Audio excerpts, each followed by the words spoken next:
Hello, Internet. I'm Insane Lane, and welcome to Bad Erotica Book Club. Sorry I'm a little bit late. The whole day was running behind. I'm sure you know how it is. I had a perfectly lovely Saturday planned, and then the morning blew up in my face, and it's been catch up all day.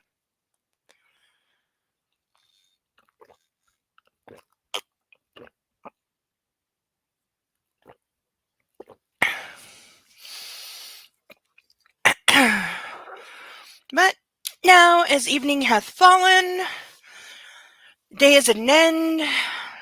Theoretically, there shouldn't have been a day because it's Saturday. I was planning a nice, calm day all day. I was gonna manifest calm. I was gonna do some gaming. I was gonna do some writing. I'm still planning to do writing later because I don't know why, but I write better after midnight. I really do. It's like I used to tell my mom when I was in school and I had to like write a paper.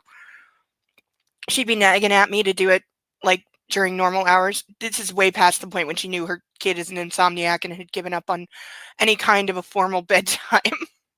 Which I will never forget her voice the moment she finally gave up. I couldn't even see her because she was in the hallway behind my head. But oh, it was one of those good moments. But I could never get over that. I think she felt like a failure as a parent in that moment, even though that wasn't true. But yeah, it took her a while to accept me doing homework at 3 in the morning. Hi there, Zeus. Good to see ya. Working but listening's allowed. A lot of people do. But I do have, because before stream even started, we had somebody be very generous today. I don't know if they want to be called out by name, so I shall duct tape my mouth. But we had somebody being very generous, so I'm wearing a very special brassiere tonight. Extra spiky. Hence, as you'll see in a few minutes, the low-cut shirt that I am wearing to show it off. Well, that and the shirt was clean, and I only got like half my laundry done. Though I did get half my laundry done, finally. And I won't be doing any more tomorrow because Sunday is a horrible day in a building to do laundry. But Monday, Tuesday, it does tend to be completely dead. So those are ideal laundry days. So hopefully we will get round to that. Let's see. What did we learn last week? And self-reminder, finish your damn makeup because I'm way behind and I don't have my face on. So let's see if I can talk and do eyeliner at the same time. So last week we had the return of the ex-boyfriend, who I don't know why he's in this book. Who we'll probably see again, who I think is gonna end up hooking up with the sugar baby friend. And they're gonna be the bad guys, hooking up probably with the ex-girlfriend of his. So it'll be like, you know, the exes getting together. Kind of a thing. We still don't know exactly what heart condition this woman allegedly suffers from, except that it makes her faint all the time. I think we're up to about 12 on that.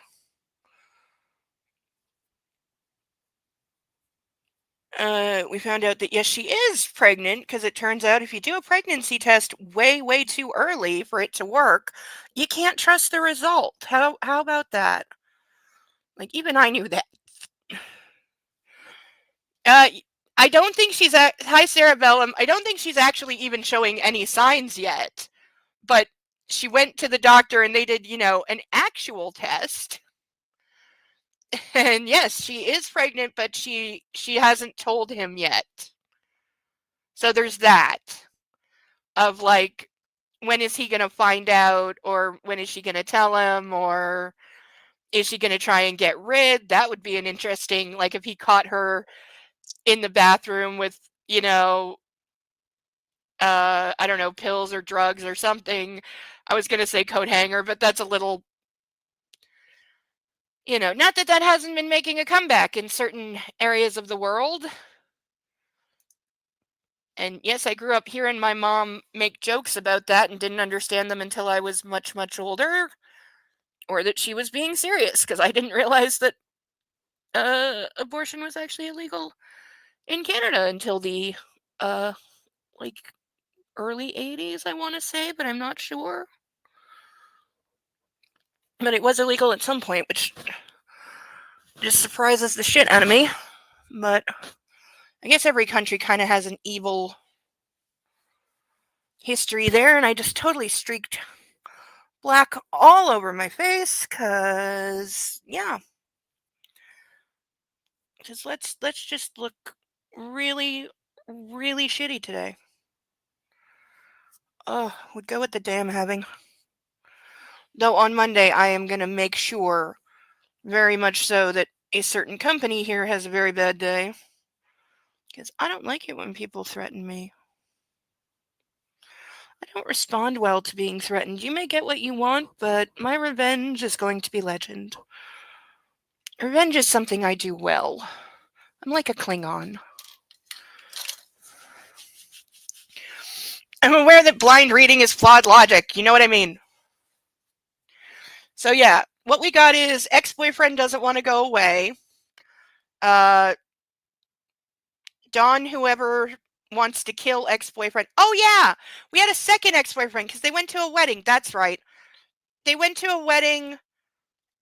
Another former boyfriend / dance partner of hers showed up and supposedly got her drunk and drugged her with ketamine to try and take advantage. And Don, whoever, is claiming to have killed this person.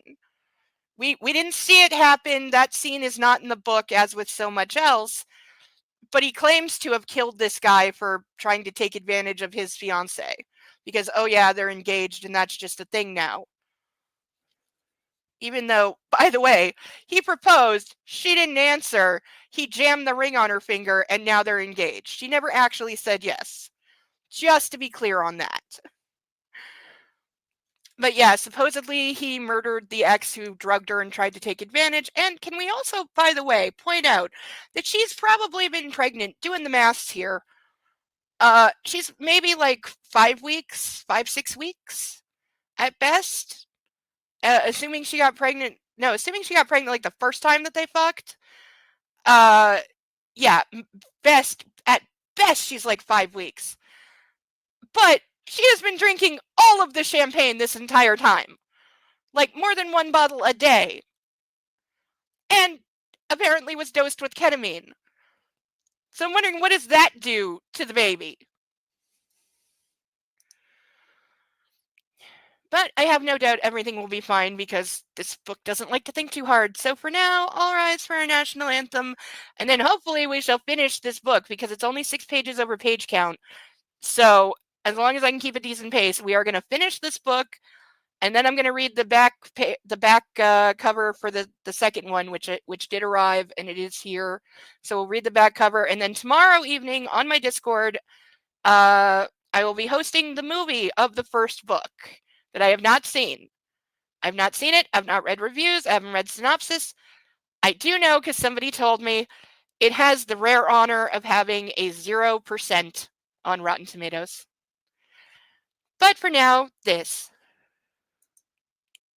If you're still struggling with consent, just imagine instead of initiating sex, you're making them a cup of tea. You say, "Hey, would you like a cup of tea?" And they go, "Oh my God, I would love a cup of tea, thank you." Then you know they want a cup of tea. If you say, "Hey, would you like a cup of tea?" And they're like, I'm not really sure. Then you can make them a cup of tea, or not, but be aware that they might not drink it. And if they don't drink it, then, and this is the important bit, don't make them drink it. Just because you made it doesn't mean you're entitled to watch them drink it. And if they say, "No thank you," then don't make them tea. At all. Just don't make them tea. Don't make them drink tea. Don't get annoyed at them for not wanting tea. They just don't want tea, okay? They might say, "Yes, please, that's kind of you." And then when the tea arrives, they actually don't want the tea at all. Sure, that's kind of annoying as you've gone to all the effort of making the tea, but they remain under no obligation to drink the tea. They did want tea, now they don't. Some people change their mind in the time it takes to boil the kettle, brew tea, and add the milk. And it's okay for people to change their mind, and you are still not entitled to watch them drink it. And if they are unconscious, don't make them tea. Unconscious people don't want tea, and they can't answer the question, "Do you want tea?"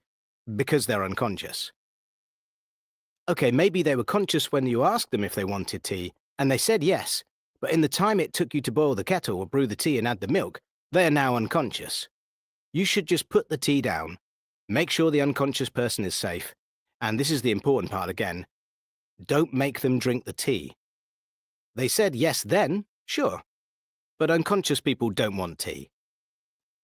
If someone said yes to tea, started drinking it, and then passed out before they'd finished it, don't keep on pouring it down their throat. Take the tea away. Make sure they are safe, because unconscious people don't want tea. Trust me on this. If someone said yes to tea around your house last Saturday, that doesn't mean they want you to make them tea all the time. They don't want you to come around to their place unexpectedly and make them tea and force them to drink it, going, but you wanted tea last week. Or wake up to find you pouring tea down their throat, going, but you wanted tea last night.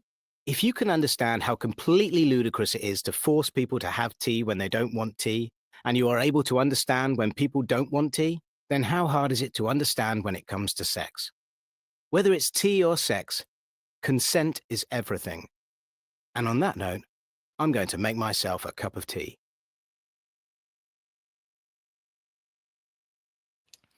Yay. All right, all right, all right. As we can see, I am fully spiked up. It's easier to see on one side than the other, but they are here. Ooh, you can see they're already leaving teeny little marks. But they are not sharp enough to actually puncture the skin in any way. They just press. They're a little annoying. It's not that tight, as you can see, but yeah. After 4 hours, they'll get very noticeable, and they do go all the way around. They are on the bottom, underneath, they are on the sides, except for there's a little gap here because it's way too sensitive on the underarm part. And other than that, it is completely covered. Uh, you know, not on the nips, but other than that. And we also have 2 new ducks that we will draw at various points throughout the evening, but we're going to save those for later. I'm sure a puppy will be joining at some point. I forgot that, yes, the former dance partner is also a statutory graper. Yes, he is, because she was like 15 or something and he was 20 something and they started hooking it up. So, yeah, there's that. In other words, there is nobody redeemable in these books, including her. Nobody is a good person at all. But for now, we shall start with our traditional introducing of the ducks. And you may notice that the line of paints next to my desk has not only gotten longer, it's changed colors because I've been painting new ducks. There are new ducks that came with the new ducks, genuinely new for us. I haven't counted, but I think there's like 25.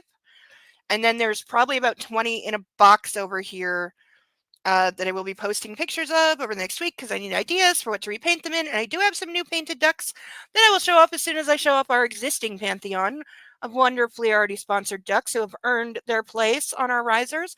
I am going to be making new ones of these because they need to take up less space.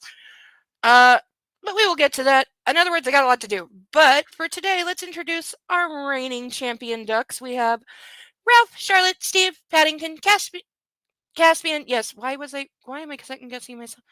Inspector Clouseau, Dumbo, Sally, Bill, Xavier, Eloise, Pongo, Mitch, Sansu, Bob with 2Bs, Sasha Bartholomew, Alex Chuckles, Melvin, Naruto, Jeremy DeWitt, Cinemark, Alan Tudyk, Jeeves, Playboy, Jethro, Gilbert, Vixen, Dennis, Rosie House, Susie, Wolfie, Auru, Russell, Mark, Glacial, Cicero, Phoebe Halliwell, John Glenn, Lib Chickadoo, Captain Blaze, Ferguson, Libby Doe, Ocean's 7, Dinglehopper, Madison, and our 2 new ducks from last week have been dubbed Leonard and Jack.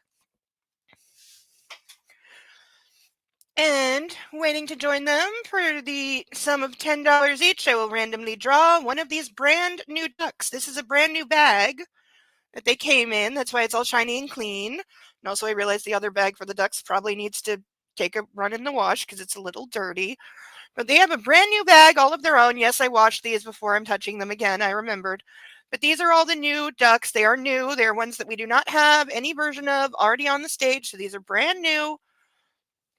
So we got plenty of good ones in here. There are some really good ones. There's a shark duck in here. And a cow duck that I want the cow duck. It's cute and it just makes me laugh. So I want the cow duck. Don't ask me why. The things that strike my fancy are strange, okay?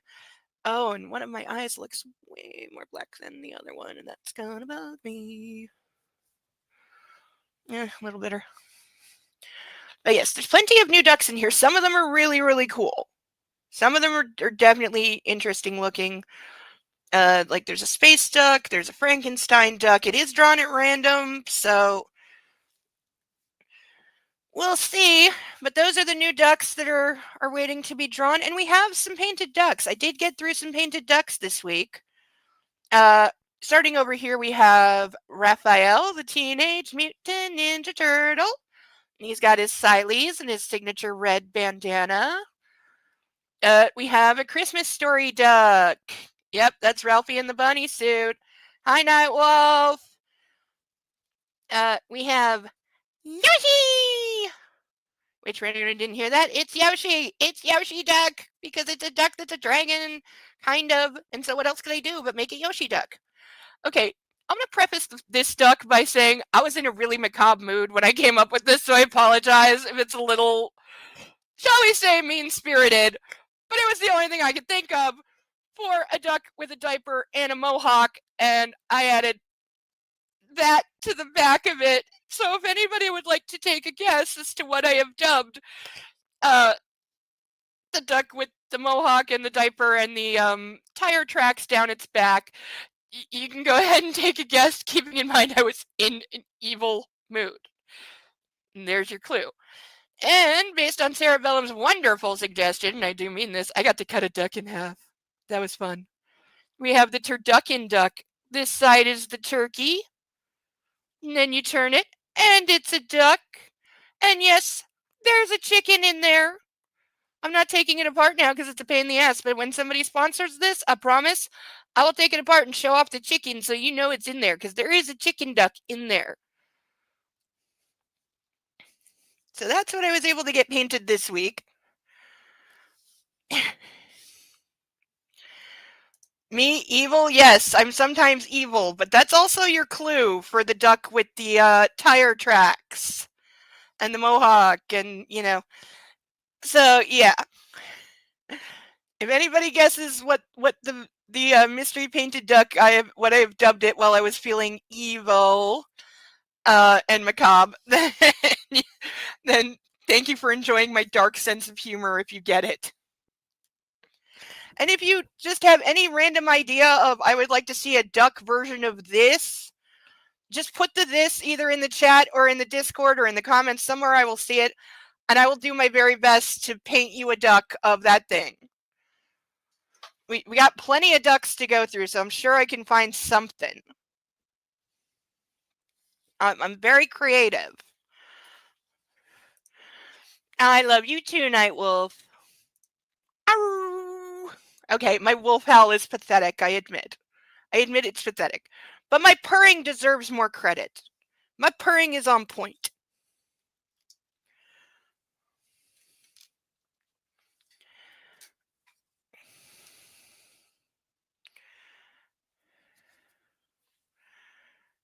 In an office of an the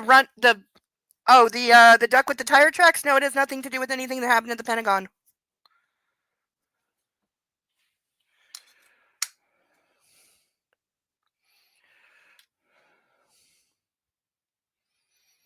I assume you're referencing the Pentagon building, but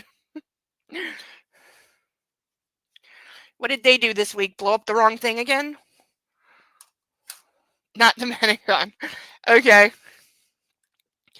No, Mystery Duck has nothing to do with anything that happened this year. I don't actually know if Mystery Duck is after a person. It's representing a person who it occurs to me now I don't actually know if this person is alive anymore, because I'm not sure of the time frame in which they existed. Modern person, like there's video. There's video. They were televised. Involving things with tires. But we got a lot of book to get through, so let's get. Hi, Sethel! And your dragons! Wow, we got all hands tonight. The really big hint is evil. It is indeed an evil duck.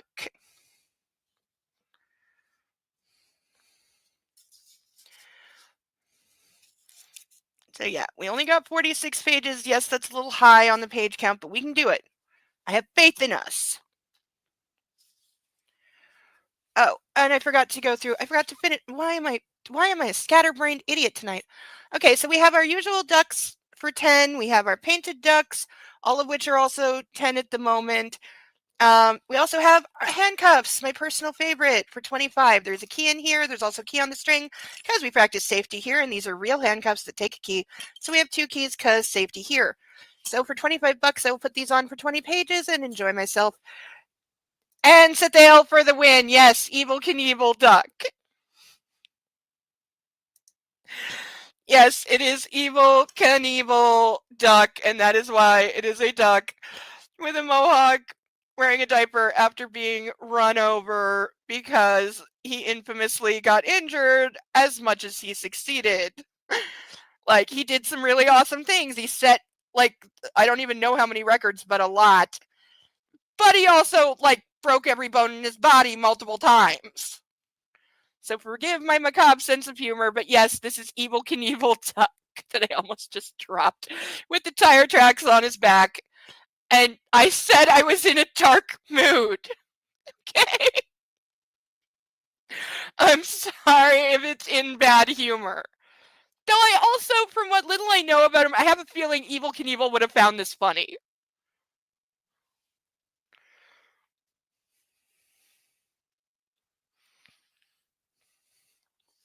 Like, I think he is no longer with us, but feel free to correct me if he's like still alive and living in Boca.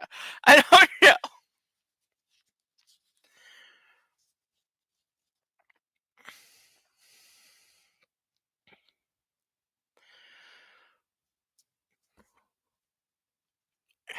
Oh, and I refilled the lighter. Oh, and last shout out. God, I'm a distraction bot today. Once it is the appointed hour, I shall pour a glass of wine, and if you would like to make a girl chug and help me get my buzz on, for which I will love you long time, it is $50 to the PayPal link that should be at the top of the chat. If it's not, somebody let me know. And that is all my things that I needed to plug. Whew! It's bad humor, but it's still funny. Jokes make you go damn after laughing about it. Yep. Yep. Sometimes my dark side just has to come out a little bit. It doesn't get to play that often. So it's very neglected, it's very lonely on the dark side. That's what they don't tell you.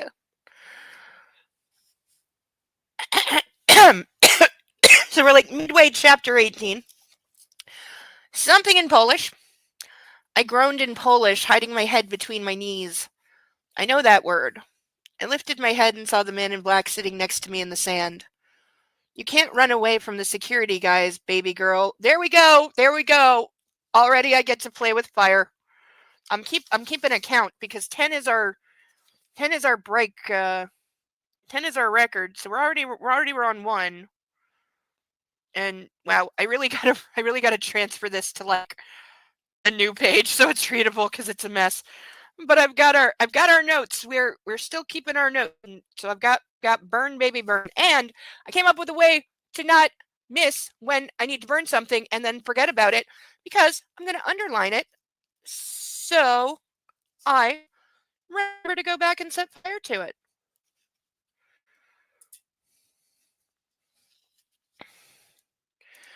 Do I know what NASA means? Isn't it like National Aeronautics Space Association or something? National Aeronautics Science Association or Space. I think it's National Aeronautics Space Agency. I don't know if I've ever actually heard what NASA stands for out loud. The dark side has cookies. Yes. Yes, come to the dark side. We have cookies. Need another 7 astro. Is that a joke from the Challenger explosion? Because if it is, that's fucking dark. Because I saw something like, I don't know if it was this week or last week, but it was like the anniversary of the Challenger explosion. And I was like, what? Because I thought that happened in my lifetime, and it didn't. It was like 2 years before or something.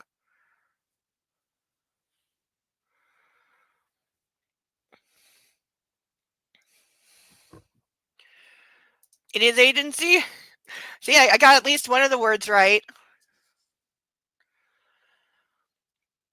They aren't there to annoy you, but to protect you. His eyes were full of worry, probing me searchingly. Probing me searchingly. There's a translated. Oh, Columbia, that's the other one. They did? Yeah, see, I didn't know about Columbia. I hadn't heard about that.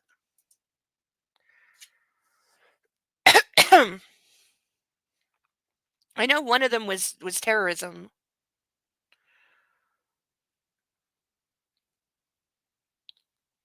I think the Challenger one was terrorism because it was going to have like the first like female astronauts on it and somebody objected and they blew it up or something like that. It is National Aeronautics and Space Agency. I yeah. Neither was terrorism. What am I thinking of that was? I don't know. Maybe I'm getting a lot of things confused. That's entirely possible. History is not my strong suit. I'm sorry. I needed to be alone. I didn't think this car would also have a tracker. Because it has one, right? Massimo nodded. What car doesn't have some kind of a tracker these days, honestly? I think they all come with it like standard. One of the O-rings failed due to cold weather. Wow. That is like really genuinely the worst.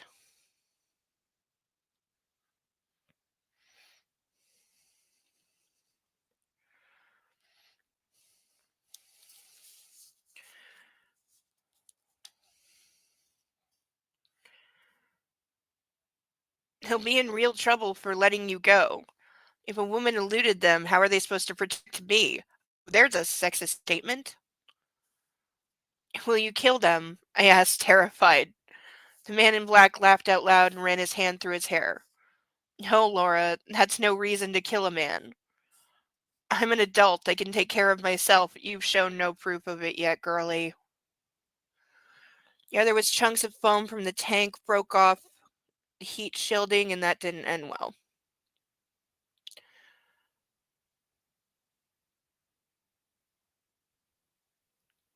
Okay, so they were both accidents. We do have quite the group tonight. This is a good thing. This is a good thing. This is when we has fun. You know, and in half an hour I can get my buzz on and then we'll really have some fun.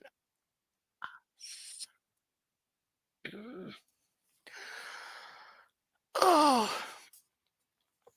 Sorry, just slightly feeling like I'm being stabbed because being a girl sucks. Whew.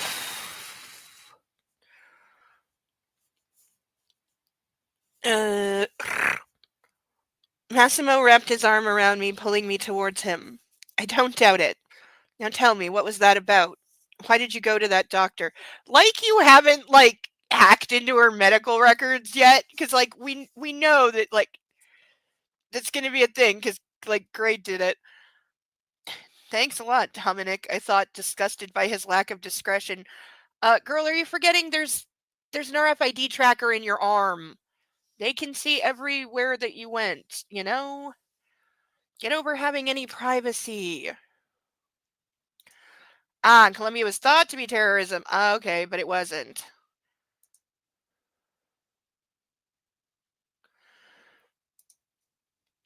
Yes. But yeah, that is wow. Because that wasn't that long ago. Like I know one was in the 80s and I think one was like maybe 1990. They weren't that long ago.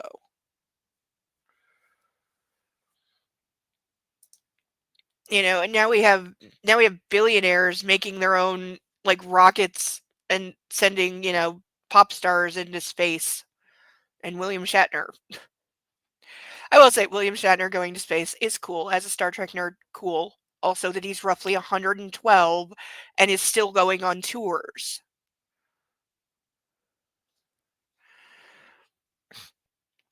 work on my growl.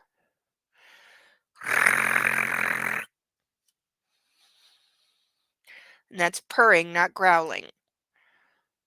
Yeah, okay, so yeah, Challenger was the year before I was born. Columbia was in 2003? Why do I not have a better memory of that? I was like 14 when that happened. I should remember that better.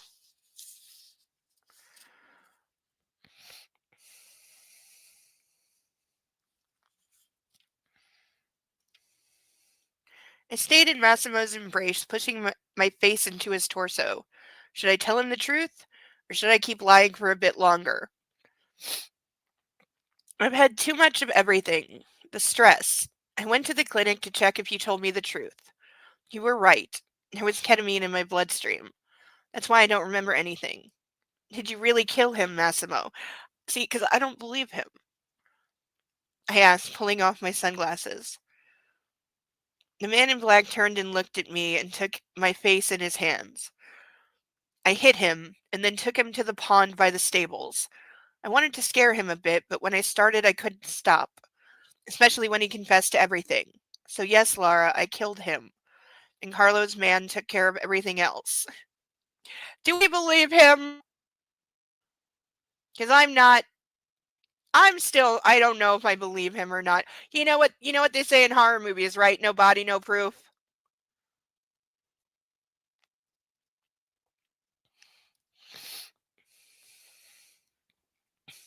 Jesus, I breathed, feeling my eyes tear up again. How could you? Why'd you do that? Massimo got up and lifted me by the shoulders. His eyes were black and cold as ice. Because I wanted to. Now don't think about it anymore. As you said, you don't have a time machine, so you can't do anything about that now. Yeah, just don't worry that somebody is dead. Just don't worry your pretty little head.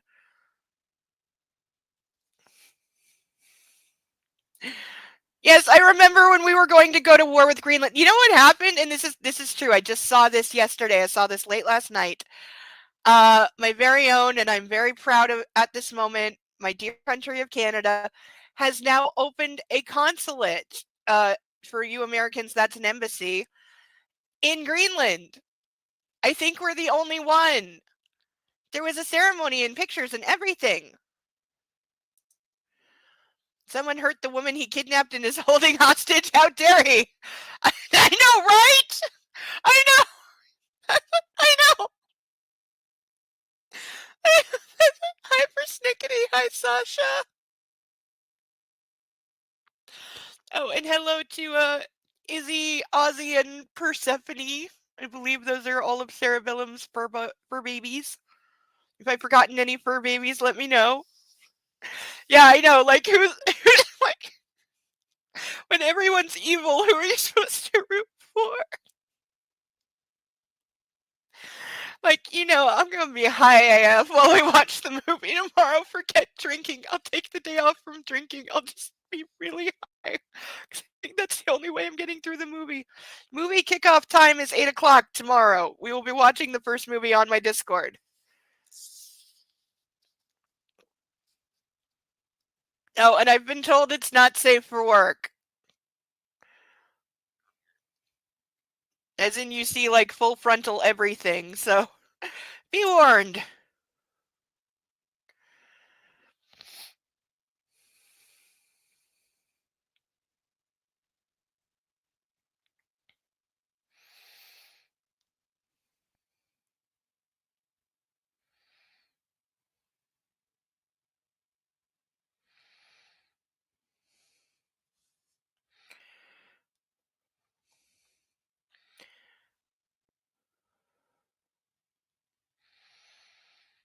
Uh, Leave me. I need to stay here alone a bit longer. I breathed, collapsing into the sand again. I knew he wouldn't give up, and I needed to tell him something that would break through his walls. Paradoxically, I wasn't as worried by Peter's death as I was about having to give birth to a child of the man now looming above me. You've killed a man, and it's my fault. Now I have a guilty conscience and I can't live like that. No, it's actually his fault.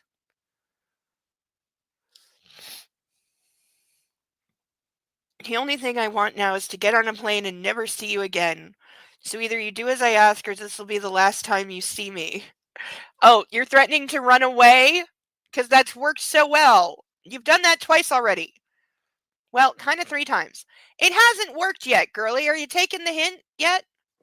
But first things first, we have to play with fire. No, she didn't care about him being the first night that she was conscious and there, he blew somebody's brains out in front of her. She never brought that up again. Consulate is similar to an embassy, but the ambassador does not live there. You could be right. Whiskey war? Oh, I'm sure. Why am I not surprised that we had a war over booze?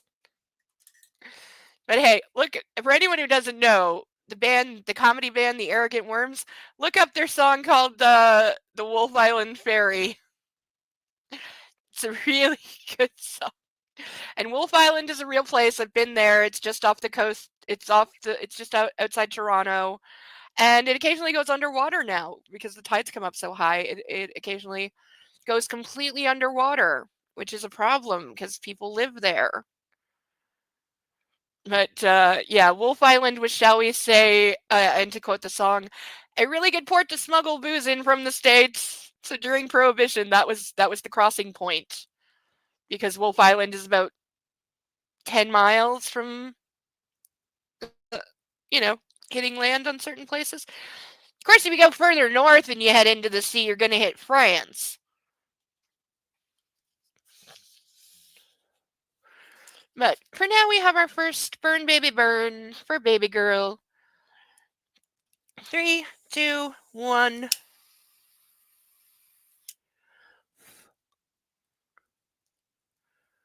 Yeah, that worked.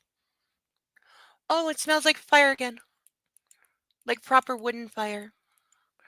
But yeah, the way it burns is still weird. I still want to know what this paper's made out of. And see, it smokes a lot too, which is very weird. It shouldn't do that.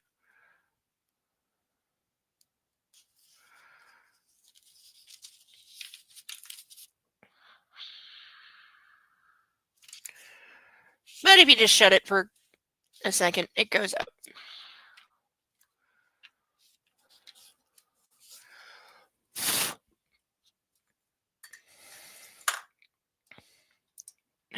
You can run away from your kidnapper. He wouldn't be your kidnapper. This is correct.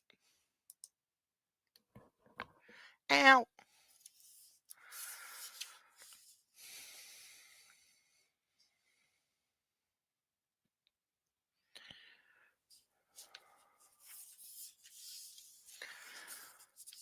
He paused for a moment, then headed towards the promenade. Olga will be here tomorrow at noon, he said, leaving and disappeared into the SUV. Oh, so now he's keeping her here by saying, "Oh, I invited your friend tomorrow." So he's like making a veiled threat at the friend, I assume. The sun was about to set, which made me realize I hadn't eaten anything today. I couldn't allow myself to stay hungry for long now. Not anymore. I got up and crossed the beach, wandering from one colorful restaurant to another, finally stopping by the one where I had met Massimo for the first time. A shiver went down my spine, but at the same time my skin beaded with sweat. It hadn't been that long ago, but so many things had changed since then. Nearly everything. I went inside and sat at a table overlooking the sea.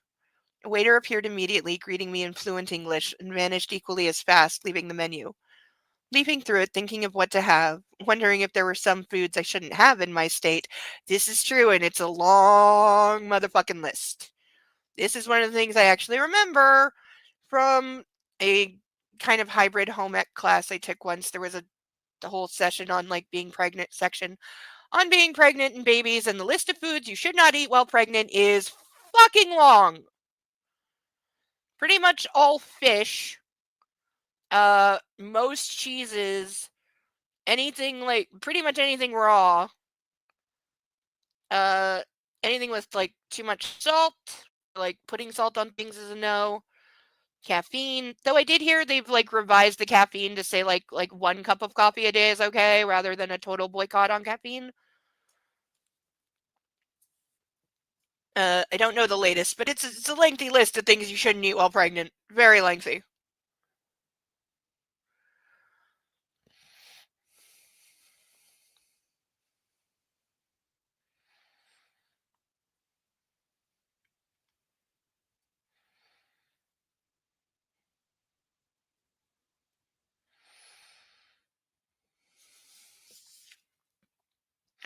Bible pages are corn. I've heard, I know the kind of like super thin, like translucent pages you're talking about because yeah, Bibles do that. I've heard them referred to as onion skin pages. I don't think that means they're actually made out of onion, but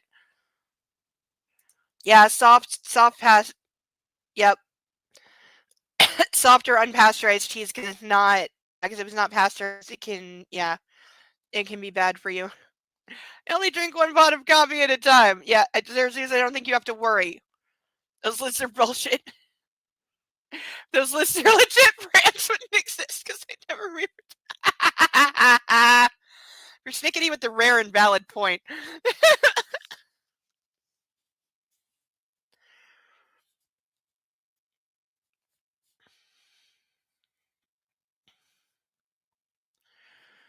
I finally settled on what seemed the safest pick, a pizza. Hey, girl, you're in Italy. That is going to be some fucking bang-ass pizza. I pulled my legs to my chest, wrapping my arms around them, my phone in my hands. I needed to talk to Mom. In any other circumstance, she would have been the first person I would have called with the happy news. Not this time, though. The news was anything but happy. And I would need to own up to all the lies I had told her, probably breaking her heart in the process. You need to fess up. You don't have to keep up the I'm working abroad. We met at the thing. Now we're a happy couple. And oh, yeah, I'm knocked up.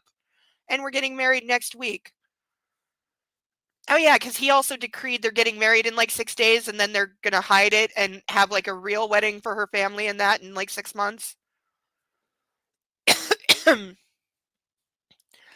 When I finished with the pizza and a glass of juice, I passed the waiter my credit card, not even bothering to look at him. My eyes were focused on the sea, nearly black by now. I'm so sorry, Miss Vial, he said. I didn't recognize you with that hair. He turned my head, shooting the man a glance and the silent question in his eyes. Who is he talking to? The young waiter was standing at attention by my table, the credit card laying in his outstretched, shaking hands. Oh, God. Oh, this is the reaction I would hate getting. People like suddenly getting nervous around me or being like, oh my God, it's that person. Everybody like act really nervous and like best behavior. It's like, no, please. Like, this is the kind of thing that would make me want to wear a bag over my head. Wait a minute, what do you mean? We have your photograph. Don Massimo's men sent it to us. You're supposed to be a VIP guest. Please accept my apologies. You don't have to pay for anything. Okay, 1 more tomato juice then, I said, turning back towards the dark sea. Tomato juice. I know it's really good for you, but it's so gross. Though it occurs to me that's probably because it has raw tomato and I'm not supposed to eat that because it's one of the latex trigger foods. Though cooked, it's fine, which thank God, because I'm Italian and I eat pasta like, at least 5 meals a week, which, that's like 5 days worth of food because pasta is great. The thought of returning to the mansion and seeing the man in black made my stomach cramp. The next hour passed quickly. It was time to go back home and get some sleep. Holga would be here tomorrow and everything would be better. Be able to cry as much as I like. I can see you're bored. Allow me to keep you company. A young, dark-haired man took the seat next to mine. Whoa, creep alert. I heard you talking to the waiter. Where are you from? I sent the man an angry, frustrated look. I'm not in the mood for company. Nobody is when they want to be alone. Sometimes, though, it's better to spill your problems on someone you don't know. On someone, not to someone, on someone. Okay. That way you don't have to be afraid of being judged. Plus, it'll be a relief. Trust me, this is a setup. That won him a small smile, but also did nothing to dispel my anger. I get it. Trying to hit on me, playing the easygoing, friendly guy. Well, first of all, I really want to be alone right now. And second, you can get in trouble just by sitting next to me. So you, trust me, go pester someone else. That's probably how I would have fucking responded. And I might not have been so polite about it because I do not tolerate fools. The man wouldn't back down, instead sliding his chair closer to mine. Okay, now I'm going like, waiter, security, somebody. Also, if there's a knife on the table, it's in my hand. Because I asked you to leave and you respond by getting closer to me, yeah, I'm attracting all of the attention and getting a weapon. Because screw you. You know what I think? I didn't give a shit, to be honest, but I knew he wouldn't shut up anyway. I think the guy you're thinking about doesn't deserve you. Oh, he's one of these guys. Oh my god. I've had these guys. Oh my god. Like, seriously, if you see a woman sitting alone, leave her alone. It is not sad or pathetic, and you don't have to do anything if we're alone. It's okay. We're not going to die alone, okay? And no, we really don't want random strange guy coming up trying to be sleazy right now. Ugh. I cut in, not allowing him to continue. I'm thinking about the fact that I'm pregnant and about to get married on Saturday, so get your ass up and check if you're not needed at the bar. This is the one time I'm like saying she's doing well here. Pregnant, I heard a voice from behind me. Oh god, oh of course it is, of course. The dark-haired guy jumped to his feet as if his ass were on fire. Don Massimo took his place. Well, that handles that. My heart was racing as he drilled me with those big black eyes of his. I caught my breath and spun around looking over the sea, just to avoid eye contact. What was I supposed to tell him? That you'll kill him? It's easier to lie. And safer. What are you doing here, by the way? Oh, so she's okay, so not gonna come out with it. Gonna play the I was just lying to get rid of a guy. I mean, it happens. I've done it. It works. I've never pulled the I'm pregnant thing. Well, actually, I have once, but that's because I needed to use the bathroom somewhere, and they were looking like they weren't going to give me the key. So yeah, totally pulled that.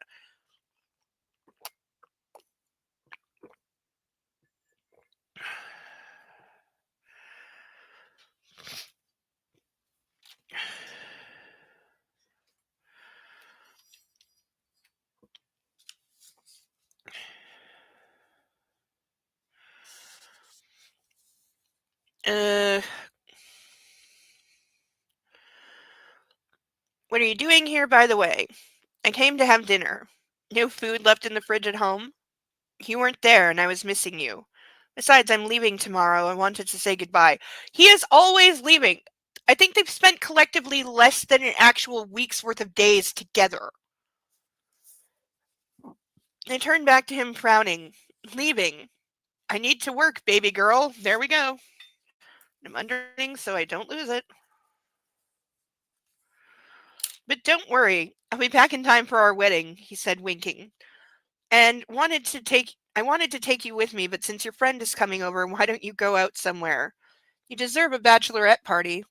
The credit card I left you with the keys to the apartment is yours. You might as well start using it. And you still haven't got a wedding dress. Oh, yeah, just because it's so easy to just go buy a wedding dress off the rack. That's just, yep, that's how that works. Uh-huh.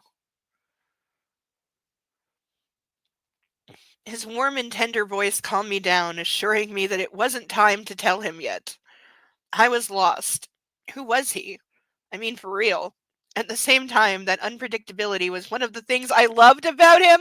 Oh, that he just might casually shoot somebody in the head or, yeah, uh-huh, yeah, uh-huh. When will you be back? My voice told him I was mollified for now. As soon as I get to some kind of arrangement with the family overseeing Palermo.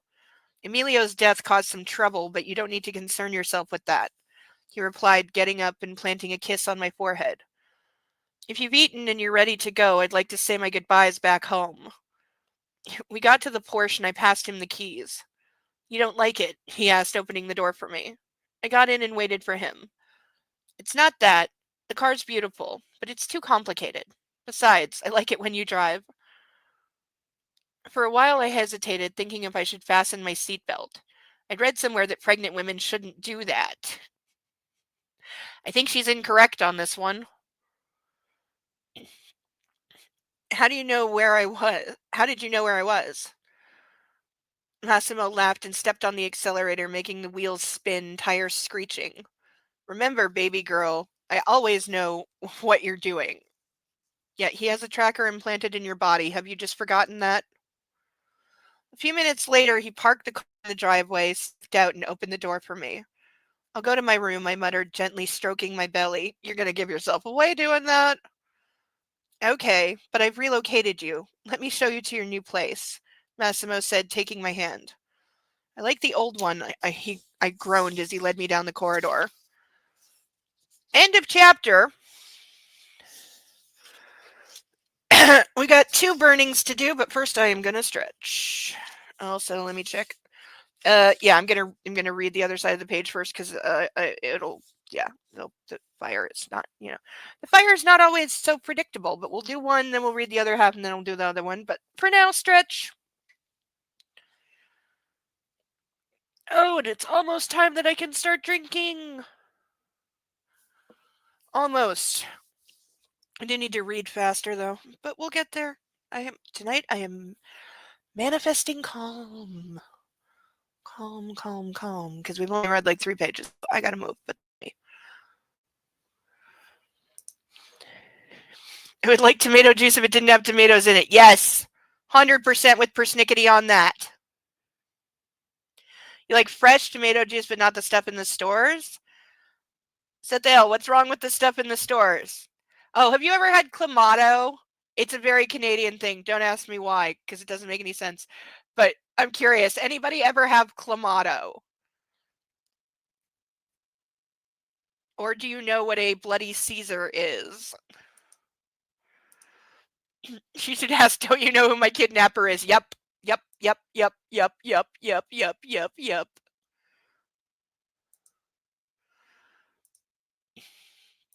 Hello, everyone. What's a girl thing? Do I want to know what's a girl thing, Nightwolf? You most certainly should, but you need to wear it low. Yeah.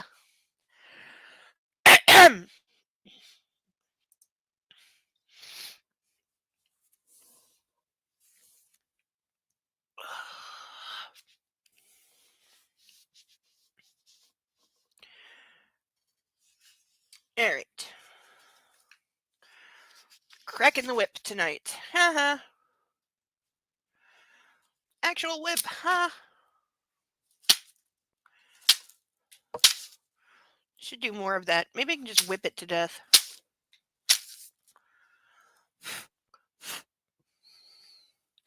Still my favorite.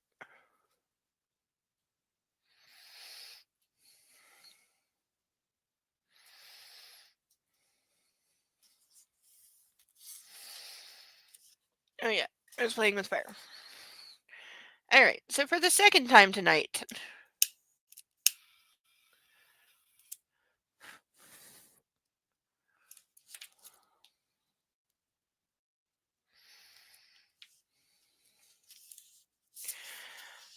All right, here we go. Chapter 19. We stopped by a door on the top floor. Massimo grabbed the handle and opened it. Behind it was a room that took up the entire floor. Well, that's a hell of a magic trick when it has a hallway. The walls were lined with dark wood from floor to ceiling, and there was a gigantic C-shaped sofa in the middle, facing the large fireplace, and an equally sizable flat-screen TV on the wall. Deeper into the room, there was a series of tall windows and a flight of stairs leading up to a mezzanine that housed a spacious bedroom with an enormous black bed supported on 4 columns.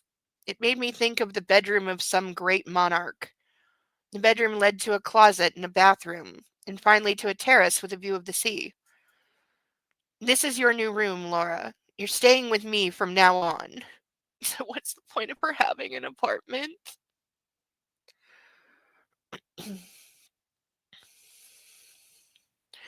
Massimo said, pinning me to the terrace railing as I paused to enjoy the view. I ordered your things brought in, but you won't need them tonight. I felt his lips wandering down my neck. I knew they were going to say goodbye by having sex, of course. Is she going to panic about having sex because maybe you shouldn't do that while pregnant? Down my neck and his hips pressing against mine, pushing gently. I turned to him and inhaled. Not today, Massimo. Yeah. She's yeah. Let's see if he respects her not being in the mood because last time he didn't. She clearly said no and he did it anyway. So stuff in the stores is overly tomatoey and sometimes chemically. Like they try to enhance the tomato flavor, and some of it is probably the preservative so it can keep a while. Yeah, I can understand that. Yeah, when you start adding stuff to like just like pure juice, it really does affect the flavor. And one of the best things I ever had was carrot juice. That was literally it was just carrot. It was just mashed up carrot, and it was so good. Weirdly sweet, like it was ridiculously sweet. And yeah, it was really, really good.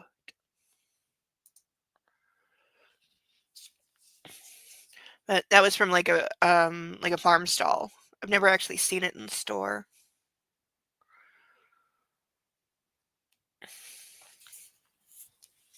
Oh, before I forget, other burning. I can't let this go too far because I have to read the other page. It's hard to see when it's on fire. Yeah, I think that's good.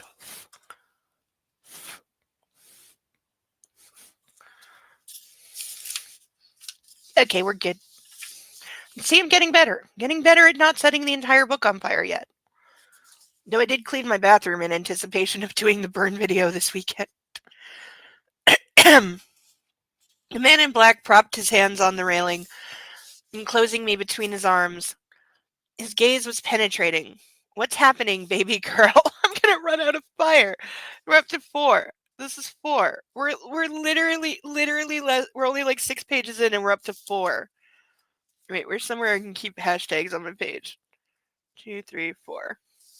Are we gonna break the record tonight? We're going to the end of the book. Are we gonna break the record? I'm not feeling too good. I think it's still from what I had at the party on Saturday. I knew my argument wasn't a strong one, so I changed my strategy. I'd rather just snuggle up against you, watch some TV, and go to sleep. Besides, we're going to get married in a couple of days. Let's at least keep the pretense of propriety and hold back until then. This is not going to work. Massimo was clearly amused by that. He stared at me, unable to believe what he was hearing. Propriety. I come from a mafia family, remember? But okay, honey, we'll do it your way.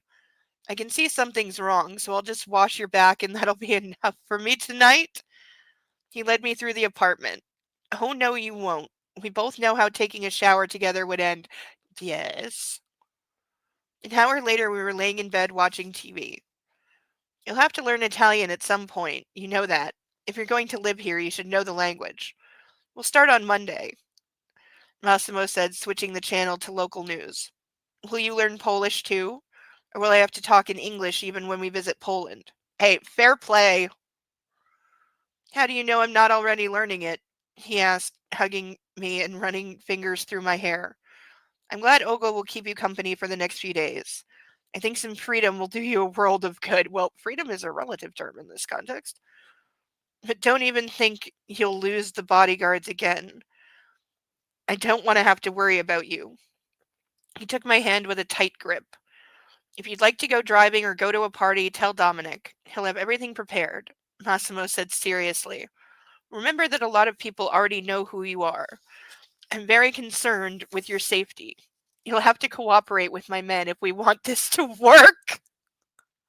Somebody needs to remind him that he's a kidnapper. Because he's forgotten that point. Oh, dear God. The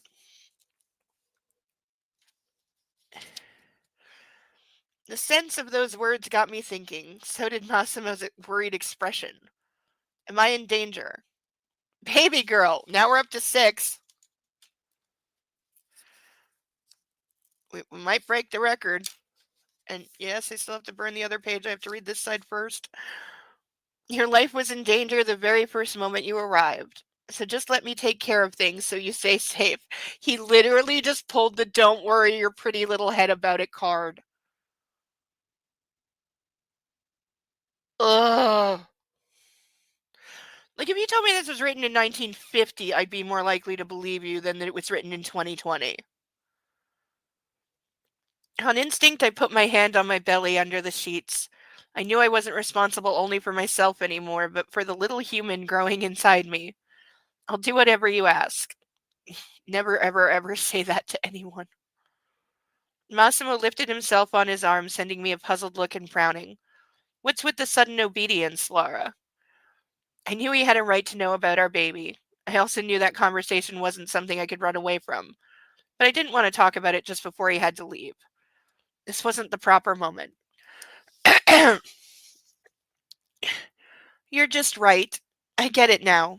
I'm a clever girl. That is never, ever, ever gonna not make me think of Jurassic Park. I kissed him and slid right back under his arm. Around 7 in the morning, I was woken up by a gentle prodding. Massimo's erect phallus was pressing itself against my buttocks. Told you he couldn't take no for an answer.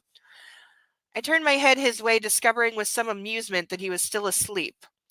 Slowly, I slid my hand between us and grabbed his penis, starting to stroke it. What is this girl's obsession with cock? Seriously?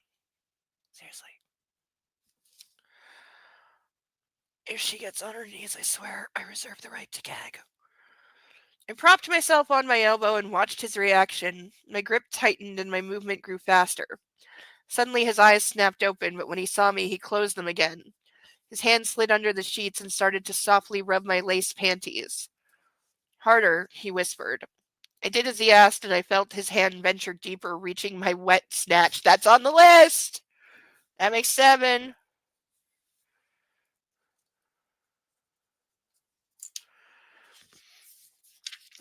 Wait, we're going to take care of a couple things before I get too far behind and do just set the whole book on fire accidentally.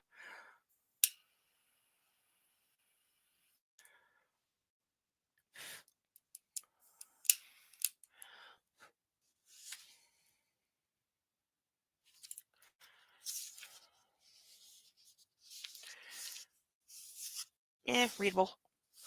And now we get 2 on 1 page.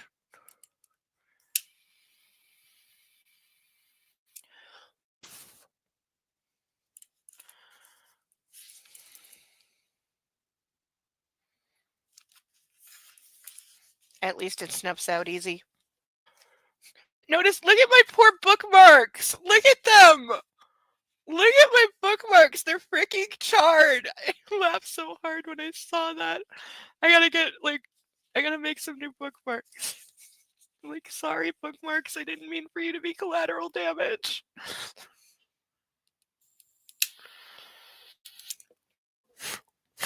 Hey!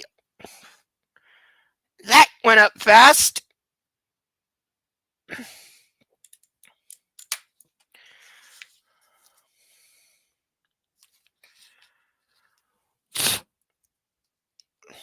You gotta be careful near the edges.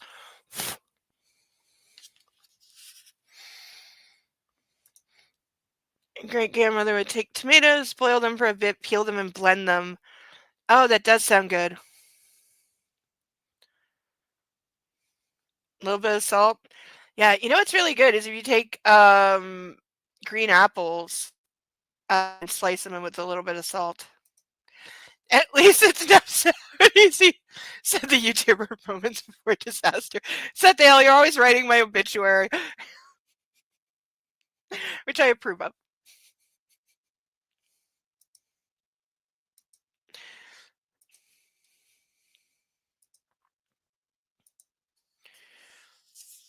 But I do have a glass of water and a pitcher of water nearby in case of absolute disaster.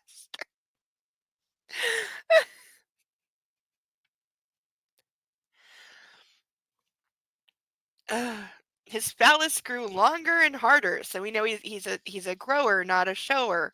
Which I now, because of chat, know that is an actual thing, because I wasn't sure before if that was an actual thing. Apparently, it's an actual thing. Get on top of me, he said, licking his lips and throwing the duvet off the bed. The motion revealed his astounding erection, and I suddenly felt hot. Why do we? Oh, why are these guys always? Why do they always have giant cocks? Why? Why? And why does every erotica author think that that's appealing or attractive? Like, not always the case. Not going to happen, love, I replied, kissing his chin. I want to pleasure you this way, but I want to be inside you. He turned to the side and pressed himself to me, hooking his fingers under the fabric of my panties and drawing it away before roughly shoving his cock inside me. So he's a rapist again. And now my stomach is, oh God, oh shit, I forgot. No! I knew I had to be forgetting something with all the bullshit today. I forgot to eat Tums. That's what I forgot. And I even reminded myself at 6 o'clock because that's when I start eating like a couple Tums every half hour before this so I don't get the gagging and my clenching. And I forgot the Tums because I was dealing with things. Oh. Okay, I'm officially making a checklist. I'm making a Saturday getting ready for book club checklist, which I should have done years ago. I'm making a checklist. It's going to be really big, and I'm going to stick it on the fridge. No, I'm not, because people. I'm going to stick it on the fridge backwards and turn it around on Saturdays. That's what I'm going to do. Because now my stomach is going, I want to vomit because he's a rapist again, and why is this supposed to be attractive? And no, it's not okay because they're engaged or whatever. For whoever always makes that argument. This person is hereforth known as dipshit. I cried out, my fingers digging into the skin of his back. He fucked me hard and violent until he remembered he couldn't finish inside me. We had no condoms. So he pulled out, panting heavily.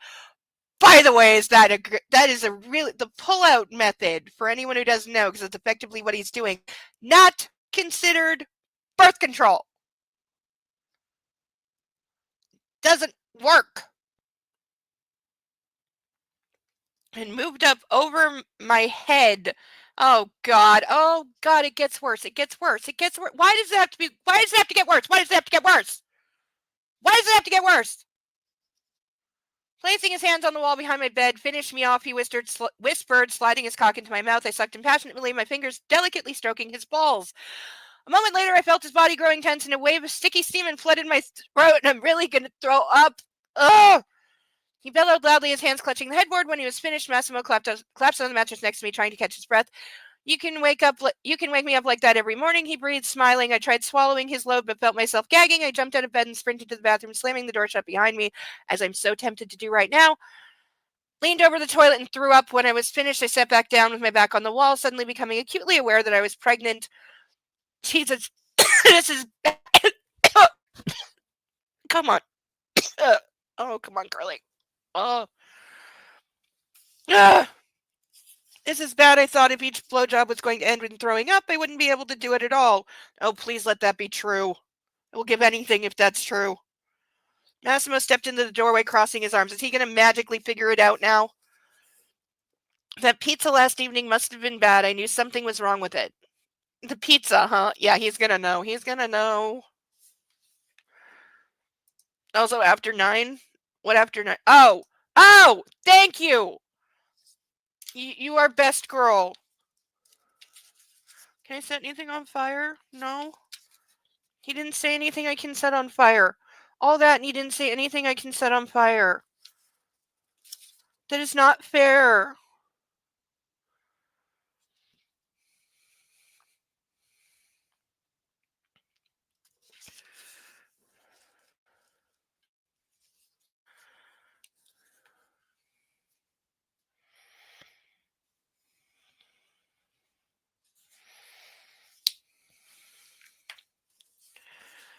Yes, we are pouring a drink. I can't chug it, which is sad, but it's a start. Oh, and for anyone wondering where our new wine glass is that was supposed to be here, it did get here, and then it got stolen out of the parcel room that my idiot building insists on having. So a replacement has been ordered, but it should, barring bad weather, it should be here for next week, which is nice because we're starting a new book next week, so it's good timing there. And I'll have time if it comes Monday, Tuesday, which I'm hoping it does. I'll have time to bling it out, which is the plan. Um, yeah, the original one, it got delivered. It got left in a parcel room that isn't locked, and packages are just left on the floor. They get stolen from there all the time. That's what happened. I didn't know it was here because it wasn't supposed to get here till Thursday, and then it wound up getting here early on Monday. And so it wasn't until I checked the tracking to see if it was still coming Thursday. And they're like, oh, it was delivered. And I'm like, what? Why didn't you buzz? Like, even if you're leaving stuff in the fucking parcel room, buzz me and let me know that it's here. Send me a text. I have a phone, Canada Post. Send me a text saying we delivered your package. Here's a picture, because there was no picture, which is weird because there's almost always a picture. But I wrote to the seller. Hopefully they will give me a refund, which they haven't done yet, because I got an automated email from them basically saying it's the weekend and we're closed. Email us again on Monday. It's like, oh great. That's so good for business. But I'm sure it will get handled one way or the other. Because I have the thing from Canada Post saying it's been reported missing, it's been reported lost, and they confirm they can't find it. So it should be good. It'll just take a couple days to work it out. But I was able to get a really good deal on a replacement, so there's that. It's from a different place.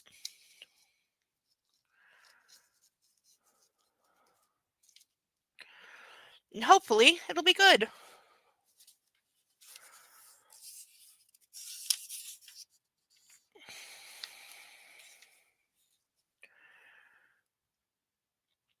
Yeah, plus drugs can change the taste and smell of semen, so think of that the next time you're in the mood to snort some coke. Oh yeah, she caught him doing coke and got really mad about it because former boyfriend used to do coke and get abusive.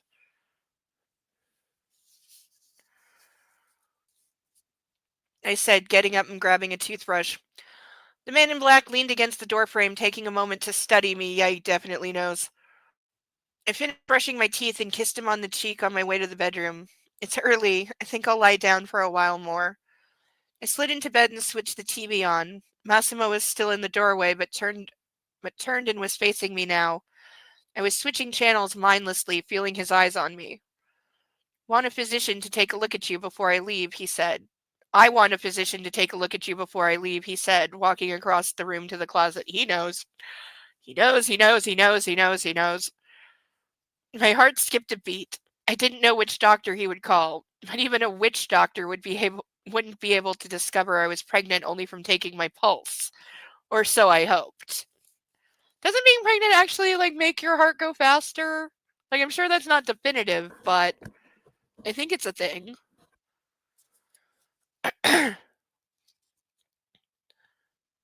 20 minutes later, Massimo stopped by the bed. He looked exactly the same as when I'd first seen him back at the airport. Black suit and black shirt, bringing out the color of his skin and his eyes. He was authoritative, unyielding, and looked like a real gangster. Keeping the last vestiges of calmness, I turned to the TV and said, I don't think a bit of indigestion is enough reason to have me checked out by a physician, but whatever. I can diagnose myself and even come up with some treatments. Some stomach bitters, black tea, and stale bread. Want me to prescribe you something for that anxiety too? What the hell is stomach bitters? I'm hoping that's a mistranslation.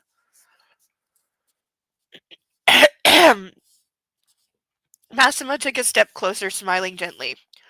Better safe than sorry, right? I grabbed him by the belt. Wasn't that morning blowjob enough of a treatment, Mr. Torricelli? Maybe you're not satisfied with the service. Oh, she's desperate. Really desperate. The man in black laughed, stroking my face. I always want more, but we don't have time to sate me for now. Get ready for our wedding night. We'll have a lot to make up for, baby girl. All right, we're already at 8.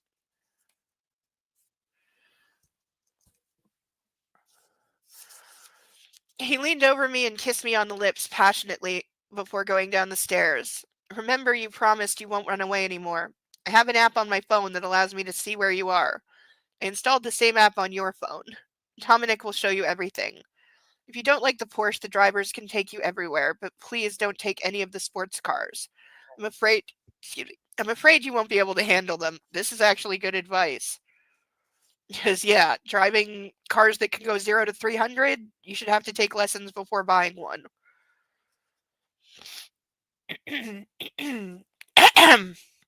I've got some surprises planned for you so you don't grow bored. You might want to have a look around. I hid them in spots where we had our first times together. You'll see Saturday. I'm so not looking for any of this. Ow, my stomach. Ow. Whew. When he left, I felt my eyes watering. I rushed out of bed and chased after him, jumping into his arms, wrapping my legs around his hips, clinging to him like a koala bear on a tree branch. I love you, Massimo. Where is this? What is wrong with this woman that she has these like huge, like out of nowhere freaking swings? What the hell? He purred with delight, holding me against the wall and sticking his tongue into my mouth with a luscious kiss. I like that you love me. Now get back in bed. He put me down and walked away, and I stood there, tears threatening to spill down my cheeks, watching as he opened the door. I'll be back, he whispered, closing it behind him. For a long moment I kept still, wondering if this would be how I felt every time he left, praying that he returned safely. I forced the thought from my head and went to the terrace. Another beautiful day was beginning in Sicily. The clouds were slowly retreating, making way for the sun to warm the island. I took a seat in the lounge chair and stared out at the calm sea. A while later, I felt the soft blanket sliding down around my shoulders. I brought you tea with milk, said Dominic, sitting next to me, and a few pills for your anemia. He placed the vials with medicine on the table between us and started listing them. Folic acid, zinc, iron, and all the rest you need in the first trimester. There we go. There we go. You think those are gonna go unnoticed? Do you think he doesn't fucking know? Like, of course he fucking knows. Herbal tinctures containing bitter botanicals that stimulate digestive receptors, boosting stomach acid, bile, and enzyme production. I bet they taste really strong. Pregnancy hormones. Yep. Yep. Can blame so much on hormones. I cried over nothing for like 2.5 hours yesterday because of hormones. And it really was nothing. It was a total nothing thing, but it just hit in a certain way. And you know, sometimes you start crying and you're like, okay, I'm going to cry for exactly 1 minute because this is stupid. And you demand that it stop, and then it doesn't. Or it'll stop, and then it starts again, and then it stops, and then it starts again. Yeah, that was like 2.5 hours of my yesterday over nothing. I wasn't even upset. I wasn't even upset. It wasn't even anything to get upset about. I just couldn't stop crying. Ugh. The crying thing is invented by Satan. I'm telling you, the crying thing is of the devil.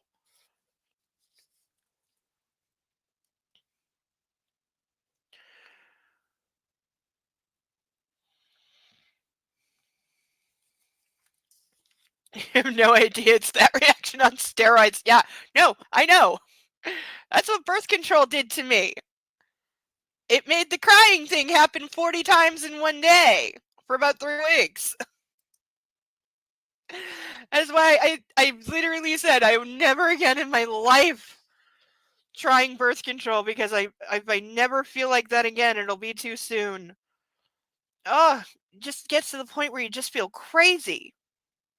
You just feel like you're just losing your mind. And it was like in public, it was at school, it was on the bus, it was walking down the street, it was watching cartoons, it was just anywhere. Oh, I also don't think I've ever been so dehydrated in my life.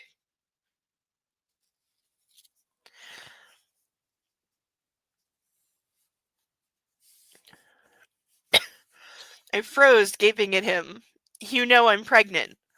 The young man smiled and nodded, making himself comfortable in his seat. Don't worry, I'm the only one who knows. I won't tell anyone. This is between you and Massimo. Oh, like we're gonna pretend that he doesn't know? Are you kidding me? But you didn't tell Massimo? I asked, unable to contain my fear. Of course not. There are things even family has no right to meddle in. You have to tell him yourself. Nobody can take that away from you. I sighed with relief and took a sip of the tea. I'm praying it's a girl, I said with a melancholy smile. Dominic turned his head to look at me and chuckled good-naturedly. A girl can become head of the family too, you know. He replied with a half smile, raising his brows. I punched him on the shoulder. Don't even say that. It isn't funny. It's true, though.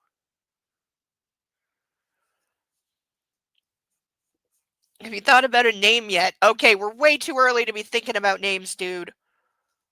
I hesitated, watching him. I'd known about the pregnancy for only a day. Thinking about a name hadn't really crossed my mind yet. First, I have to go see a doctor to help me understand the process. I'll think of the details later. You know, there's this thing called Google that I'm sure could detail absolutely every step of pregnancy with videos and helpful charts and, stuff like that.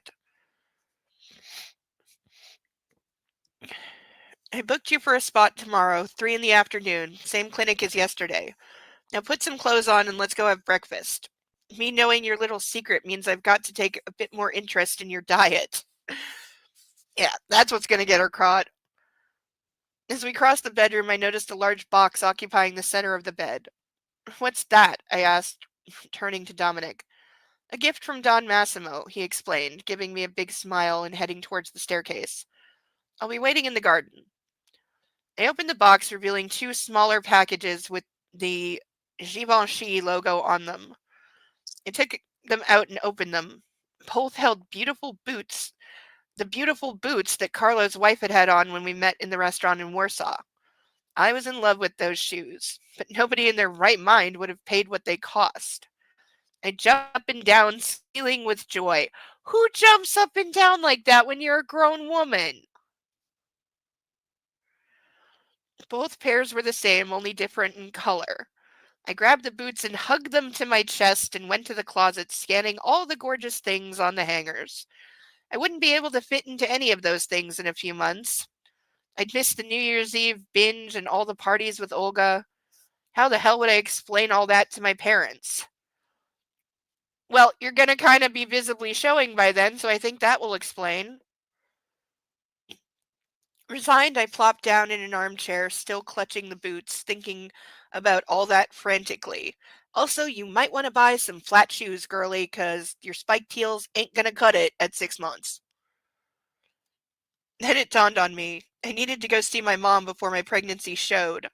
Then I'd be able to get away with not visiting if I sold her some story about work taking up too much of my time. My master plan had only one fault. The child would be born sooner or later, and that wouldn't be so easy to explain to my parents. Yeah, that's the thing with babies. Eventually they come out. Worse than the birth control. It was bawling repeatedly. There's something wrong. There's something wrong. Yeah, I bet. Oh, before you knew. Oh, that really would have been crazy making. Yeah, if you don't have any clue why it's going on, yeah. I remember that because it took me about 2 weeks to figure it out. Don't ask me why it took me 2 weeks to fucking figure it out. It should have been blatantly obvious that it was the birth control that I was on for the first time that was just starting to kick in because it was like at the you take it for the first month, it doesn't count. Takes a month to build up, and it was right when it started becoming active that all of a sudden the crying thing starts, and it's like I couldn't put two and two together. But yeah, I couldn't. It took a little while. I don't know, or maybe I was hoping it would pass or something, or but nah. Uh, but it is definitely time to take a drink. Would tour that I could chug this, but I can't, as that is strictly at the discretion of the crowd. It's like the Roman Colosseum in here. Unless the crowd gives it's okay, I'm not allowed to chug anything, which is sad for me. But the night is young, we'll see what comes. But for now, what should we drink to tonight? I know. To all the puppies and the kitties that we love so much and make our lives so much better. Here's to fur babies.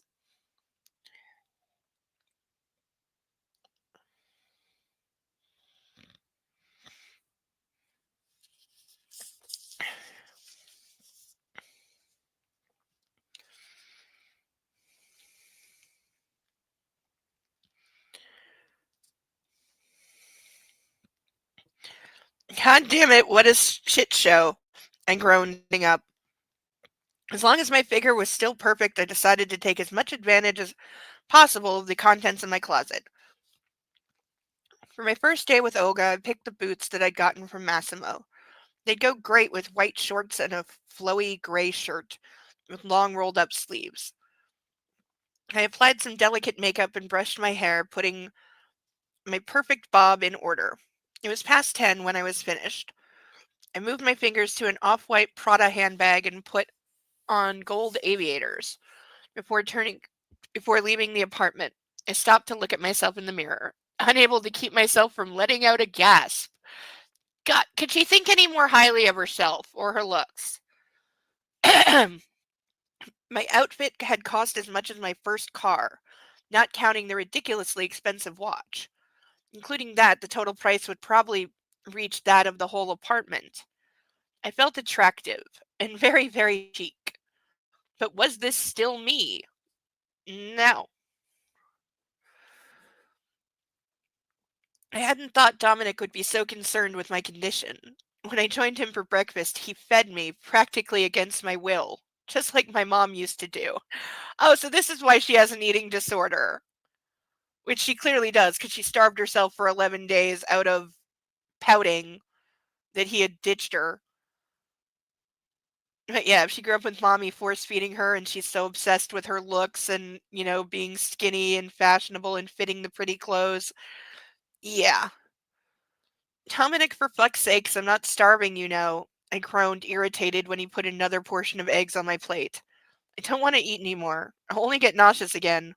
This is true. If she throws it all up, that doesn't really count. Let's go already. I don't want to be late. The young Italian gave me a disappointed look. Maybe at least take an apple for the road. Jesus, take it yourself and quit overfeeding me, you psycho. Yeah, you don't actually need to eat for two. That's kind of a myth. Like, I don't know how much extra you actually need to eat while pregnant, but it's not like a full second meal. The road to Catania passed weirdly quickly, or maybe it just felt like it. I had a lot to think about. I picked a car with a driver this time so Massimo wouldn't have to worry. We parked by the airport terminal. I was glad I could spend some time with Olga alone. Dominic had sensed I needed it and stayed at the mansion. When I saw my friend emerge from the building, I didn't wait for the driver to open the door for me, instead running straight to her. Are those the Givenchy boots I can't afford? Olga asked as soon as I fell into her arms, hugging them tightly. Oh, great, so they're all fashion whores. In both senses of both words. Holding me like that won't get you anywhere. I'll still steal them. Hi, it's so good to see you, I said. Well, your voice when you called me was so terrible, I knew I had no other option. The driver took her bags and opened the door for us. Ooh, this is serious, Olga said, getting inside. We got a private driver? I'm curious about the rest. Bodyguards, servants, and constant surveillance, I replied, shrugging. Transmitters, wiretaps, and gangsters everywhere you look. Welcome to Sicily. I spread my arms wide, smiling sardonically.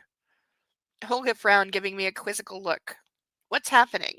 I haven't heard you like that in a while. I wanted to sell you some lie, but that wouldn't work. Not with you.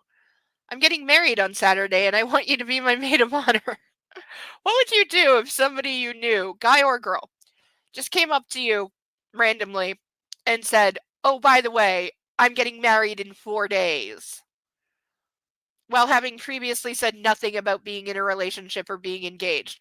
What would you say to them? If they were like, I'm getting married in 4 days and I want you in the wedding party.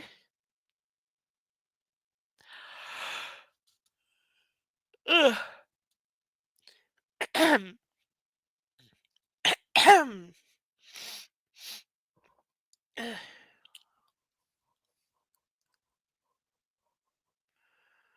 Olga froze, staring at me in shock, her mouth agape.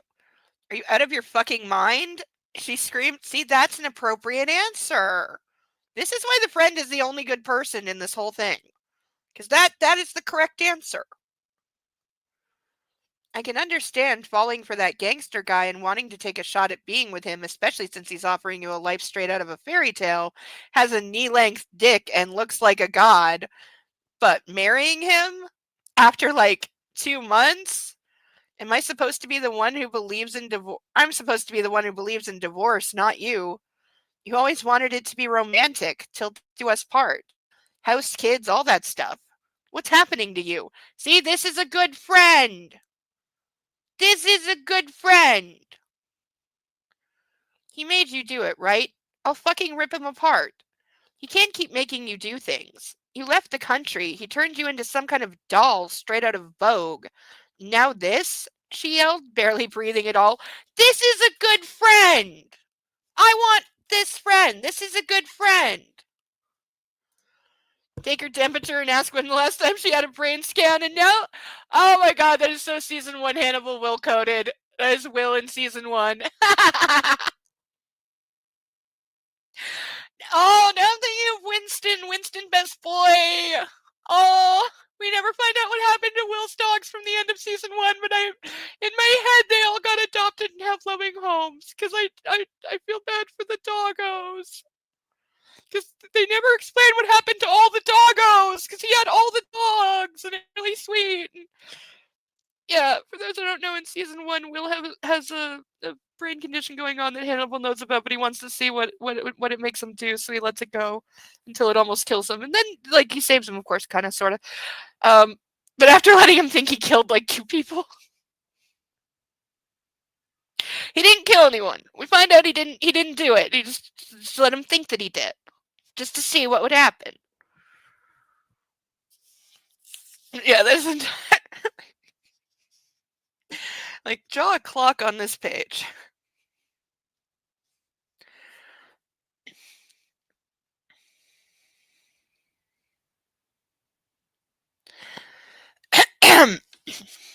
Oh yeah, wanted to highlight.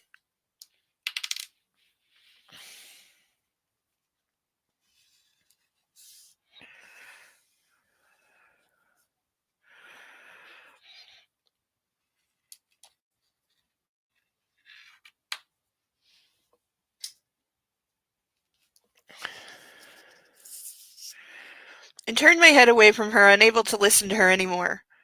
I'm pregnant, I said. Helga fell silent. Her eyes bulged, and I was sure they'd pop out and roll down onto the floor. You're what? I learned yesterday. That's why I wanted you to come here. Massimo doesn't know about it yet. Can we stop? I need to have a smoke. You're in Italy. You can smoke in the car. Trust me. You can smoke anywhere.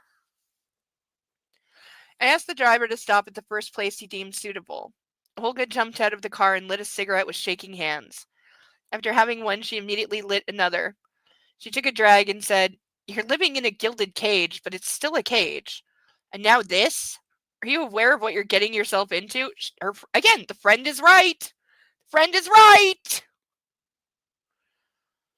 What am I to do, huh? Tell me. It already happened. I can't get rid of the baby. Actually, you could. I mean, if you object on some moral or religious level, I understand that, but let's not pretend you don't have options.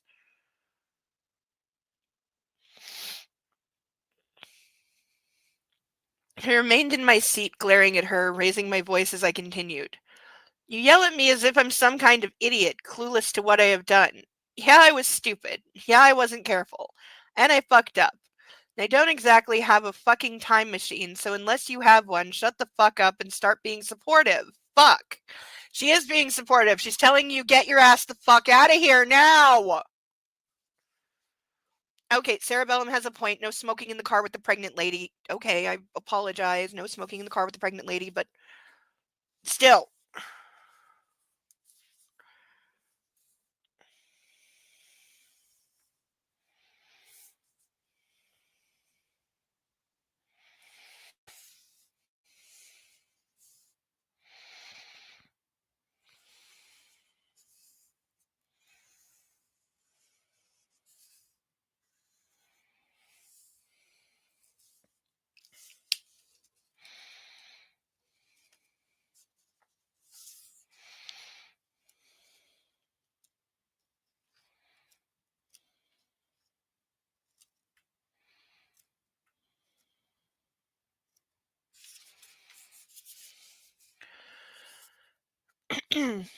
Olga stood there perfectly still, watching me as tears streaked down my face.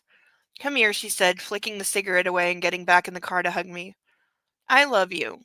And the kid. She hesitated for a moment. At least it's going to be good looking with parents like you. It has no other option. We spent the rest of the way in silence, each one of us trying to get through our thoughts into some semblance of order. I knew she was right. Her words were what I had thought, only feared to say out loud. That didn't change the fact that my life had really slipped out of my hands. I had no control. When we were nearing the mansion, I turned to look at Olga. Let's try and have some fun at least. I don't want to think about all that. I'm sorry, she replied, her eyes hidden behind sunglasses. But you didn't exactly prepare me for the news. The car pulled up to the house and Dominic was already waiting for us. Olga scanned her surroundings, shocked at what she was seeing. Holy mother of fuck. This is like Dynasty. You live here on your own or do you run a hotel? That that made me laugh. I was glad Olga's good humor was back. Yeah, I know, it's a bit much, but you'll like it. Come with me, I said as the young Italian opened the door on my side of the car. I introduced the two and saw they immediately liked each other. That had been pretty likely. Olga loved fashion and charming, handsome men. He's gay, I think, she whispered to me as we walked down the corridor. Good thing he can't understand us. Well, yeah, I called that Dominic is gay before because of course he is. He's the guy being trusted to be alone with, the soon to be wife of the mob boss. Of course he's gay or he wouldn't be there. Also, yeah, lazy writer writes all the 90s gay tropes of men. I'm going to disappoint you right there. The word gay is the same in many languages, so I think he might just have gotten a hint there, I whispered back. Passing my former room, I recalled Massimo's words as he spoke to me about our first times together and the surprises he'd left for me. Wait a second, I said, grabbing the handle. I went inside, feeling strangely anxious. Everything was mine.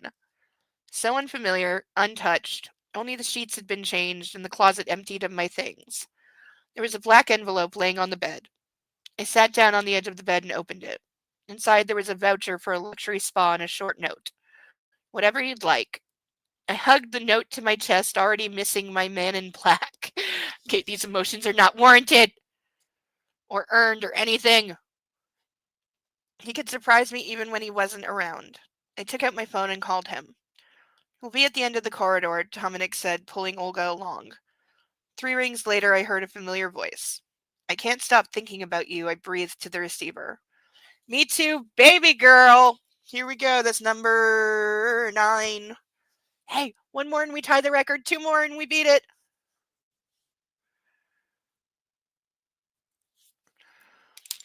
Something happened.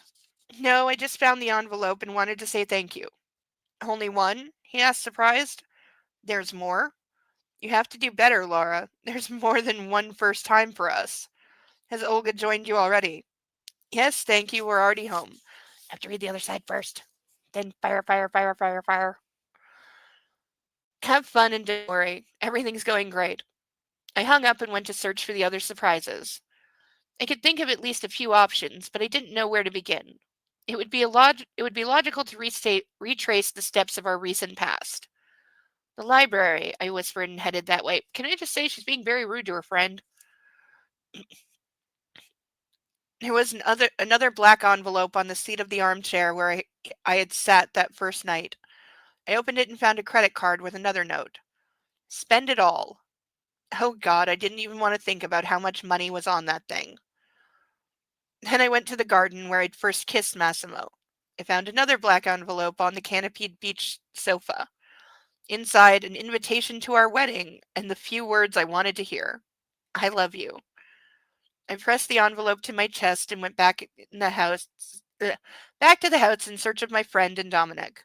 I found them standing on the terrace of my bedroom, located at the end of the corridor, not far from my old room. Well, if both rooms are in the same hallway, then her new room does not, in fact, take up the entire floor. God, book can't get something right for like 5 pages. Because it said her new room took up the whole floor, but now it just said it's on the same floor, same corridor as the first room she was in, so no, it doesn't take up the whole floor.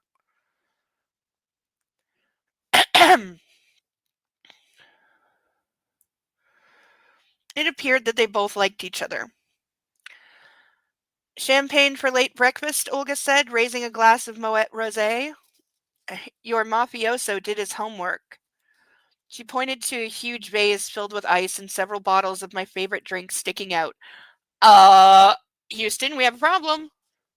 Dominic shrugged apologetically, passing me a glass of tomato juice. Here we go. I've ordered 2 non-alcoholic sparkling wines from France, but they won't arrive until tomorrow. I'm sorry, you're telling me in all of Italy you couldn't find one non-alcoholic fucking drink? Press X to doubt. That's okay, I said, sitting in a large white armchair. I can do without alcohol for a few months. Olga pushed herself into the seat, pressing me into the armrest. Why, though? If you're about to get married and Massimo knows nothing about the child, you should pretend everything's normal. A bit of champagne-flavored sparkling water won't kill you. Okay, I gotta say, champagne-flavored sparkling water sounds like the grossest thing.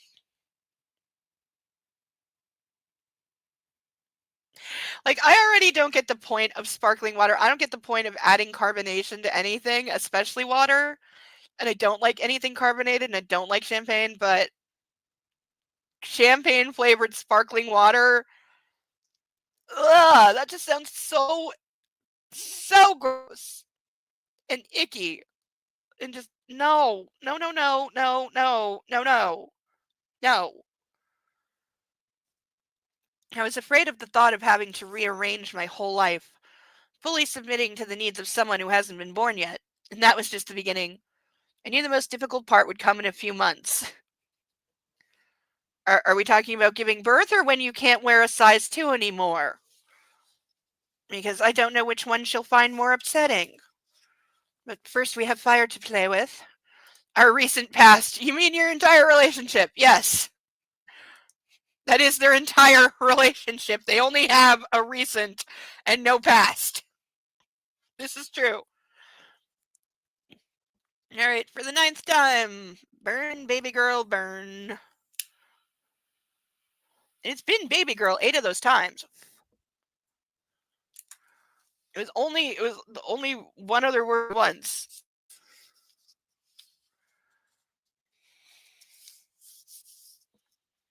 Meh, I can still make it out.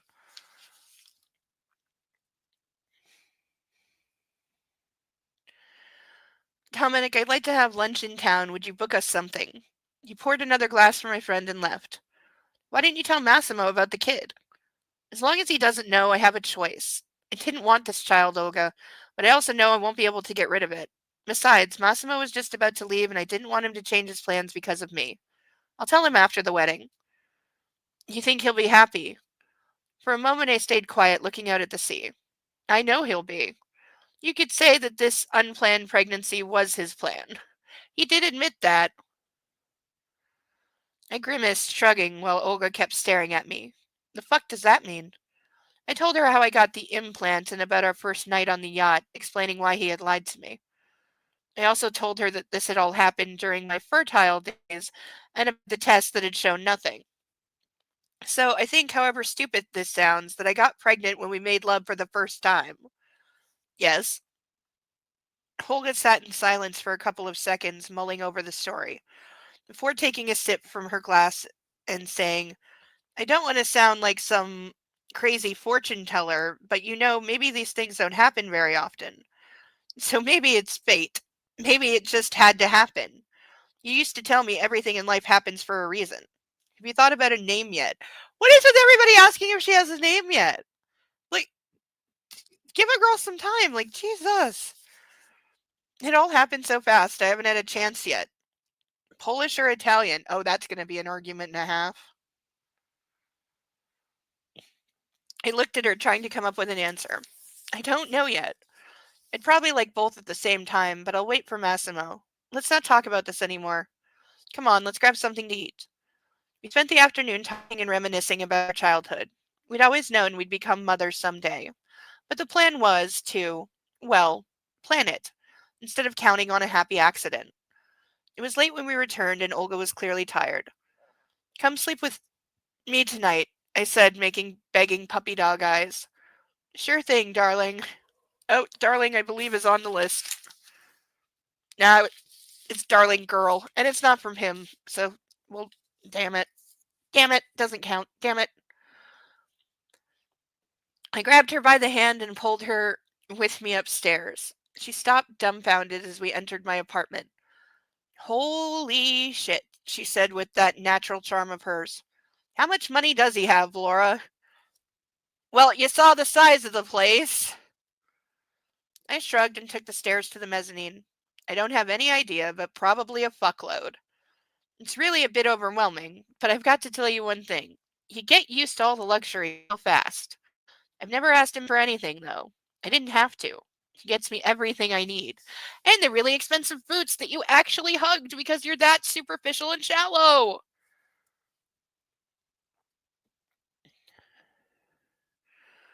He sat on the bed and I pointed to the open door leading to the closet. Want to see something really excessive? Go in there. I could buy a couple of apartments in Warsaw if you sold those clothes. I followed Olga through the door. The light flashed on, revealing the enormous space in all its glory. The wall opposite the door was lined with shelves filled with expensive shoes. Louis Vuitton through Prada. There was a rolling ladder affixed to the shelves, allowing me to pick even those pairs that were on the very top. In the middle of the room, there was an illuminated cabinet with watches, sunglasses, and jewelry, and above it hung a gigantic crystal chandelier. The interior of the room was black, but the individual sections divided by tall mirrors. My things took up the right side and Massimo's the left. There was a comfy padded leather armchair by the door to the bathing room, or bathroom. Olga collapsed on it, shocked. Fuck me. I don't know what to say, but I can't feel sorry for you. Me either. But sometimes I just think I don't deserve all this. Uh, me neither. But yeah. Olga got up from her seat, walked over to me, and placed her hands on my shoulders. What are you talking about? She exclaimed, shaking me. Laura, you're with a millionaire. You love him and he loves you. You give him all that he wants. Now you're going to have his child. You don't need to be as rich as he is to give him what he wants and needs. But if he wants to buy you that stuff, where's the problem? You've got to change your attitude. This is the friend that is a professional kept woman, so I totally get her point of view. I also agree with her point of view. She wagged a finger at me. For him, spending 10 grand is like buying bubble gum. Don't try to compare your finances to his. It's a whole different world. She's also right about that. That actually sounded pretty logical. If you had as much cash as he has, wouldn't you want to buy him everything? She asked. I nodded. So you see, just be grateful for what you get and stop overthinking it. Now let's get some sleep, mommy. I'm exhausted. End of chapter. All right, we got 25 pages left. We're actually doing remarkably well on time. So, of course, it's stretch break time. Oh, these spikes are really starting to dig in. Especially right here.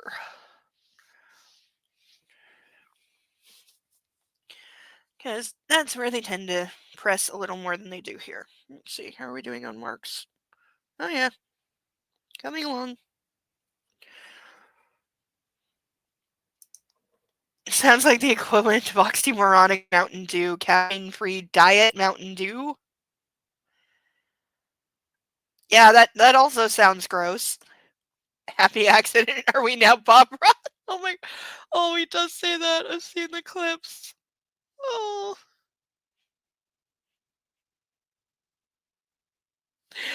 Yeah, I've seen the clips where he says that. Uh, oh, but I forgot. Wait, Sethiel, are you still here? Because we have 2 ducks to draw that Sethiel was kind enough to sponsor before we got started. Hopefully he's still here because I'm drawing one of the ducks. So that I don't forget. All right, This is your first duck, so get ready to name something. I have to roll this. I have to roll this down to get my hand in it. It's a big bag.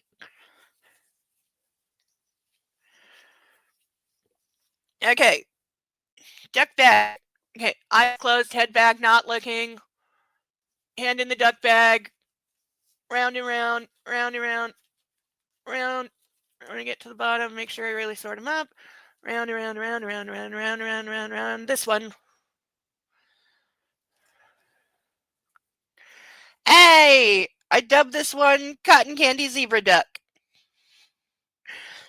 It's got a plus sign for a face. But yeah. So, Cotton Candy Zebra Duck. It's got a mane. His name is Marty. Okay. All right, I'll draw the next one in an hour. And also, I'm going to use this as shameless plug time to remind everyone we still have brand new ducks for $10 each. If you would like to sponsor a duck, I will draw one at random. We have our new, fresh off the line, painted ducks that are looking awesome, if I do say so myself. And I do. Those are also $10 because it's our inaugural night, and I'm feeling very generous because everything has to go right. So we have Marty, the cotton candy zebra duck. I'm going to write that down before I forget because everything falls out of my head.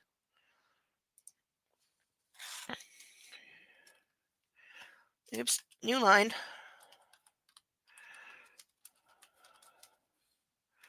I can spell zebra, really not so much, but.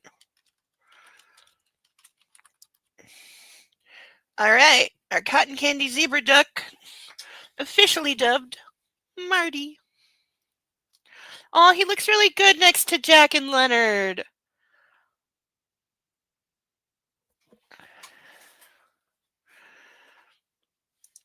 I thought it was from Madagascar, but I haven't actually seen that. Then he needs Melman. Because Melvin's also from Madagascar. He needs a rainbow afro. I take it that's in. Didn't they make more than one Madagascar? Isn't there like 2 or 3 of them? I assume that's in one of them. I will see what I can do.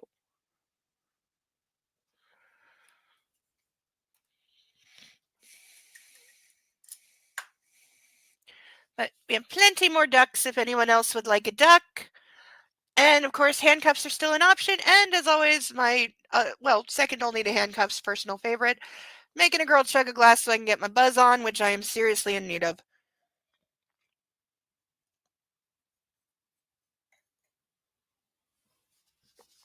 All right. Chapter 20. We're in the home stretch now.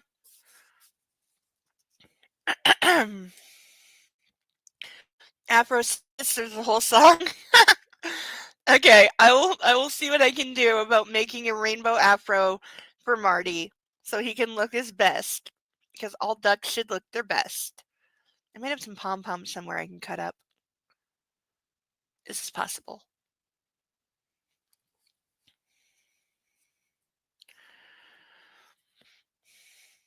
The next day we had breakfast too late to even call it that.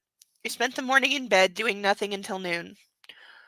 You need to do me a favor, I said, rolling to the side and looking at Olga. I'm going to see a gynecologist today, but the visit's been booked in your name, so you're the patient, at least officially. Is that even legal? Is that even legal? Also, how do you do that? Olga sent me a skeptical look, raising one eyebrow.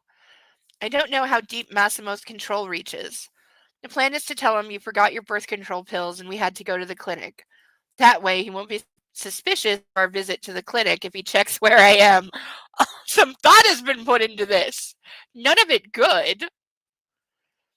Chewing a sweet roll, I don't know what that is, and washing it down. Oh, sweet roll, okay, like a bun. And washing it down with coffee. Olga said, "You're out of your fucking mind, you know that? He'll learn about everything, but we can do it your way. Whatever. The friend is entirely right here." Thanks. We'll go to Tormina after my checkup. I want to buy my maid of honor some clothes. Besides, I need a wedding dress myself, I said with a smile. You know what that means. Shopping, Olga exclaimed, kicking her feet in the air, the sweet roll sticking out from her mouth. Why do both these grown women act like children? Massimo gave us a credit card and we're supposed to wipe the account clean. Hey, if somebody gives me their credit card and tells me to go nuts, I can do that. It wouldn't be in a clothing store. I mean, granted, I would buy some clothes, but that would be the like I shop like a guy. I like it. It's my size. Do you have it in more than one color? Good. And I'm done because I hate clothes shopping. Shoes I would spend a little more time on. And handbags and accessories. I can shop for accessories all day. But you really want to see me spend some money? There are two places to drop my ass with an unlimited credit card. One, the largest bookstore in the area. Two, the largest art supply store in the area. You better believe at those two locations I can rack up some bills. God, when was the last time I went to an art supply store? It was pre-COVID. Yeah. Yeah, it was. Prismacolor markers.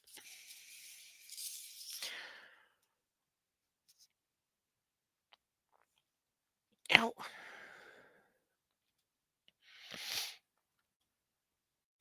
I'm a bit afraid of how much we'll find there. Anyway, I'm going to call him now. I need to get this done. I headed towards my favorite divan. The man in black bought the whole story about Olga's pills, only making sure it wasn't anything serious aside from birth control. Also, he definitely knows and is just waiting for her to tell him because she told him that if it wasn't for the birth control back when she still thought the implant was birth control that she would have been on her period, so he knows that she skipped her period. So, yeah, he definitely knows. Because he knew at the time that it wasn't birth control, even if she didn't.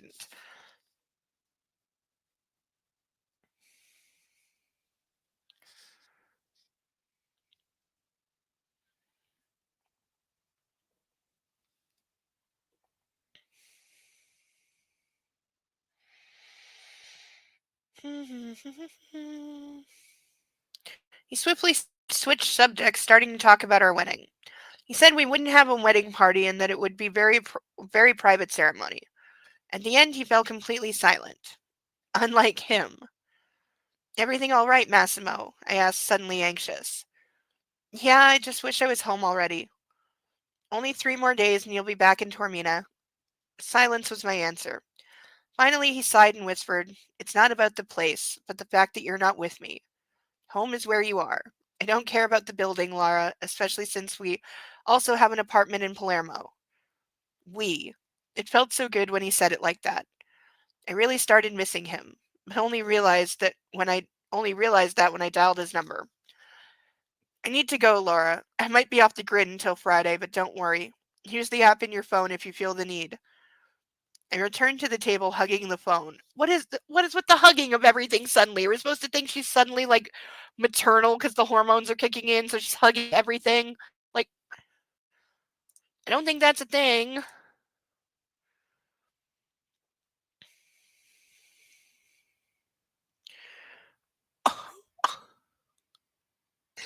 Uh, you know what? You know what, Seth? They'll give a girl 2 seconds. Give me 2 seconds to go through our box of, ah! Of I'm dropping things. God damn it. Uh, too far away. Too far away. Okay, don't fall. Uh, uh, uh. Yeah, let me check.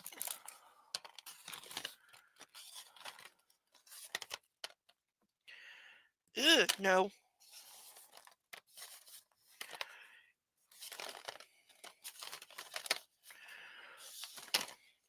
We do not have an alternate paint polka dot duck. I am sorry. But I could add some dots to Marty. But it does look really cute there.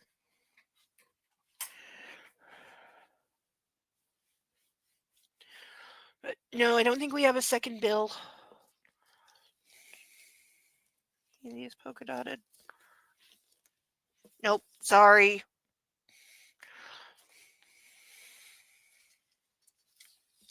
Or I could take one of the plain ducks. We do have plain ducks that are just one color, so I can paint them into anything. I could make Clown Marty for you if you'd like. It wouldn't take that much. But then our cotton candy zebra would need a different name. Because some of them do have like ears, so they would look like a zebra. Well, it has an afro anyway, so it wouldn't matter about the ears. But yeah, I can paint a duck to look like that. Easy peasy. And put a little afro on it. And I can definitely make a wig that looks like that. So yeah, we can make Sir Clown Marty if you would like that to be a thing. I can totally make that happen. Yes, yeah, that is really cute.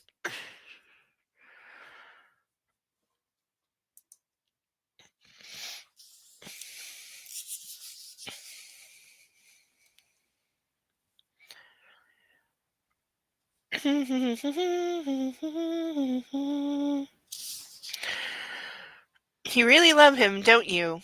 That's a new one, Holga said, rocking on her chair. You hear his voice over the phone, and you suddenly look like you'd give him a blowjob through the receiver if only that was an option. Well, that's a. Uh, you can, or someone else can rename the zebra duck. Okay, I will make you a clown outfit, Marty. And so yeah, we need a new name for Cotton Candy Zebra Duck. Um, throw suggestions in the chat. If I hate them all, I'll come up with something else. But yeah, set the L for next week. I promise you'll see uh clown Marty. It will make it happen. That looks like fun. It looks adorable. For anyone who doesn't know, find a picture. It's really cute. Yeah, I definitely have stuff I can make that wig out of. It's gonna be adorable.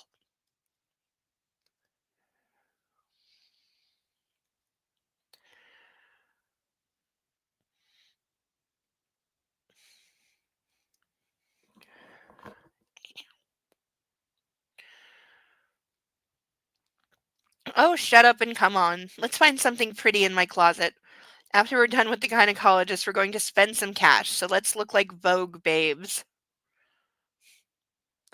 Rummaging through my things took us so much time. If not for Dominic, I would have been late to my appointment. We stopped in the doorway, ready to go out, and put on the same boots as before, the black ones, with black with a black bandeau dress. Holga chose the rich hooker style, putting on the shortest possible high-hipped Chanel white shorts that barely covered her butt and a top of the same color. To finish off, she selected a pair of enormously tall Gi- Giuseppe Zanato stilettos with gold insets, plus a pair of white-rimmed sunglasses. We didn't look like a pregnant girl and her broke friend, that's for sure. Okay, can I just say these ladies' idea of dressing like Vogue is again straight out of the 90s or even 80s with an all-white outfit and hooker boots? Like, yeah, girl, you look like a whore and you're in Italy. So the fact that you're wearing fashionable clothes, like with labels, doesn't make you not look like a whore. You still look like a streetwalker, girl. Know where you are. Dr. Ventura was surprised when two women entered his office. I explained quickly that I needed my friend's support as my fiancé had left. The gynecologist accepted her presence during the examination, which took place behind a privacy curtain anyway. What? What in the fuck did I just. What? Sorry, my brain just short circuited. What? When we were finished, I put my clothes back on and sat down next to Olga. The doctor scanned through some papers after putting on his glasses. You're definitely pregnant. 6 weeks, it seems, considering the sonogram and the tests. Can you even see anything on an ultrasound at 6 weeks? Like, that is really early.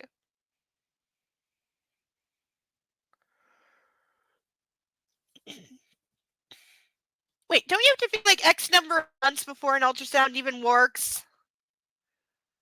because it doesn't like see all the way because the technology is like it's good. It's certainly better than it was like 10 years ago, but it has limits. Doesn't the baby have to be like a certain size before you can see it?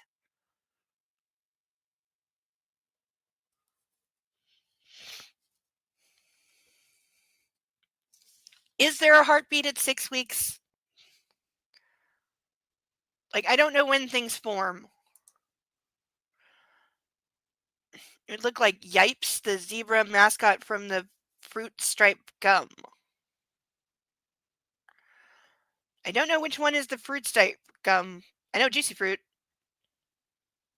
Juicy Fruit is good. It has to be trans badge. Yeah, that'd be me saying hell no. Like, oh, it has to be that way till you're in your 4th month? Okay, I'll be back in 4 months. That's my answer to that.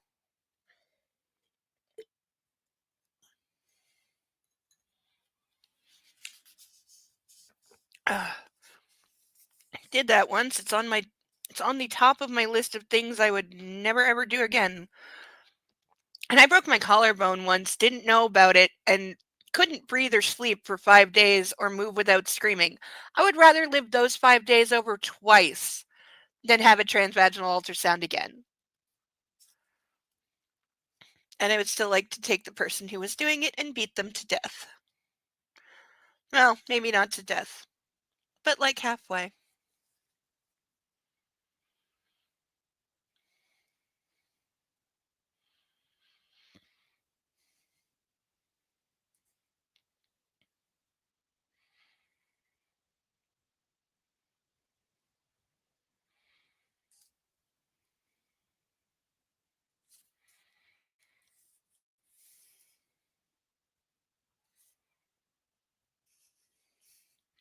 The fetus is developing correctly. Your results are acceptable, but I'm a bit worried about your heart disease. Okay, so we have a clue now.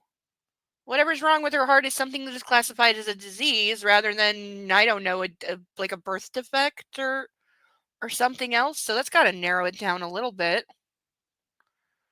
There may be some issues during the birth. We need to consult a cardiologist and change your medication. Oh, there's a big thing.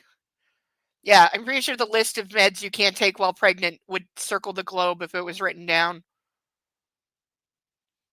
Also, no stress for you, young lady. Oh, yeah, she's just getting married in like 4 days, under the constant control and watching of a powerful mob boss who's engaged in a murder war with another mob and, lying to everyone in her family about everything and, yeah, nothing to be stressed out about. You know, just because the guy she's going to marry just executed one of her ex-boyfriends supposedly last night. Like, the doctor said, also, no stress for you, young lady, and no strong emotions and anxiety. Yeah, you're telling a pregnant woman not to feel strong emotions? Ha, ha, ha, ha, ha. The doctor said sternly and turned his attention to Olga. You'll have to take good care of your friend now. The coming weeks will be the most crucial for the child's growth. I'll prescribe some supplements, and if there's no more questions, I'll see we'll see each other in 2 weeks. Do you really have to get checked out every 2 weeks? Because that would get annoying. It's too early for a heartbeat. There'd be a visible stack. Heartbeat is one of the earliest developments. Definitely no beta blockers, which is probably what she's on. Or it kind of sounds like it. Oh, because I'm guessing those lower, those lower your blood pressure, which you don't want when you're pregnant. God, having a heart condition while pregnant must be so incredibly, like, just complicated to manage. Like, just genuinely complicated. I could see why you might have to get, like, checked out more often than women who don't have a heart condition. 2 weeks, not in the beginning. No. No, when my therapist told me once when she was pregnant with her first, she didn't know that being pregnant, and I don't know how true this is, but according to her, being pregnant can also thin your blood a little bit. And she was at the hospital having like normal standard blood work done and then decided to go get a cup of tea and a muffin because you're supposed to eat. And she had her blood taken. She had the Band-Aid on her arm. She had done the holding your arm thing till it stopped. Then walked to the coffee shop in the hospital, and then had somebody come up to her while she was sitting down and be like, ma'am, are you okay? And she was like, yes. And she's like, what's going on? And they looked down. Her arm had started bleeding without her noticing again, and she had left a trail of blood down the hallway and through the cafe. It's like, oops.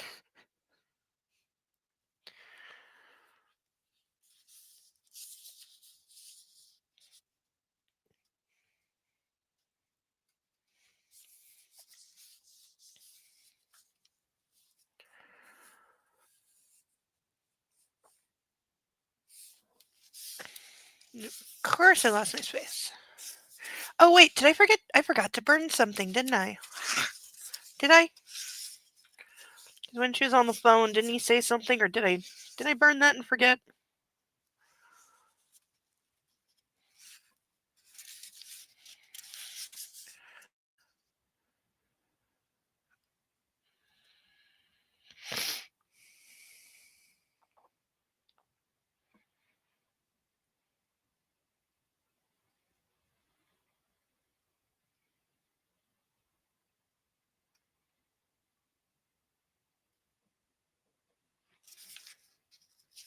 I'm not seeing anything underlined.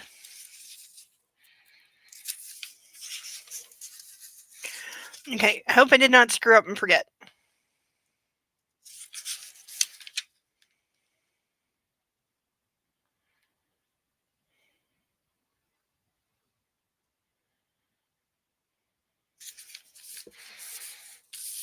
Because we're still at 9.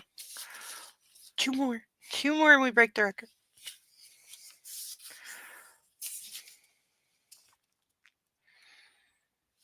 I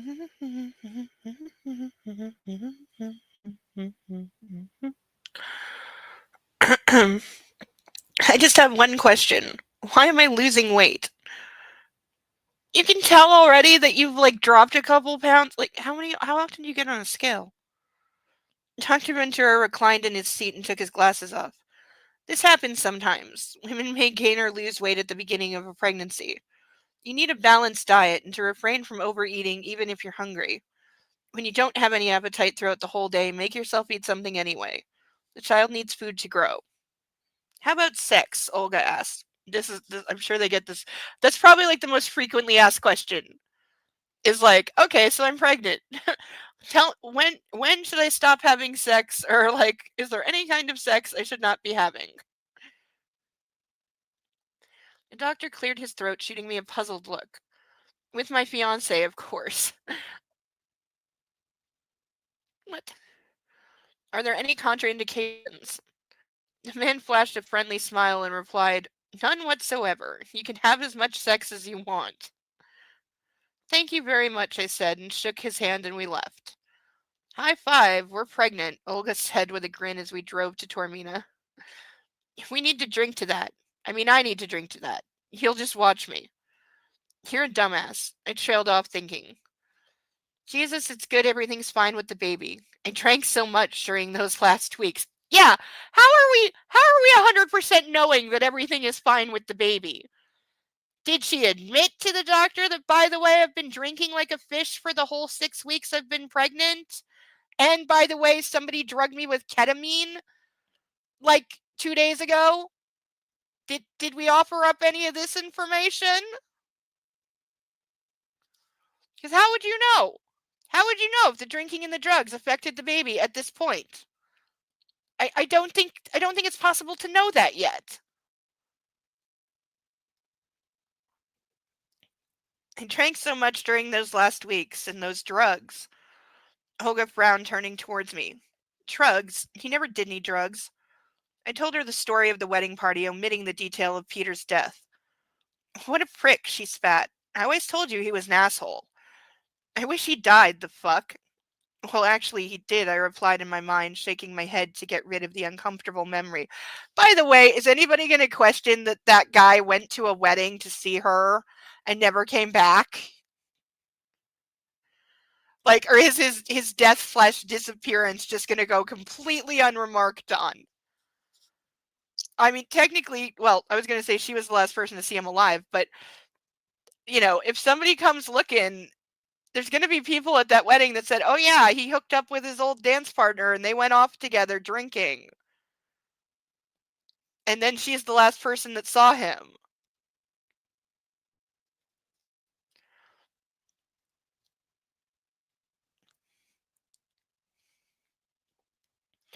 On our way shopping, we picked up Dominic from the mansion. Nobody knew the most expensive and best boutiques in town like he did. Tormino is a beautiful, gorgeous place, but there was nowhere to park. All right, we'll just hop off here and take a walk, Dominic suggested and opened the door. Two security guards got out of the car following us. They stayed at a distance but didn't stop trailing us. Will they always have to follow me, Dominic? I asked, grimacing. Yes. Unfortunately, yes. You'll get used to it. Where do we start? The maid of honor or the bride? I knew it wouldn't be easy to find me a dress, so we started with me. I didn't really care as long as nobody was going to see me anyway, but at the same time I wanted to look beautiful for Massimo. We hopped from designer store to designer store but didn't find even one thing that I could use. If not for the fact that Olga was lugging close to a dozen bags like some kind of fashion frenzied vagabond, I would have been fuming by this time, but her joy made up for everything. All right, we're not going to find anything here, said Dominic. I'll take you to my friend's atelier. She's a great designer. We'll have lunch here, there first, and then I'll find you something. I'm sure she'll have what you want. We walked down a narrow street, passing niches with stairs leading up and down the little cul-de-sacs, finally stopping in front of a small, dark purple door. Dominic punched in the code and we entered, taking the stairs up. You must know the owner very well if she lets him pop by her workshop like that, I thought. It turned out to be one of the most magical places I'd ever been to. The house was a large open space, supported only on several pillars, decorated with cotton ball lights in white and gray. All around the space there were dozens of hangers exhibiting a wide array of evening, wedding, and cocktail dresses. A tall mirror hanging on the wall, flanked by windows overlooking the bay, reaching to the ceiling at least 13 feet high. The floor in front was covered with a red carpet, which led to a huge white padded leather sofa. A door opened and a woman appeared, tall, slim, and incredibly beautiful. Her long, straight black hair fringed her fringed her thin face. Okay, that could have been phrased better. She had unnaturally large lips and enormous eyes, like a Japanese Manga doll. She was simply perfect. Dressed in a short skirt that brought out her impossibly long legs and very small breasts, she resembled me a bit. It was apparent that she worked out a lot, but her figure was very feminine and sexy. Dominic walked over to the woman, allowing her to embrace him. For a few moments, they stood in each other's arms as if neither wanted to let the other go first. Slowly, I approached them, reaching out with a hand. Hi, I'm Laura. The beautiful woman released Dominic and kissed me on both cheeks, her lips spreading in a wide smile. I know who you are. You look even better with blonde hair, she said. I'm Emmy. I saw your face on dozens of paintings in Massimo's house. Her words wiped the smile from my face. Massimo's house. Why had she been there? Are they close? I recalled Anna, Massimo's gorgeous ex. Was Emmy part of his collection too? Dominic wouldn't have exposed me to something so stressful, would he? My head was aching from all these questions. Dominic. She turned her attention to the young Italian. How's your brother? I haven't seen him in a while. I'm sure he could use some new suits. Brother, I repeated, frowning and sending Dominic a quick look. He turned, his face impassive, and said, Massimo and I had the same father. We're half brothers. I can tell you all about it if you'd like. Back home. For now, let's take care of your wedding dress. I stared at the two of them dumbly while Olga ogled the clothes hanging all around us. Meanwhile, I was wondering what was more interesting. Emmy's reaction with Massimo or the fact that Dominic was my fiance's brother? Lara, Emmy turned to me. Have you thought about anything specific? A shape, material? Yeah, start there. Wedding dresses are complicated and usually very, very heavy. Oh.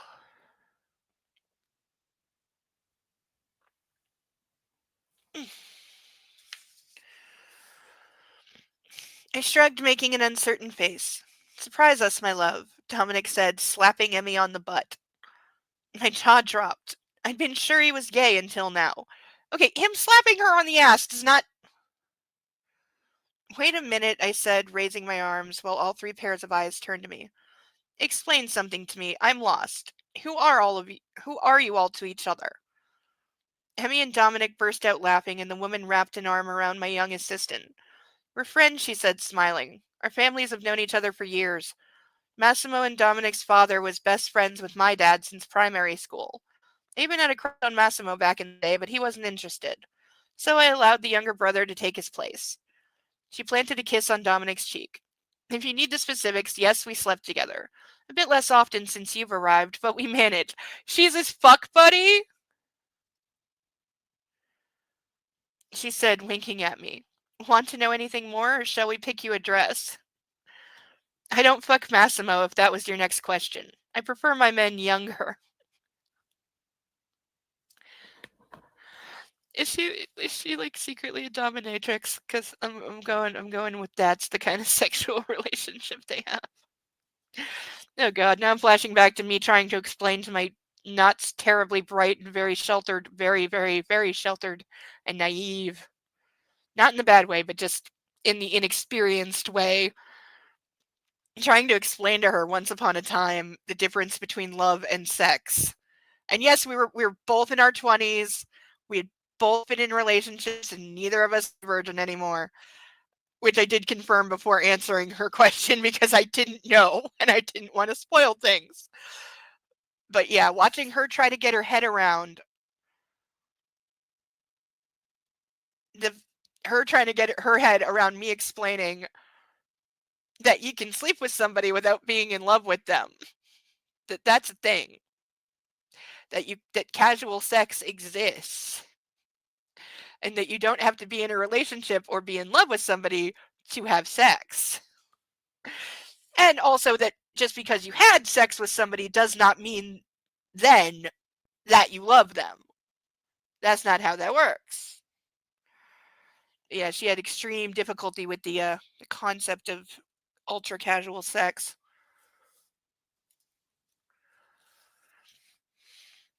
Or just meaningless sex, without any attachments.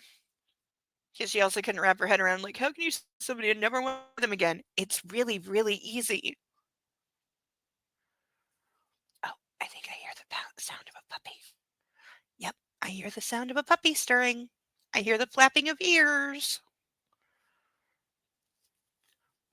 Give him a minute, he has a lot of stretching to do.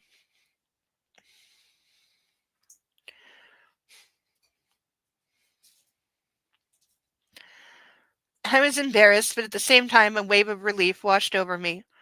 Emmy's terse depiction of their relationship brought back my good humor. Hello, thing that's pawing at my leg. Yes. Come here. No, I'm not coming down there and laying on the pillow. Come on, up, up. Come on, good boy. Come on, that's my good boy. That's my good boy. Up, up. Okay. He turns around and faces me and lays down again. Come on, up. That's it. Good boy. Good boy. Up, up. Big jump. Big jump. I got you. Come on. You can do it. Oh, he does these little stuttery half jumps, and I never know why. Why do you do that? Why do you do the little half jumps before you jump? Oh, ow! Combination of puppy and spikes. I forgot I was. Oh, okay. Oh, okay. Somebody needs a bath. It's not the sweater. It's the thing wearing the sweater.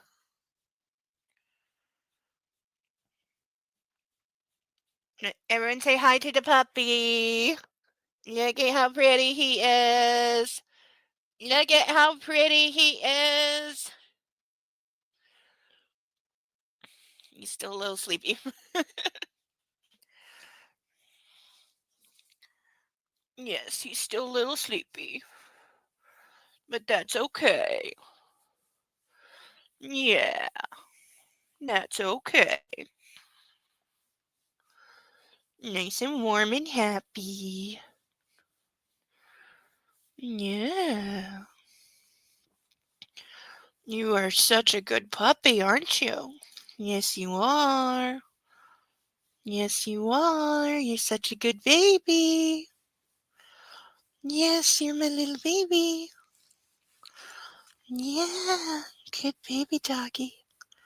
You're so good. You're so good. Yeah, you're so good, aren't you? You're so good. Yes, isn't he just the best boy? Look at him. Look, isn't he just the best puppy in the history of puppies? He didn't even try to steal a duck this week. Oh no, there was a noise. It's okay. Uh, do you want me to put you down so you can do something about the noise? You thinking about it? You're just trying to block my face so I can't see the screen and talk to people? Yeah, that's what he's doing. Yep. He's just going, I'm the center of attention. I'm the center of attention. I'm the center of attention. Yes, you are the center of attention, aren't you? Yes, you are. Yes, you are. Yes, everybody looking at you and seeing how pretty of a doggy you are. You're such a pretty doggy. Yeah. He's not sleepy at all. No, no, no. He is not sleepy. No, I'm not sleepy. No, I'm not falling asleep. No, I'm not a sleepy doggy. No, I'm not a sleepy doggy. No, not at all. You can't actually just rub his belly and stroke his nose and put him to sleep. Yes. Not because you're a sucky baby at all. No. Not because you're a sucky baby. No. Oh, so good. Love you so much. I love you so much. I love you so much. You're so good. And I don't want to get lipstick on your fur. Because it tends not to come out too easily. He's a very light colored puppy. Yes, he's now doing the I've melted. I've melted so you can't put me down. I've forgotten how my legs work. That's okay. You can lay on your pillow. Yes, you can. You can lay on your pillow. Okay, say goodbye to puppy. Yes. Everybody say goodbye to the puppy. Good night, Bo. Good night. He'll probably be back. He usually is. Come here, little baby. Yes, I love you. Yes, yes, yes. Oh, you're so lovey. You're just so lovey. I love you so much. Yes, I love you so much. Mm-hmm. You're a good baby. Okay, say bye bye. Bye bye. Feed me a duck. Sorry, not for you. I need to get him some treats and have like a $1 feed the dog a treat option. If you donate $1, I will feed the puppy a treat. What do you think? Would you like that? Hmm? Would you like that? He thinks this is a good idea.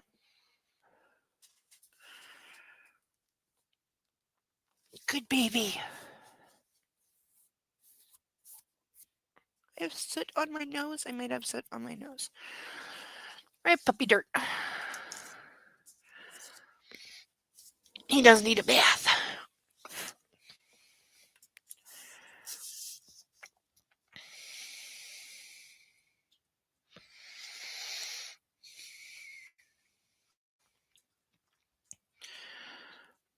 I'd like it in lace. The more the better. I want it Italian. Classic, light, and sensual. Okay, when you start layering the lace, nothing is light anymore. Very specific indeed, but as it happens, I've made one dress lately that might just be your style. Come. She took me by the hand and led me behind a heavy drape.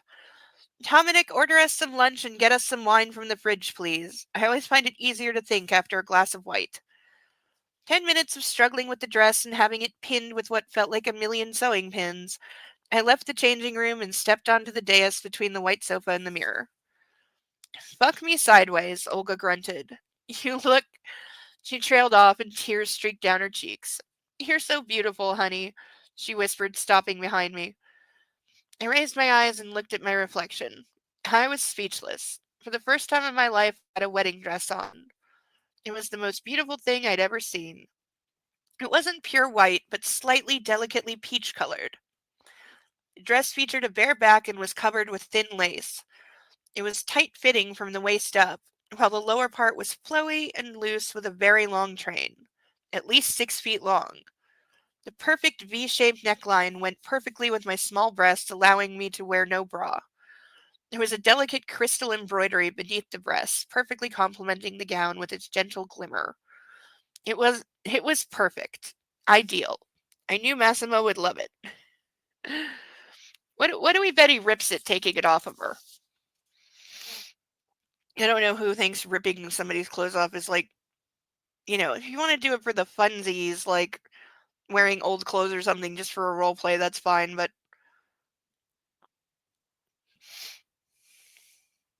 you'll need a veil, Emmy said. One that will cover your back. You're in Sicily, Priests around these parts are crazy about those things. I drew a circle on her. She drew a circle on her temple with her index finger. But I have something that will work. The designer disappeared in the forest of hangers, only to return a moment later and cover me with a thin, nearly translucent lace that shrouded me entirely like a cocoon. I was still visible beneath it, but at the same time it obscured my bare back enough for the priest to be happy. Okay, I'm sorry, but I'm not consulting the priest on my wedding dress. They can F all the way off. Now he won't bother you, Emmy said, nodding with satisfaction. Olga was sitting on the couch drinking her third glass of wine. I didn't think it'd work. That was too easy, but you look amazing. But that was a fact. I did look amazing. I knew Massimo would think the same. The longer I kept looking at myself in the mirror, the clearer it became that I was really getting married. Slowly but surely, happiness came with that thought. All right, get off me unless you want me to start crying, I said, stepping down from the dais and trailing my train and the veil behind me. When we freed me from the dress and I returned to the main room, the table by the sofa was already laden with various seafood delicacies. We sat on white chairs and dug into our dinner. It'll be ready tomorrow, Emmy said between bites. Dominic will bring it to the mansion. I hope you'll lend him to me for this one night. I laughed, hugged Olga, who was sitting next to me. I already have a companion for lonely nights, so you can have him. I turned to the young Italian. Maybe it's even better that you stay and watch over her so she finishes on time. I'm always watching someone, either my brother's runaway girlfriend or my own, always sewing something new. That's my fate, it seems. One is a Don, the other is a seamstress. Emmy dug an elbow into his side, shooting him a provocative glare. You don't have to watch over me if you don't like it. Dominic leaned over and whispered something into her ear, making her lick her lips lusciously. I was jealous. Not of my assistant, or rather my future brother-in-law, but the fact that they had each other and could enjoy each other openly. Massimo and me, it was highly likely we wouldn't be able to behave like this with other people present. She kind of does have a point, and that would suck.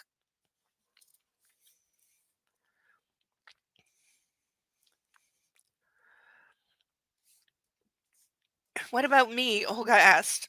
With all those things we bought me, there still isn't a single thing that would match your dress. Emmy put down her fork, chewing a piece of octopus, and went to one of the hangers. I can see the hooker style is something you're familiar with. Okay, she said, returning with a dress. But it won't do this time. Not in the church Massimo picked for you. Try this on. Olga made a face but took the dress. Before she vanished into the dressing room, she called out, Look how I sacrificed my value for you, Laura. When she returned and stopped by the mirror, she had a change of heart. The dress she was wearing was the same color as mine. Okay, there's a huge faux pas, but had a different length and shape. It was a pencil dress with shoulder straps made of delicate matte silk. Very elegant. Perfect for Olga's shape. Large round backside, flat belly, and large breasts. I'm glad there won't be a party after the wedding. I can barely walk in this. It's only good for slow dancing, but it sure looks awesome. I sighed with relief seeing my friend looking so good, knowing we were ready for my big day. When we finished our food, it was getting late, and Tormina was already shrouded in darkness. Lara, Dominic said as I waved goodbye to Emmy. If anything happens, call me. What is there to happen? Olga asked, annoyed. See, now we know something's going to happen.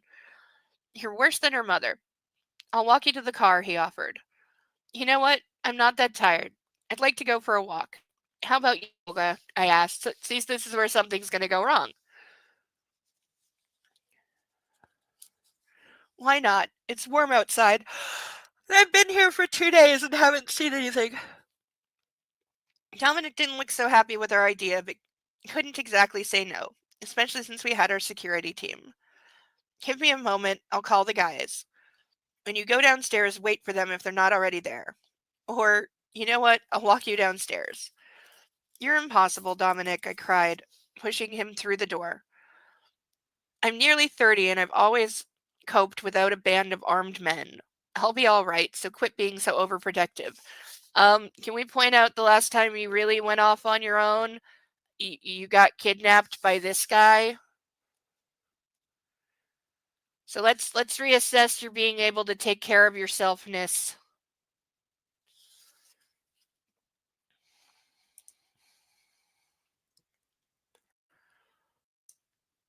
You know, I'm just saying.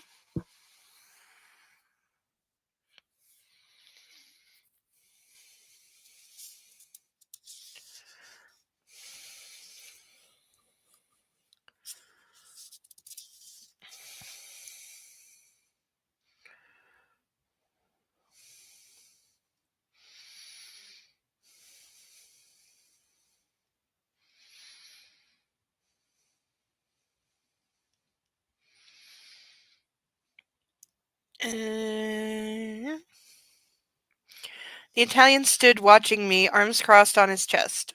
Just wait for them, please, he hissed as I slammed the door shut. See you tomorrow. Bye, Olga shouted, and we ran down the stairs. We waited a moment for the stone-faced bodyguards and headed down a street chosen at random. The evening was beautiful and warm, and the streets of the small town were filled with tourists and locals alike. Termina buzzed with life, music, and all the smells of Italian cuisine. Okay, I so wish I was there. Now I'm getting really hungry. Would you ever move here? I asked Olga, walking arm in arm with her. Here, she asked, surprised. I don't know. Nothing really keeps me in Poland, but there's nothing for me here aside from you. Is that too little? I don't know, but remember how much time it took me to move to Warsaw? I don't like changes, and I'm afraid of drastic ones. Right, it had taken me ages to talk her into moving with me. I'd been living in Warsaw for the past 8 years, having moved there to escape Peter's pathological love. Um, can we not just call him an abusive, psycho? When I finally relocated to the capital, I had nowhere to live, and the job I'd been offered was right for me in every aspect aside from financial. My mother still couldn't accept that I had chosen the option I had, but I knew it had been the right thing to do. There had been two opportunities for me. The first one had been a job as manager of a five-star hotel, but with the wages of a part-time worker, the pros had been that I would get my own business cards and a boost to my ego. What? Who cares if you can't make rent? On the other hand, there had been that exclusive beauty salon that had wanted me as a new stylist. That would mean I'd have to serve rich, hoity old crones. The paradox had been that as a manager, I earned 3 times less than what they had offered me at the salon. How does that work? Because I'm sorry, bullshit. I don't care. Can hairdressers make a lot of money? Yes. But the manager of a five-star hotel is two things. One, not part time, and two, very well paid. So this is just some absolute fucking bullshit.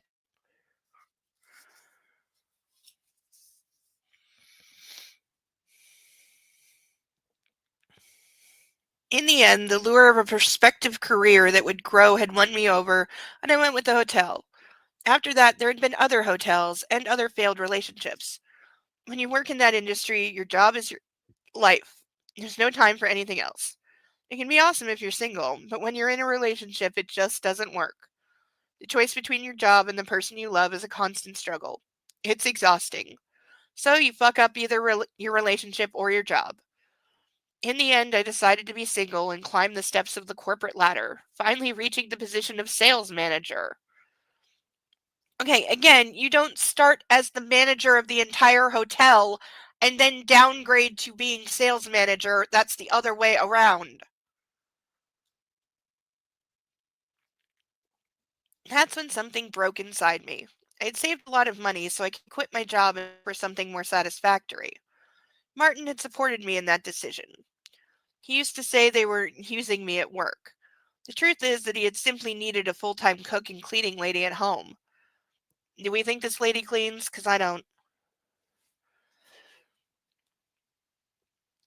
You know, Laura, Hoga's voice brought me back to reality. I can come here once in a while when the child's born. I know next to nothing about kids, though. They scare me. They shit themselves all the time. But I'll manage somehow. For you. She's not wrong about babies. That's why they're so adorable.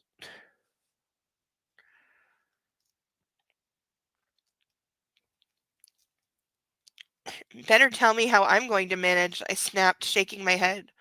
Normally I would call my mom to come to the rescue, but if she sees all this, the armed bodyguards, the house, the cars, she'll kill either me or herself or them. How about Massimo's mother? Won't she help you out? His parents are dead. They died in a boat accident. It was probably an attack, but it was never proved that anyone else had something to do with the explosion. Oh yeah, boats just explode. Yeah, uh-huh. Massimo told me his mom was incredible. She loved him very much. He doesn't like to talk about his parents, and when he does, his eyes change. And his dad, well, you know, head of the family, more of an authority figure than any kind of emotional support. The only member of his family I've met is Dominic. Why did they hide the fact that they're brothers? Olga asked, leading me down another narrow alley. I don't think they've been hiding it. They just didn't tell me. And I didn't think to ask. Massimo picked him as my guardian because he trusts him the most. Remember Marius? The guy from real estate. He got you a guardian too, no? She laughed sharply. That was a weird one, right? Total psycho.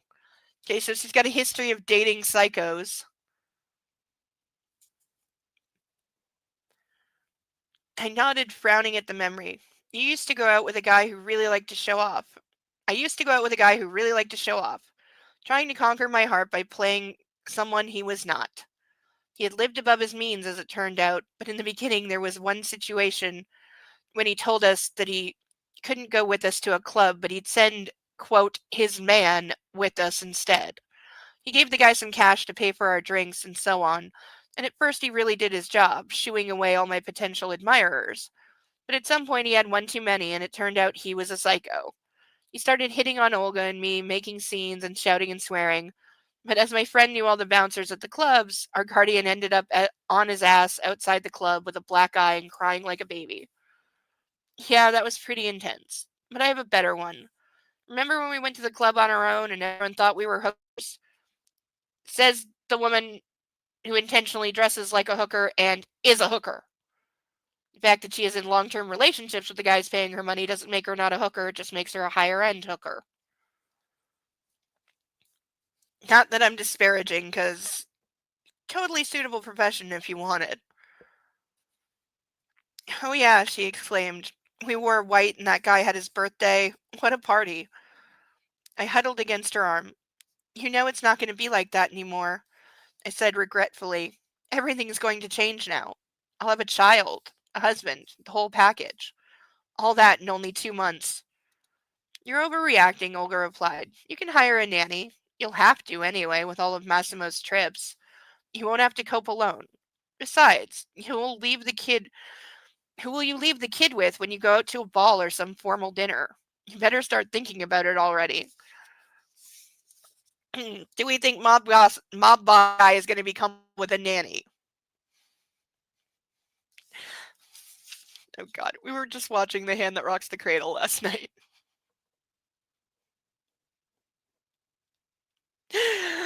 I really do want to see the remake they did of that. I think it just came out in like December. I don't even know who's in it. Because I don't like to spoil anything, but now I do actually want to know who's in it, just because I want to know if it's anyone I know. Or is it like a cast of complete unknowns? Not that that's like not a good thing. I mean, as I was reminded also this week, Johnny Depp is in. I forget which one, but one of the 80s slasher franchises. It's either Friday the 13th or the other one. He's in one of those when like nobody knew who he was. It was like his first on-screen role, I think. He's in one of the slasher movies.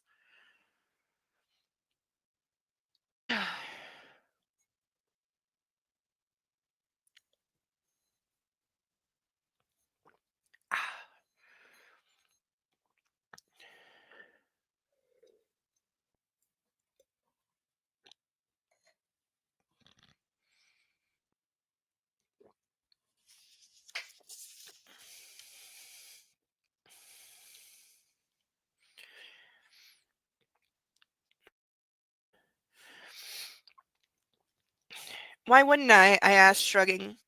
I know he'll decide for me. I won't have any say in anything. It'll be about his child's safety. I shook my head, suddenly afraid. Jesus, he'll lose it. He'll be too scared for us to leave us for even a minute. This is also possible. Or that he'll just insist on dragging you and the baby with him everywhere, but that's also not safe because I would assume he's more vulnerable when he's going to meet with other mob families.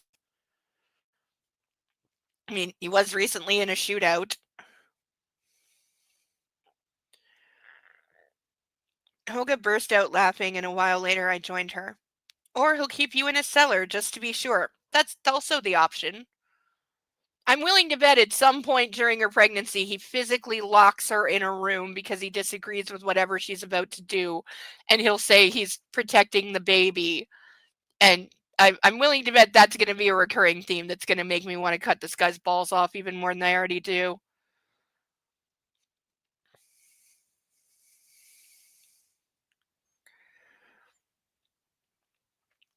We walked for another hour, reminiscing on the not-so-old times, until it got really late. Stopping for a while, we allowed our bodyguards to catch up with us and asked them to take us home. End of chapter! Look, look, look how close we are to the end. Look, there's only 11 pages left. We're actually a little ahead of time, but we've got the back cover to read, but we should, yeah, this is going fast. Has everybody died in chat, or are you just really quiet? Kids, don't do what I'm about to do at home. Oh, had to. Lipstick build up.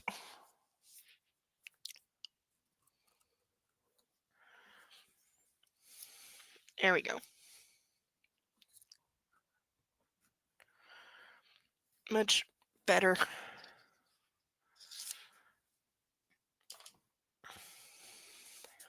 And see, it doesn't even look better, because, yeah, it builds up on the edges and stuff.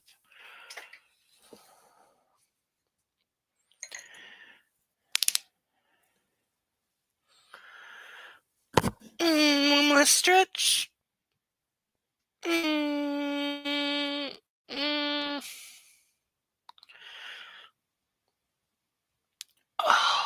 I really gotta practice sitting up straight more. I'm not good at sitting up straight.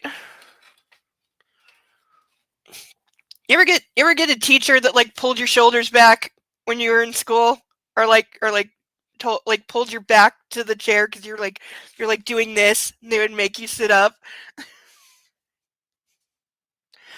That, and I got in trouble for ever sit with your legs like the wrong way instead of like crisscross in your lap like they like you to sit when you're a kid. I would flip my legs the other way, and I used to always get told you'll wreck your knees doing that, and it's like it's more comfy than the other way. I used to get in trouble all the time for that one. Till my mom told them to stop making me sit the other way because the other way wasn't comfortable. And she was like, "What does it matter? Leave her be." because she grew up with all the nitpicking crap of, sit like this, hands in your lap, always look pretty, always smile. So she was not going to tolerate, for which I'm grateful because not the most girly of girls, in case you haven't noticed. I don't know. It's weird. I can be extraordinarily girly sometimes. Like about certain things, I am such a girl. I am so completely a girl, even to the point of disgusting myself. But other things, I could not be more of a butch dyke lesbian. Absolutely not.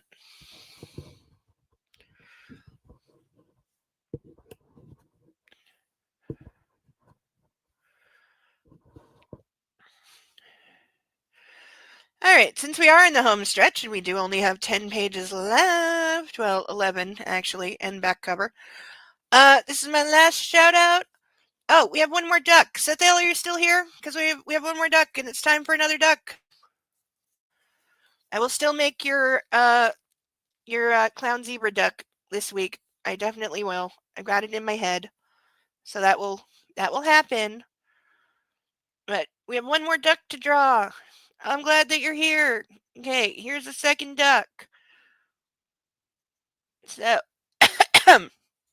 but before I draw the duck, my third and final shout out for the evening, so I can pat myself on the back and say I did the shout out thing 3 times. Don't ask me why this has become a thing. It just makes me collectively feel better.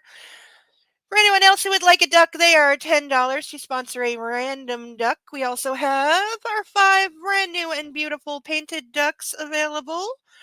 We have Raphael Teenage Mutant Ninja Turtle duck. We have a Christmas Story duck. Yoshi! Evil Knievel duck and Turducken duck with our hidden compartment. It's too late for handcuffs, but you can still make a girl chug and help me get my buzz on. This is only a glass of wine at night. We only had like half a glass the whole night. So if you want to, give me a nice send off for the end of the book, now would be the time to make a girl chug a glass. I'm going to set that right there. Not the upright way. Also, the V legs are terrible for growing legs that caused her legs to be slightly rotated. The V legs? What is that? Is that sitting with like your knees facing each other and your legs turned outwards instead of inward? Is it really bad for you? Like, is it actually? Because as a kid, I definitely always thought that was adults being some bullshit. I definitely thought it was just adults being bullshit. I never believed them when they said that it would do anything wrong to me. Is it actually really bad for kids to sit that way? Because I sat that way all the damn time. But right now we have a duck draw. Okay, eyes closed, head back, not looking. Duck bag, hopefully on screen. Rummaging in the duck bag.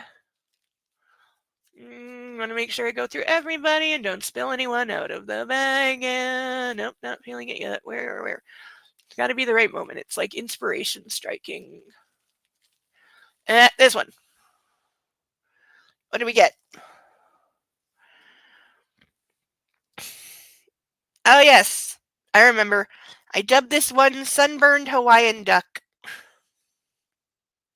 Because that's what it looks like to me. If anyone can do better, let me know. But I dubbed it Sunburned Hawaiian Duck. So, it needs a name. Let's see. Can we squeak?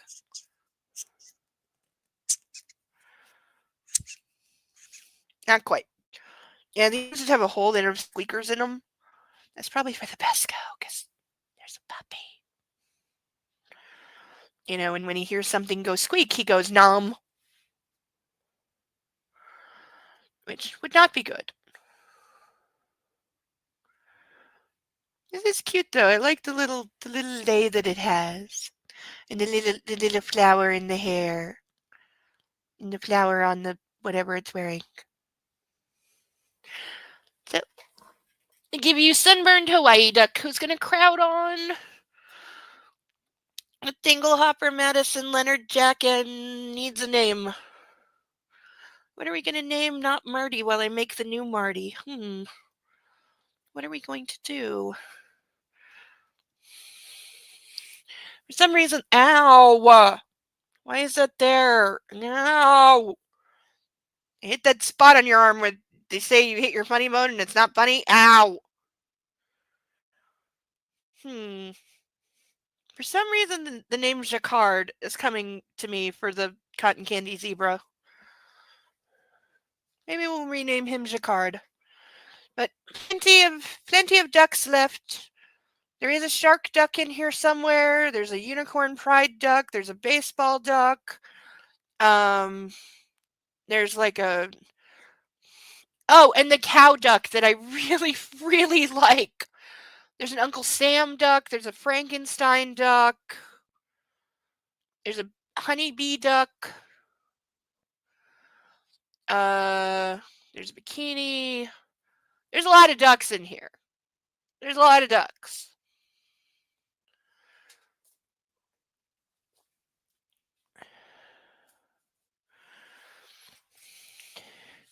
Yes, exactly. My daughter did that and it caused some in-towing and she would trip over her feet. The Grossberg corrected it and stopped sitting like that and physio. Aw, I'm sorry she had to go through all that crap. But yeah, I used to do that. And now I retroactively mentally apologize to all the adults I called bullshit on when I was 5, 6, 7, 8, 9. Because yeah, I call every day I'd get told for that. Every flippin' day. But no, I genuinely didn't believe them. I thought they were just being annoying adults. I really did.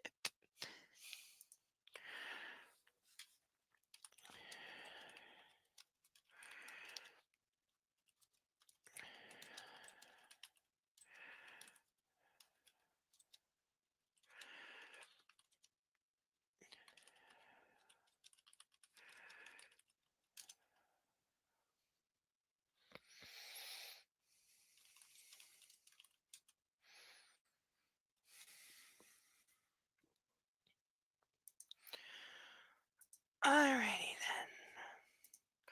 I think, yeah, this is the final chapter.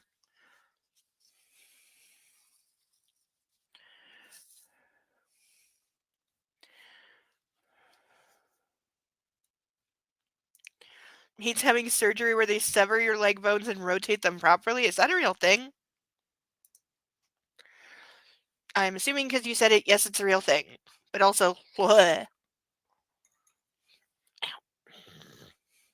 This one on the side is really starting to get my attention.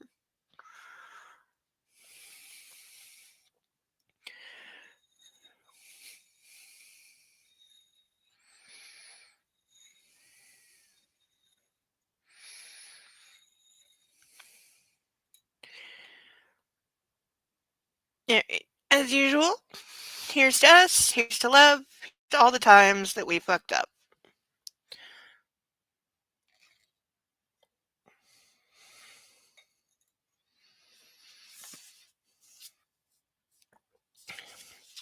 Yeah, I think I gotta replace that. I kind of burned it.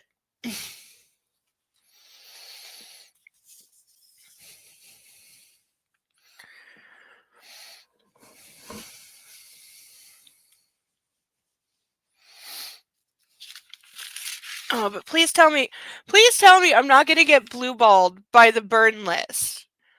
Please tell me, because we're on 9. So we need 10 to tie, 11 to break the record. Please tell me I'm not gonna get blue-balled by the burn list, because it's not good. Because we have Darling Girl, Hot Seed, Sweetheart, Mine, Girlin, Baby Girl, Snatch, and Baby Doll. So far, we've had 8 occurrences of Baby Doll and 1 occurrence of Snatch tonight.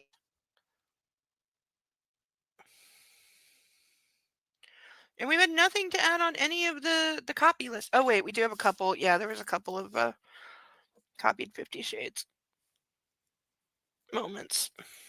That's like over 40 now. Because this is just a blatant copy. You know, but somehow worse. It's like somebody took the worst non-erotic series ever and said, how can I make this worse?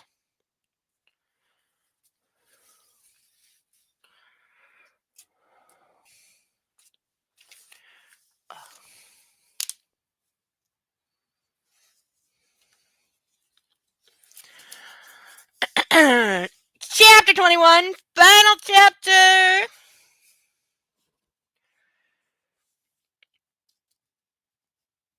Uh, excuse me. Also, for anybody still up when at the time we finish, because we might finish early tonight. I probably will jump in the movie room in my Discord and be watching something if anybody wants to have or be company. The next day I woke up alone. Holga was gone. Why did she wake up this early? I thought, looking for my phone on the nightstand. What the fuck, I swore, seeing it was already 1 p.m. Well, when you sleep half the day, not that I haven't done that. I didn't know I could sleep this long, but the doctor had said something about sudden exhaustion. Apparently was natural for someone in my current state. Still dazed, I went to the bathroom to get myself ready to leave and headed out to look for my friend. I went to the garden first, where I found Dominic. He was sipping coffee. Good day. How are you feeling? I have some papers for you, he said, pushing a stack my way. I don't know how I'm feeling, really. I'm still super sleepy. Where's Olga? The young Italian took out his cell phone and dialed a number. A moment later, a boy joined us, bringing me tea with milk. Olga's sunbathing on the beach. What would you like for breakfast? I covered my mouth with my hand. The thought of eating made me want to throw up. I waved away Dominic's question. I'm nauseous. I don't want anything for now, thanks. I grabbed a bottle of water and went to the wharf. Yeah, I would say that's gotta be like the suckiest part of like early pregnancy when you know that you need to eat because baby needs food to grow, but at the same time, the sight of food makes you want to puke up anything that you've eaten, which is counterproductive. You know, not so great.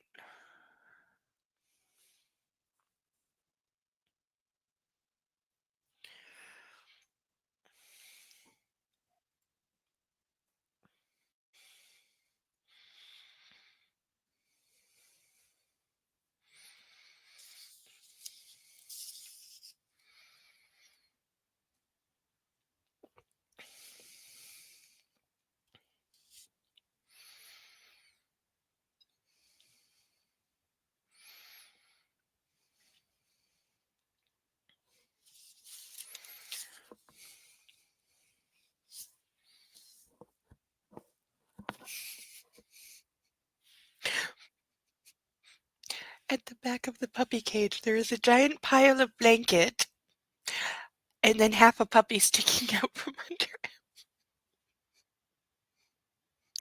He's got his head and all four of his paws under the blanket and the rest of him not.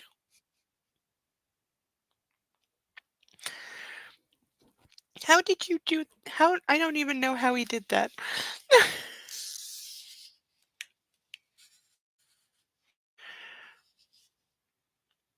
Okay, I'm getting spammed on Discord. Oh, somebody's spelling something. I was like, why am I getting like 9 messages? Somebody's using the letter things that I forget that they have. Counterintuitive. Eating actually helps with the nausea as long as it's food that doesn't upset you smell wise. Ah. Yeah, that would be like, does fighting that instinct of I don't want to eat because I feel like I'm gonna puke, does that get easier at any point or?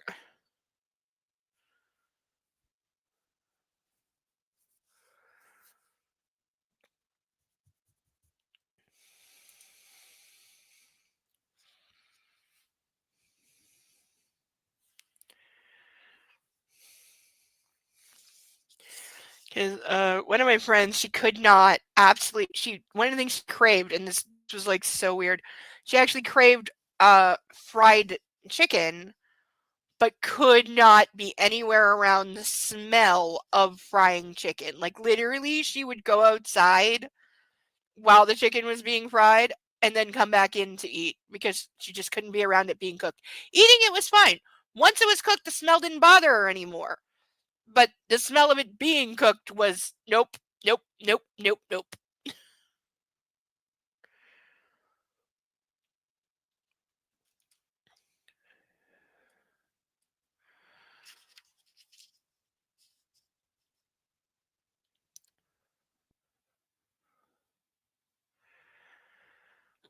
I'll go to the beach. I grabbed a bottle of water and went to the wharf. On the way, I finally stopped feeling queasy. The motorboat in the quay reminded me of my panicked flight from the shower from the horny Massimo and his hard cock. Why did we need those lessons? Why?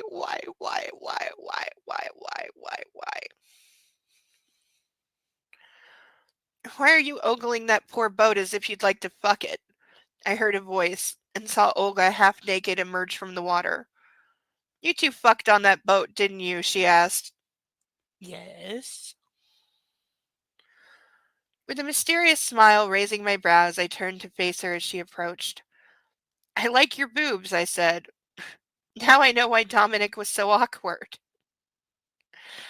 Okay, ladies, have you ever said to another one of your straight girlfriends, both these women are straight, I like your boobs?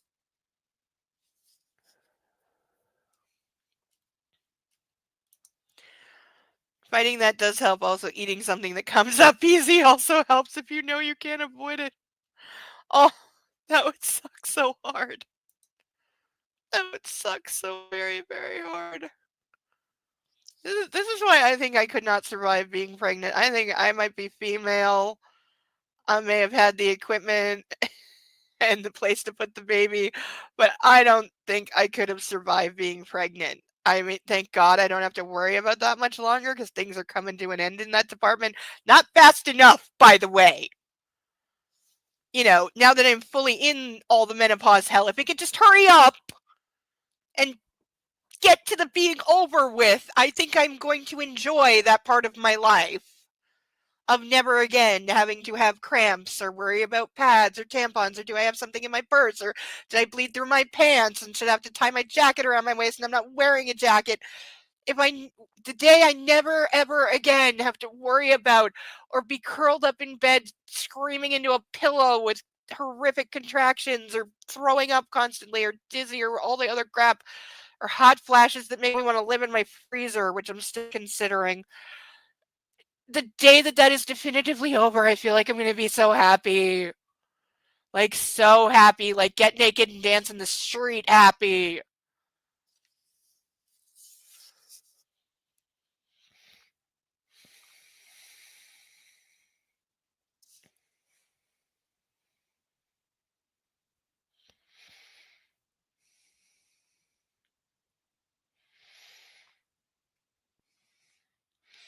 Yeah, he came here and brought me a bottle of wine, doing his best to look me in the eyes. You should have seen it. Slept well? She asked, lowering herself onto a chaise. And I'm sorry, but no Italian guy is going to be the least bit, like, hesitant or not looking at your boobs. There's just no fucking way. This is a place where every beach is a naked or at least topless beach. This is a place where women openly walk down the street topless all the fucking time. It's just it's not a thing.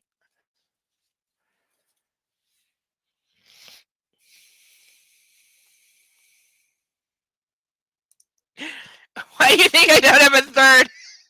It's wonderful. I said bye-bye to my husband in 2018, although I still have my ovaries. I think that's isn't if I remember my half-assed biology correctly. I think that's the way you do it if you don't want any more babies, but you don't want to go into menopause yet. That's why I don't have a third kid. You'll tell. Oh yeah. And I know, like, because I've heard women say that. I've also heard women say it's bullshit because you get told, like, the only reason you would ever have a second one is that the post-pregnancy hormones make you forget how much both pregnancy and certainly labor sucked. Otherwise, nobody would ever have more than one. I have always firmly believed that that is true.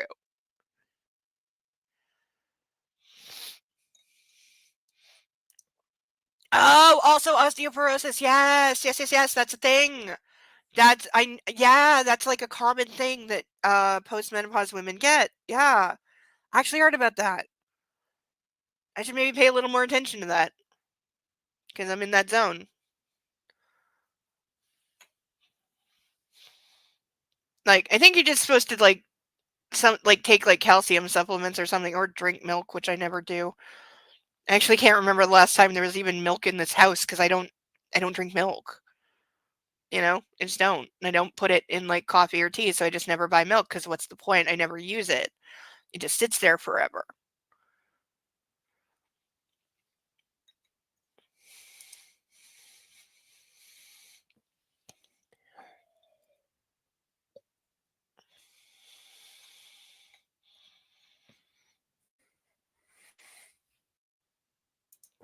That's right, they do. That's right. They're like basically chalk and mint. Yeah. Okay. So there's that. I'm sure that's not an ideal solution, but it's something. You know what I used to like? Who knows Astro yogurt? Okay, Astro yogurt, the stirred blueberry, I could eat an entire large tub of that for lunch easily. But I swear they stopped making it like a few years ago. Astro yogurt still exists, but I haven't been able to find blueberry flavor in like 3 years. I don't know if they stopped making it or is there some kind of global blueberry shortage that I'm unaware of?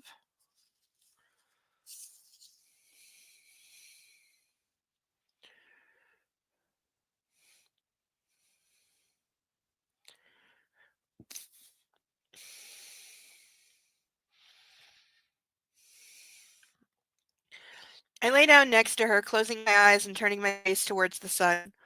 I'm not sure. I think I could sleep all day. I think I could sleep through the day. Weird.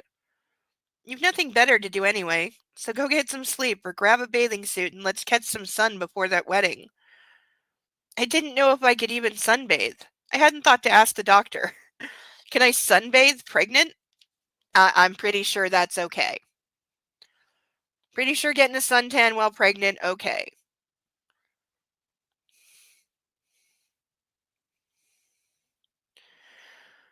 I don't have an idea. I'm not much of a mother myself. Ask Uncle Google. Yeah, there you go. Google it. Just Google it.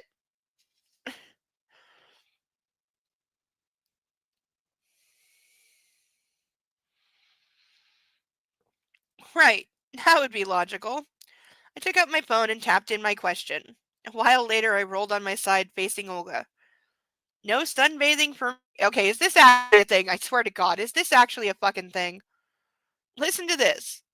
The sun allows the skin to produce vitamin D. She's apparently quote reading from Google. So, Cerebellum, get ready to hit the all caps button if this is bullshit. This is what book is claiming Google said. The sun allows the skin to produce vitamin D, which is particularly important for the child. It is enough to take walks in the shade to reach the right level of vitamin. Sunbathing isn't recommended as one cannot fully protect the skin against harmful UV rays. A pregnant woman's skin is overly sensitive and the sun may irritate it, causing discoloration. Besides, the body quickly dehydrates in the sun, which is detrimental to the child. Okay, is that true or is that from the paranoid R us? Like, I'm not saying you bake until you're burned to a crisp. That's stupid for anybody.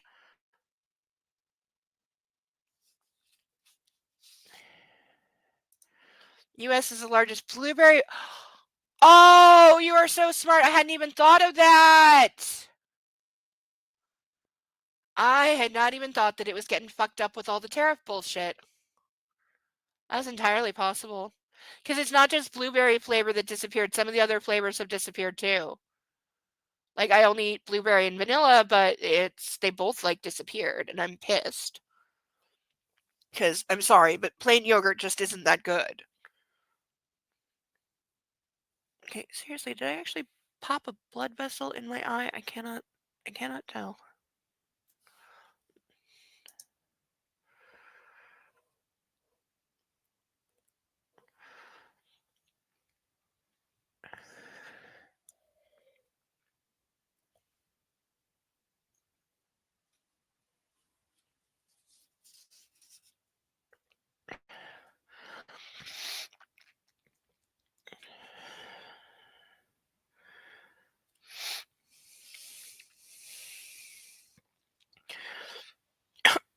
turned to me, sliding her sunglasses halfway down her nose, and said, "You've binged on wine like crazy, and you were pregnant for a while now. How is a bit of sun gonna top that?" Bullshit. I'm with the friend.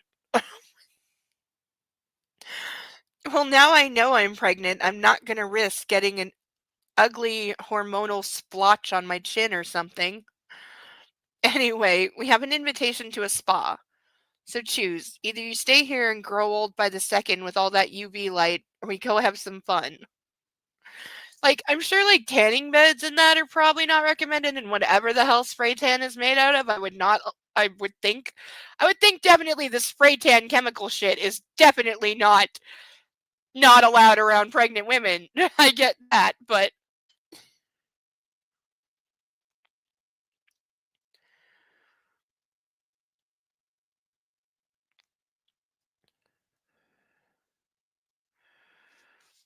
yes, according to Dr. Google, that's accurate. I bet there are some doctors that absolutely despise Google.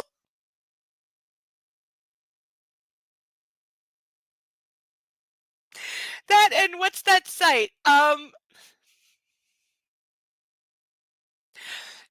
What's the episode? Star Trek TNG. Barkley. When he thinks he has transporter psychosis.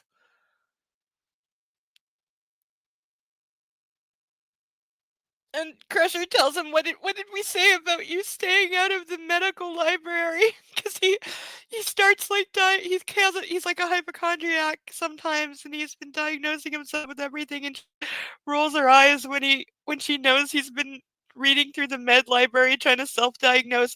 Except, of course, this is the one time when something actually is wrong with him and he nearly dies. It's like WebMD. That's what I'm thinking of. Thank you, Sarah Bell. You knew it before I got there. Yeah, WebMD. That's what I'm thinking of. That's what I'm thinking of. I bet doctors hate that website exists. Oh, I bet this makes their life hell some days. It's also a really great episode of Boston Legal where they literally take the old joke of uh so I'm a hypochondriac. What do you take for that? And they make it real. It's always cancer.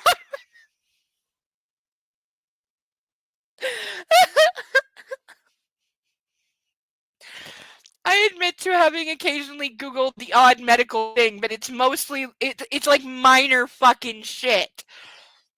You know, it's like, you know, like if I have a cut on the corner of my eye, what is safe to like clean that with, because it's near your eye. You want to be careful about what's getting in your eye. So I thought that was a pretty reasonable question. Because I did actually one time just actually I had nails and I went like this and I split the corner of my eye just a little bit, but enough that you could tell it was, it was all red, and I definitely like split it a good half a centimeter. Didn't really hurt, which was odd. Didn't really hurt. I was just the only thing I was worried about was it getting some kind of infection. That's all I was worried about. Because obviously, like, even though no matter I had like acrylics at the time because I was in a wedding. So I had acrylics, and like under your nails, especially when you have acrylics, is so disgustingly filthy no matter how much you clean. So I was worried that's why infection was the only thing I was concerned about. Because I didn't think it would scar at all, which it didn't. And if it did, I'm like, yeah, it's a place that's going to be covered by eyeliner anytime I care about how I look. So who would care?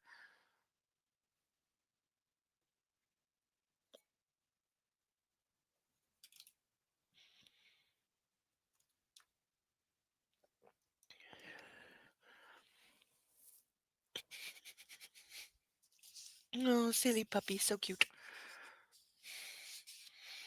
Yes, that's the one, that's the one. Yeah, the one with the scary worms and the people caught in the transporter. That's the one. That's the one. Yeah, I love Barkley. Barkley's so great. Any episode he's in is great. I love Barkley. I love that they carried him over onto Voyager too. Absolutely love it.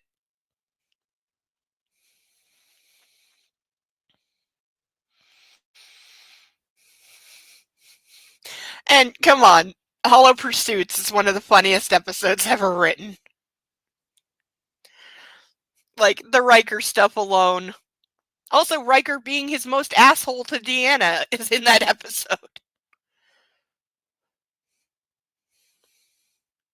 He does really treat her like garbage in early seasons.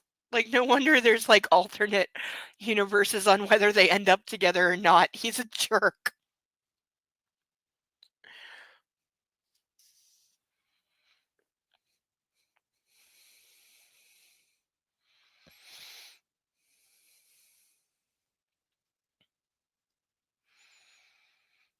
I grew quiet, waiting for a response as she stood by the chaise with her bag in her hand, putting on a beach wrap.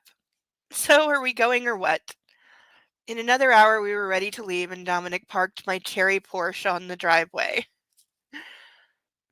He left the car and followed slightly. Don't run away this time, okay? He pointed to the black SUV, which stopped right behind my car. Massimo gets furious when you do that, and the guys always suffer for it. I patted his shoulder and opened the door. We've discussed it with the boss already. You can stop worrying. Deprogram the route to the spa on the GPS. Dominic nodded and raised a hand to wave goodbye. What a fucking spaceship, Olga groaned, looking at the interior of the car. Who the fuck needs so many buttons? This is supposed to be a car. A steering wheel, 3 pedals, and a gear stick, and 4 seats. What does this one do? Why are you driving a stick shift? Why?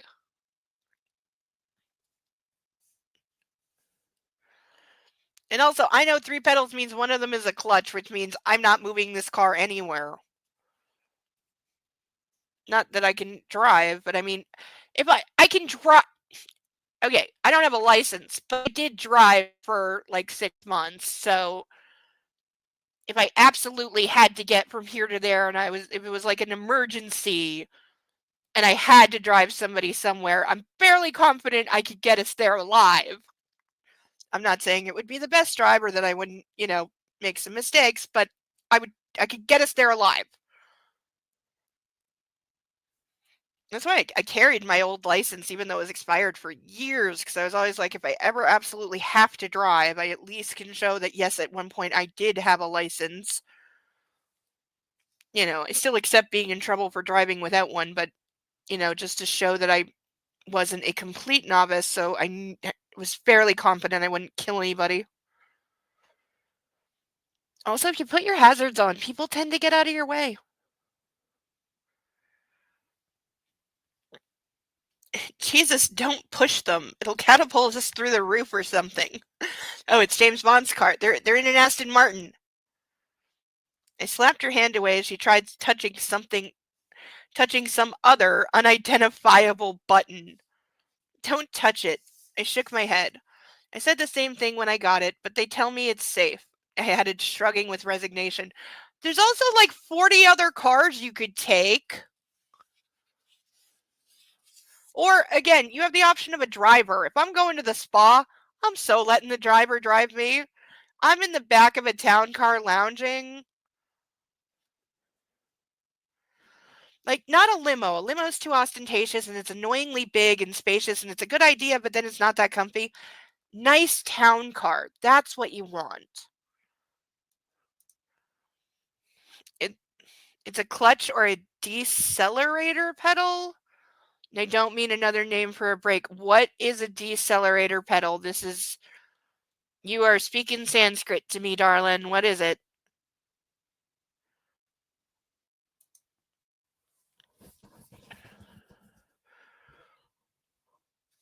Because that sounds like you made it up.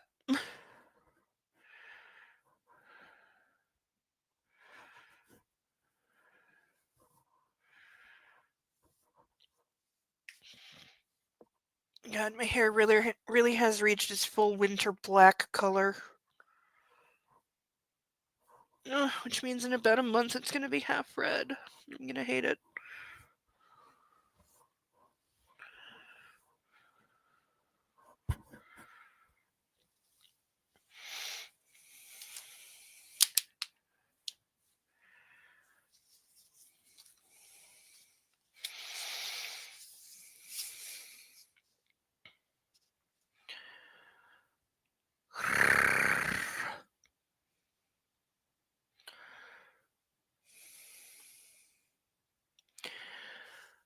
we drove to reach the highway, I decided to show her what my Macan, Macan, capital MACAN, I'm guessing this is the make of the car, could do, and stepped on the accelerator.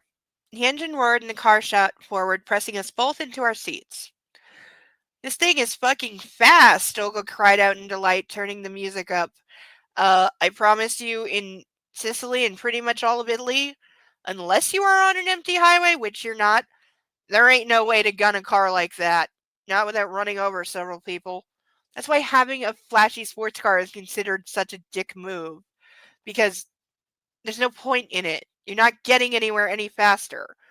You know, in the usual gridlock traffic or going 50 miles an hour, you are just as fast as everybody else. You'll see how the security guys start panicking now. I've lost them once already. I drove weaving between cars, overtaking them all. I was suddenly glad that I had learned how to drive from a man. Okay, ew, with that comment. My dad had always told me to drive safely and steadily, always in control. So both my brother and I had learned how to cope in the most dangerous and extreme situations on the road. I'm so calling bullshit. Dad's lessons hadn't been meant to make us road hogs, but to prepare us for the various threats in traffic. Suddenly, I heard the sound of a police siren. Oh, wait, police exist in this world? No way! In the rearview mirror, I glanced at an unmarked Alfa Romeo with two men inside. I'm assuming Alfa Romeo is another type of car. Just fucking great, I muttered, stopping on the side of the road. A uniformed man walked over and said something in Italian. I spread my arms, trying to explain in English that I couldn't understand him. Neither he nor his colleague knew the language, but from his gesticulation I deduced I was supposed to show him my license and registration papers. I pulled the documents out and handed them to the policeman. Oh shit, I hissed, turning my head to look at Olga. I forgot my license.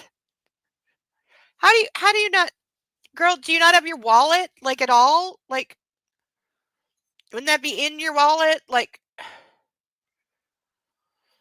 ugh. We have 8 pages left.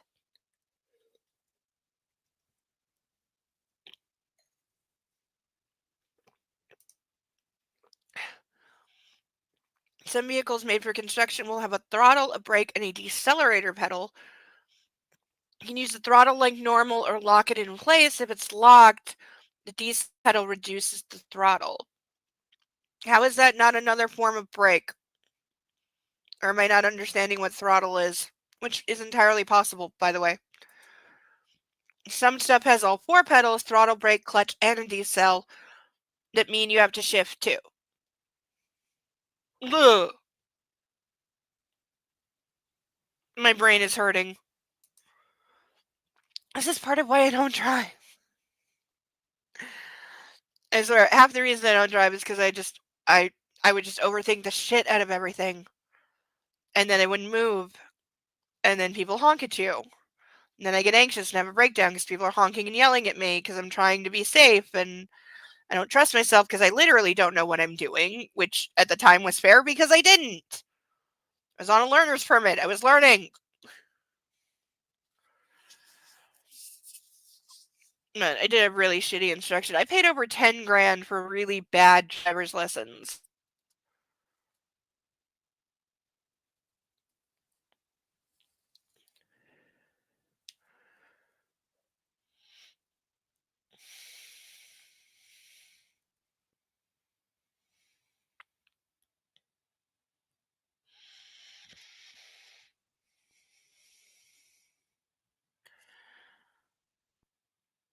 She shot me a withering glare and stuck out her chest.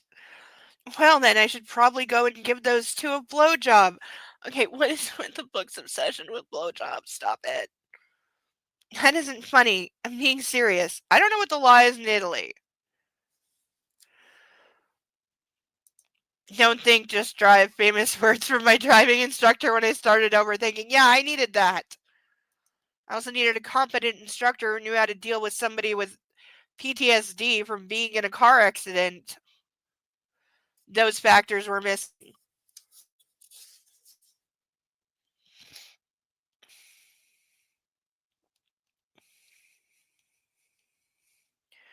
But the reason they never quite put it together is because I was a pedestrian, and B, I was 10 years old when it happened, so they never figured out how I had car anxiety for driving.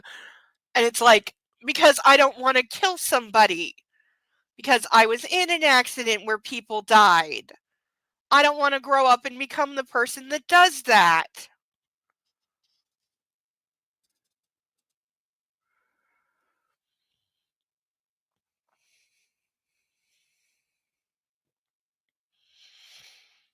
The black SUV caught up with us and stopped right behind us.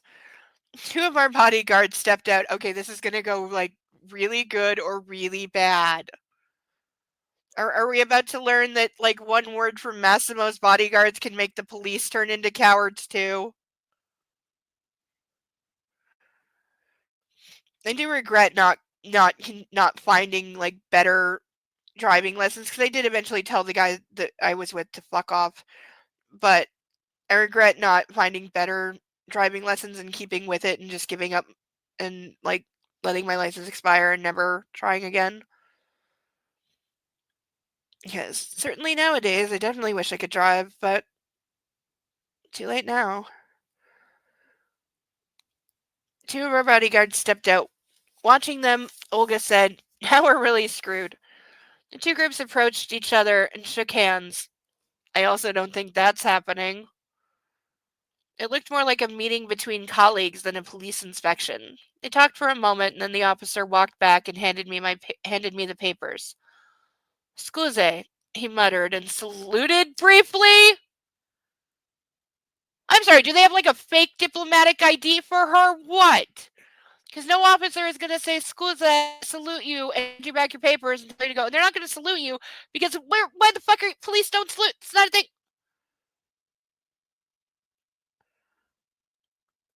Olga shot me a surprised glance. He even apologized. Weird. So this is telling us, yes, Massimo owns the police, just in case we needed to know that. The patrol car left, and one of the security guards walked over to me and leaned down, sticking his head through the window. "If you'd like to test the car like that, we can go to the racing track. We're authorized by Don Massimo to take it away from you when you try to lose us again. So either you drive slower or you go with us," he said immediately. Oh, do we think they have one of those kill switches like the police with the bait cars? Do we think they have a kill switch for her car? Because I think they do. I really got to get new highlighters for next book. No, I have new. I think I do. I have highlighters. Do I still have? I got to go through my drawers of markers and see if I have highlighters. I think I have some more that might work from somewhere. Maybe.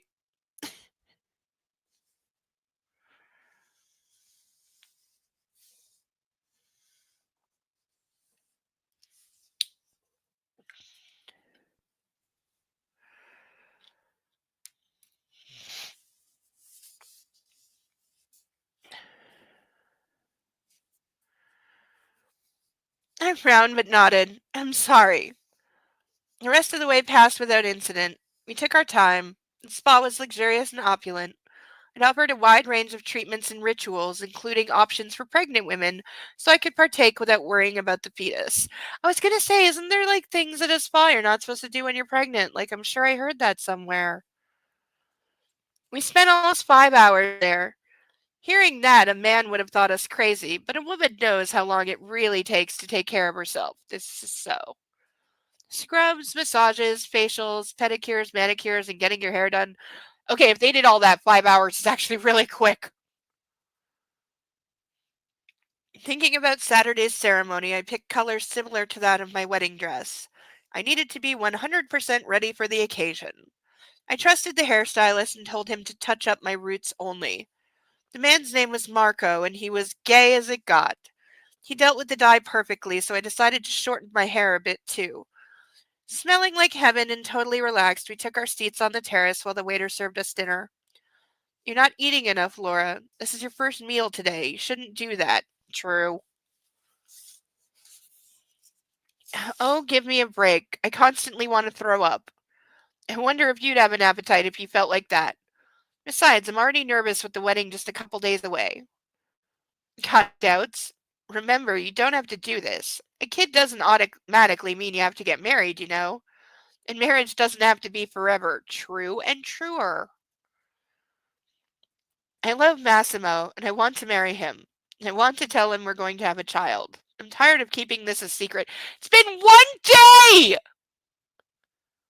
It's been 1 fucking day! This woman sucks. Girl, you got no stamina for nothing. Like, God, she's such a pushover. After an appetizer, soup, the main course, and the dessert, I could barely breathe. We waddled back to the car and managed to get inside. I'm nauseous again. This time from overeating, I said, turning the engine on. Okay, maybe you shouldn't drive. Because I don't think puking out the window and driving are things that go together. I saw the lights of the black SUV in the rearview mirror and started driving, punching the address Dominic had marked as home in the GPS. The traffic was practically non-existent by that time, and the highway was empty. I pressed the cruise control button and leaned my head on my arm, which was propped on the window. The automatic gearbox had this advantage, or disadvantage depending on where you stand on such things, that you didn't know what to do with your hands while driving. Well, one of them at least. Olga was scrolling through her phone, completely ignoring me, and I felt sleepy. Okay, really shouldn't be driving.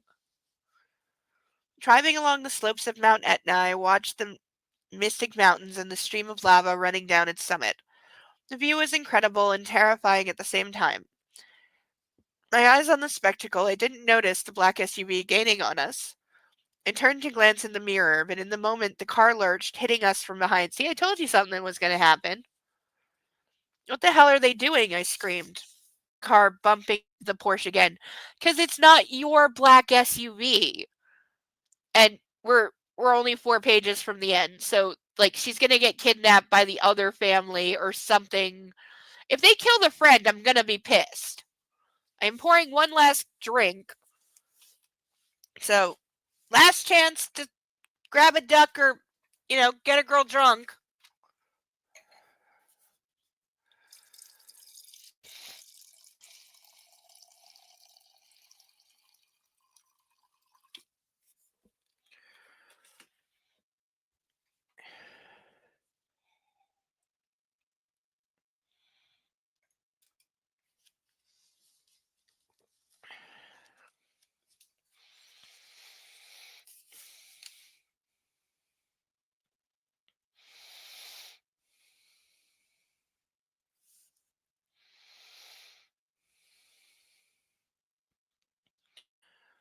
Uh, Last word. The car bumped into the Porsche again, trying to push us off the road. I stepped on the accelerator in an effort to lose them, tossing my bag to Olga and calling out, "Find my phone and call Dominic." With shaking hands, panicked, Olga rummaged through my bag, finally fishing out my cell phone. The dark SUV wasn't backing down. Thank God the engine in the Porsche had more power. I had a chance to lose them. Just dial the number. The phone's connected to the car's speakers. Olga did as she was told, and I listened to the ringing, praying for Dominic to pick up. "What are you doing there so late?" Finally, my future brother-in-law's voice reverberated through the car. "Dominic, they're chasing us," I cried. "What's happening, Laura? Who's chasing you? Where are you?" "Our bodyguards went crazy. They're trying to push us off the road." "What do I do?" "It's not them. They called me 5 minutes ago saying they were still at the spa." Okay, so we have world's most incompetent bodyguards because wouldn't they have been watching her car? Shouldn't they have been parked right behind her car and seen her come out and take her car and leave? I felt a chilling wave of terror wash over me. I couldn't panic, not now, but I had no idea what to do. "Don't hang up," Dominic said. I heard him shouting something in Italian before getting back to me. The security team is on its way. I'll have your location in a moment. Don't be afraid. They'll catch up with you in a minute. How fast are you going? Shaking with fear, I glanced at the speedometer. Nearly 130 miles an hour, he stammered, suddenly terrified with how fast I was driving. Hell fucking yeah. Listen to me. I don't know what car is chasing you, but if you thought it was one of ours, it's probably a Range Rover. It can't go as fast as the Porsche. So if you're up to it, you can lose them. How about telling her, hey, there's a police station around the corner. Here's the address. Take a left and then a right and pull into their parking lot and run inside. Or how about here's a big shopping center. Stop outside of that and run inside. Get where there's a lot of people. I stepped on the accelerator and felt my car gaining speed, seeing the lights of the SUV shrinking in the rearview mirror. It's about 9 mile. In about 9 miles, there's going to be an exit leading to Messina. Take it. My people are already on the way. The security team is about 20 miles behind you. After you take the ramp off, the road is going to be blocked by a toll booth, so you have to slow down. But remember, if you can't lose them until then, do not roll down the windows or step out of the car. The car is bulletproof, so you're safe as long as you're inside. There are certain calibers of guns that will go through a bulletproof window or a bulletproof vest. What? They're going to shoot at me? I don't know. All I'm saying is stay inside. You're safe there. I listened to Dominic, hearing him ringing in my ears. My heart was pounding. Oh, great. She's going to pass out while driving like 150. I was holding on by the barest thread, shooting a glance at the mirror. I saw the lights of the car following us slowly disappear. I picked up speed. Either I'm going to die in a car crash or they'll shoot me dead, I thought.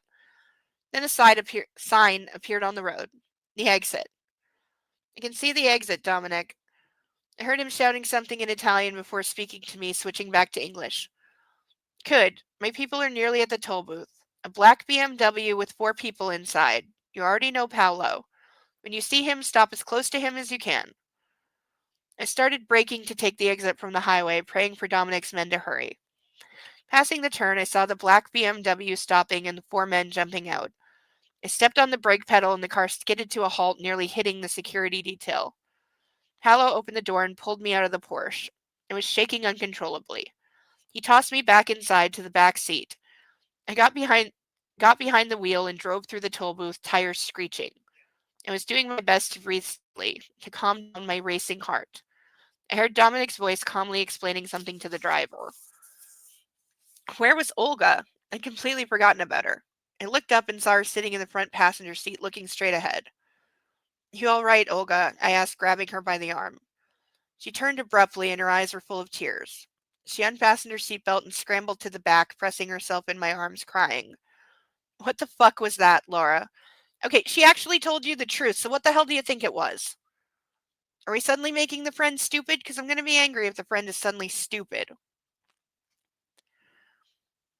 We sat hugging each other, tears streaking down our cheeks. Oh, of course.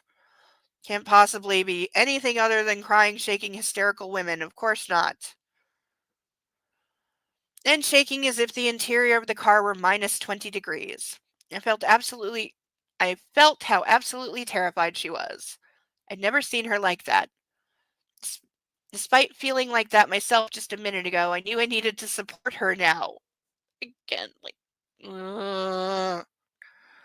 It's okay. We're safe now. They only wanted to scare us. No, they didn't. They wanted to kill you. I didn't really believe that, but I had to calm down my friend. Yeah, lying's a great option there. Dominic had already been Dominic was already waiting for us when we got back to the mansion. As soon as the Porsche ground to a halt, he opened the door for me. I slid out, falling into his arms. Are you all right? How are you feeling? The doctor is on his way. They're gonna just. I guarantee you, some point in the next book, there's just gonna be a live-in doctor that's just like in the room down the hall from her all the time. That's gonna be a thing.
I'm fine, I breathed, holding him tight.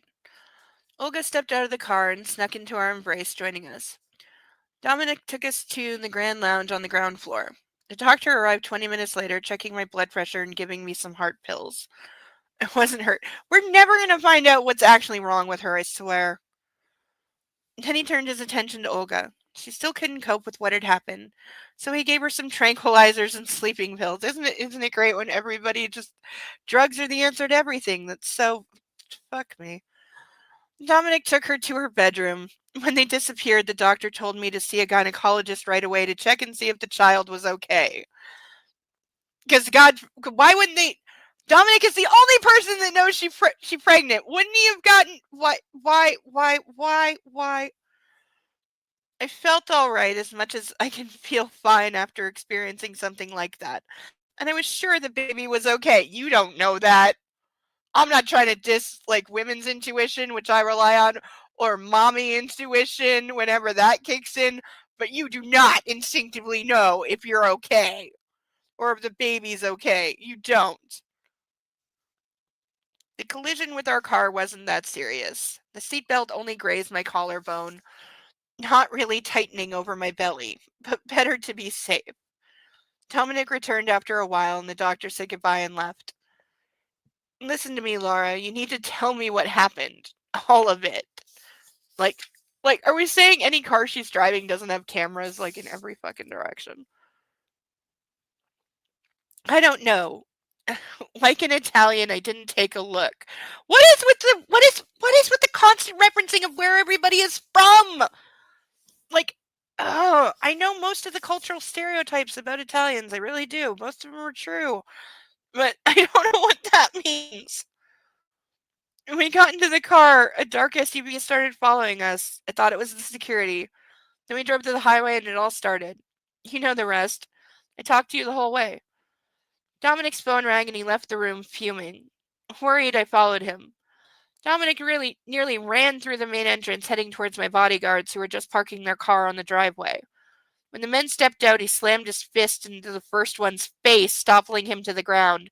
Then did the same to the second one, kicking him as the man went down. I was going to say, these guys are definitely fired, hopefully in the non-fatal way, but they should be.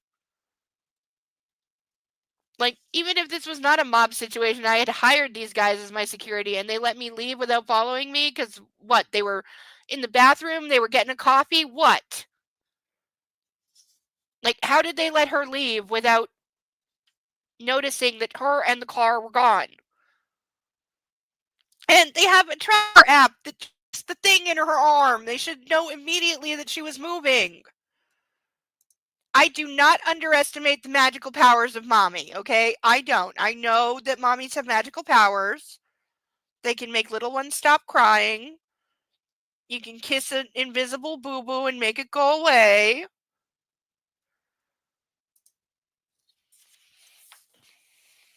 You always know where the missing stuffed animal is. We all know mommies are the inventors of monster spray for when there's a monster in the closet or under the bed.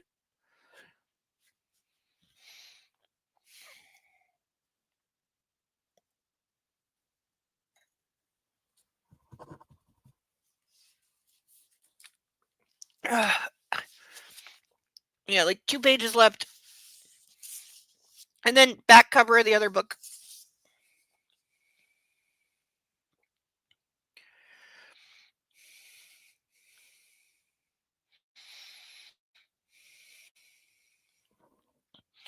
Oh, sunburned Hawaii duck still needs a name.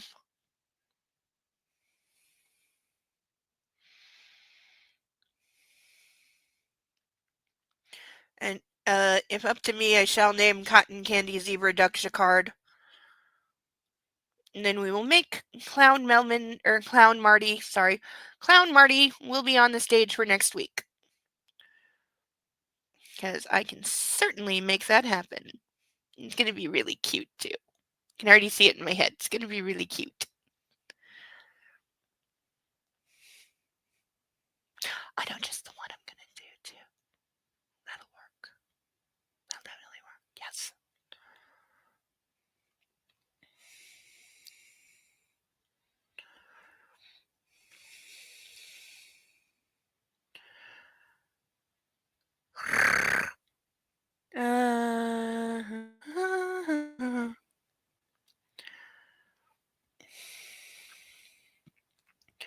The men from the BMW parked a couple feet away and stepped in and held the driver to the ground while Dominic pummeled him with his fists, furious. I don't think this is how the mob actually handles things. I'm not saying these guys wouldn't have gotten the crap beat out of him. I'm saying Dominic wouldn't be the one to do it. Dominic, I screamed, terrified at what I was seeing. He slowly rose from the ground, leaving the poor man unconscious, and headed my way. My brother will kill them anyway. Yeah, that's where I was going. Yep, he said, wiping his hands on his pants. Come, I'll take you to your room. Okay, I don't like that they've now made Dominic a violent character. I don't like that. Because he's the protector, he's the good guy, he's the confidant, he's the calm relief. So the fact that he's now showing that he can be a violent, impulsive bully and a thug and blah blah blah, and like that removes the only thing that differentiated him from Don Massimo. So now they're the same, and it's like, no, you needed one innocent character for her to go to and have as a companion. That's why he worked. But now you've taken that away. Now I don't want him to be her companion anymore. I don't want him anywhere near her. And if I was her, I wouldn't want him anywhere near me. So, big mistake. Big, big mistake. Huge. And if you know what I was quoting right there, I love you so much.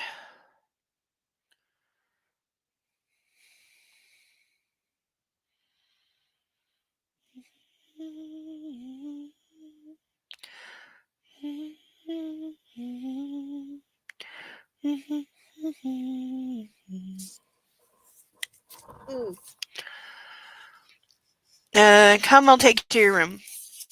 I sat on the bed while Dominic went to the bathroom to wash his hands. I felt my medication starting to work, feeling dazed and sleepy. Don't worry, Laura. This won't ever happen again. We'll find whoever chased you.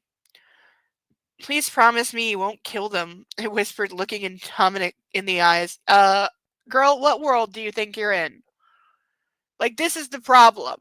She wants to play at this, but she doesn't understand what it is.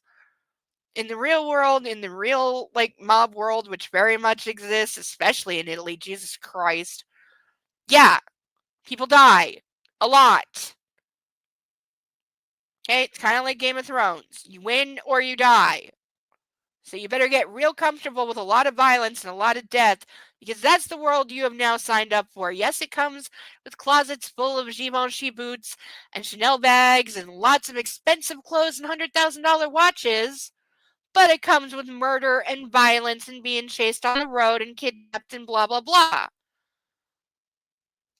You know, both extremes, but balance. His face crumpled in an ugly grimace as he leaned against the door frame. I can promise you that, but the decision is Massimo's. Don't worry about that now. The most important thing is that you're all right. I heard knocking on the door. Dominic went to open it and returned with a mug of hot cocoa. Normally I'd have given you some alcohol, he said, putting the mug on the nightstand. But the situation is what it is, so you're left with milk. I've got to go now, but I'll wait until you change and lie down in bed. I went to the wardrobe and put on Massimo's t-shirt and went back to the bed and slid under the duvet. Good night, Dominic. Thank you for everything. I'm so not going. I'm gonna fake going to sleep so he'll leave, but I'm definitely not sleeping, and I don't care what the drugs are. I'm sorry, he said quietly, going down the stairs. Remember, there's a button by the bed. If you need anything, just press it. I rolled over and turned the TV on, used the remote to switch off all the lights, and put my head down on the pillow. I started to watch a news channel but fell asleep quickly. I woke up in the middle of the night. The TV was still on. I turned to grab the remote, which lay on the nightstand, and froze. The armchair next to the bed was occupied. It was Massimo. I knew he was going to come home, watching me closely. For a moment, I stayed still, unsure if I was still asleep or if this was really happening. A few seconds passed before Massimo rose, only to fall on his knees by the bed, resting his head on my stomach. He knows, he knows, he knows, he knows, he knows, he knows, he knows, he knows, he knows. Oh, this is not good. I'm so sorry, my love, he whispered, wrapping his arms around me. I slipped from his embrace and got out of bed and knelt on the floor by him, hugging him tightly. This is. Please tell me she wakes up and this is fake. You can't kill them, okay? I've never asked you for anything, but now I'm begging. I don't want anyone else to die because of me. Okay, now he's just gonna lie to you about killing them. That's all you've accomplished. Massimo didn't speak, keeping perfectly still in my arms. He stayed like that for a long time, with me listening to his calming breath. Because, by the way, he's got a position to maintain. Whoever these people are, they attacked the woman that's going to be his wife. He can't let that go, like, unchallenged or unretaliated. If he doesn't kill them, he looks weak. Other people will come for him. Like, she really needs to understand how this world fucking works. You know what? She's Phoebe Halliwell right now. She's Phoebe Halliwell in the Charmed arc where she became temporarily queen of the underworld, but then tried to order the demons that she now could because she's queen of all things evil basically, and she could order them and they had to obey her because she's the queen. But she thought, well, I can just order them not to hurt innocent people, and the guy she married, who is now the source of all evil, literally screams at her, rightly so, and says, "Are you out of your fucking mind? You can't order my demons not to kill innocent people after I've ordered them to go and kill them. That's how it works. You can't have it both ways. You can't be on both sides.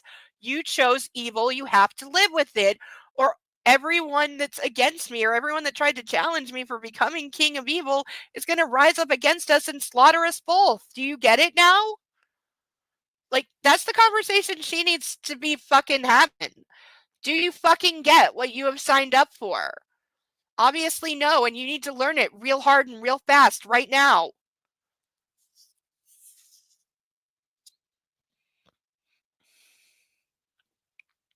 This is my fault, he said finally, pushing himself away and lifting me in his arms.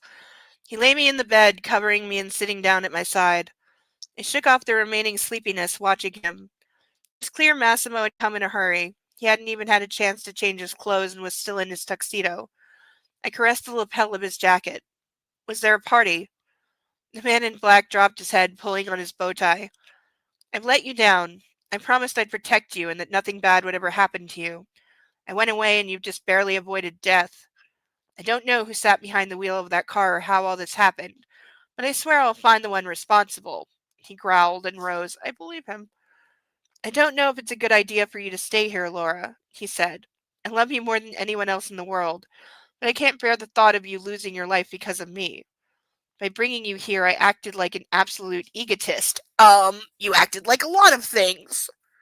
Are we gonna do the bullshit? I have to send you away to protect you, where he's gonna like call off the wedding or something and send her to like New Zealand to be safe and like out of reach or some such bullshit. Is that gonna happen? Is that really gonna happen?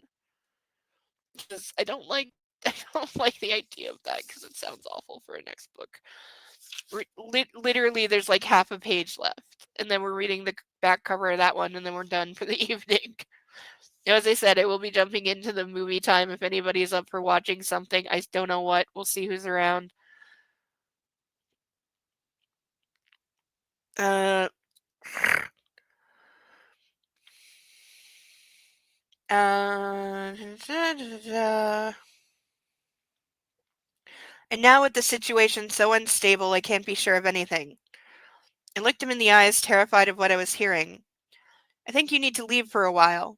There's going to be a lot of changes, and until they happen, you're not safe in Sicily. Say, what do we say? What do we say? What are you saying, Massimo? I cried, jumping to my feet. Now you want to send me away? 2 days before we're supposed to get married? He spun around, shooting out his arms and grabbing me tightly by the shoulders. Do you even want that? Maybe I should be alone, Laura. We're playing this crap. We're playing this crap. We're playing this crap. He's still brainwashing her, by the way. Like, don't think I've not noticed. And by the way, for all we know, those were his guys doing what they were told, and that's why they only bumped her a couple times and nobody shot at her. For all we know, this is just part of him psychologically manipulating her and making sure she's absolutely, completely dependent and bound to him, blah, blah, blah, blah, blah, to where now she's going to beg him not to send her away and please marry me and blah, blah, blah, blah. Ugh. Other things that make me want to puke. I really, really want a pizza right now. You know what? No, I don't want pizza. I want cheesy garlic bread because it's really, really, really salty. That's what I want. I want all of the salt right now.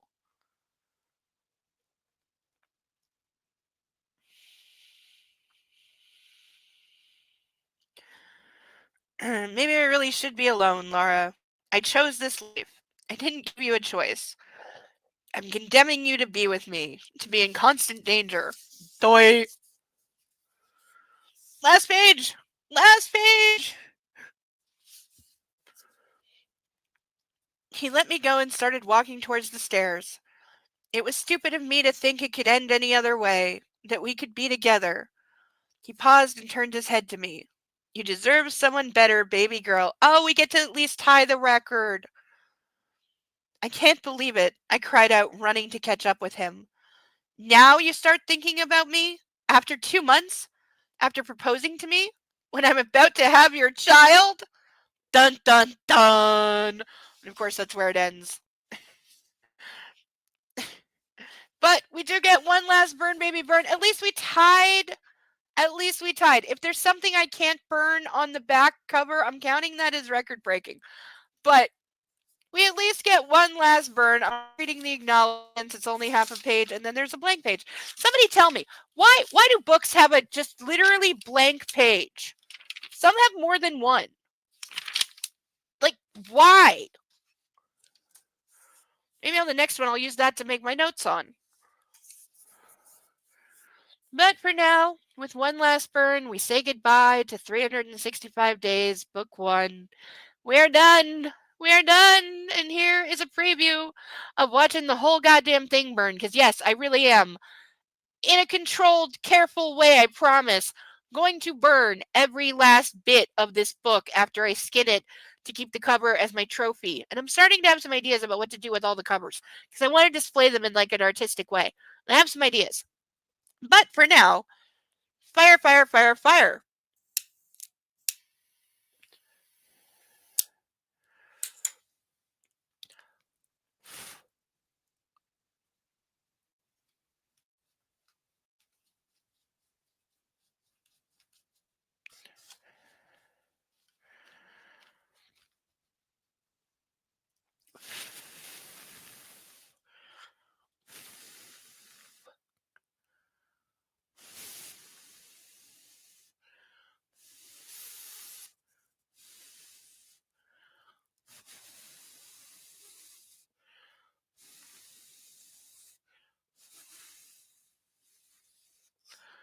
Wow, it's really charred back like a number of pages.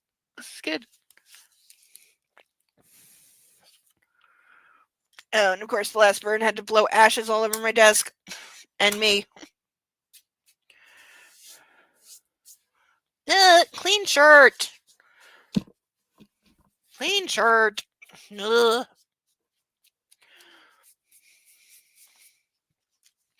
All right, so that is the actual end of the book. This is what it looks like. By the way, let's do a flip through.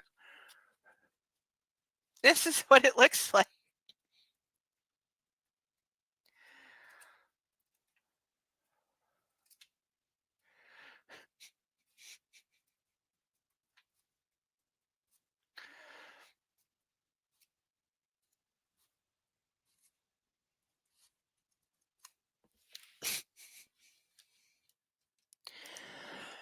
Because when printed, they're on large giant sheets which are folded and cut. So each sheet always has the same number of pages. It's the reason why many picture books are 64 pages. This is good information. Thank you. Thank you, Sarah Millum. I am going to enjoy skinning this in a few minutes.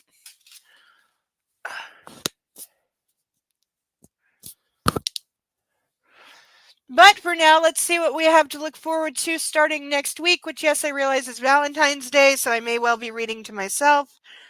If it happens, it happens. But I will be grateful to know that at least everybody else has a much better life than me and something to actually do. Okay, here is the next book. This is genuinely the next book. It is just called This Day. I'm pretty sure that's supposed to be Lara on the cover. Though the ex-girlfriend Anna was also described as looking exactly this way. So I'm not sure who's on the cover. I'm guessing it's her, but we'll see. It also looks exactly like the author, by the way. But here is what the back cover says about the book we are starting next week.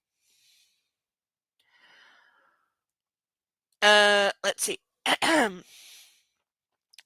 When Lara was abducted, let me do sexy voice. You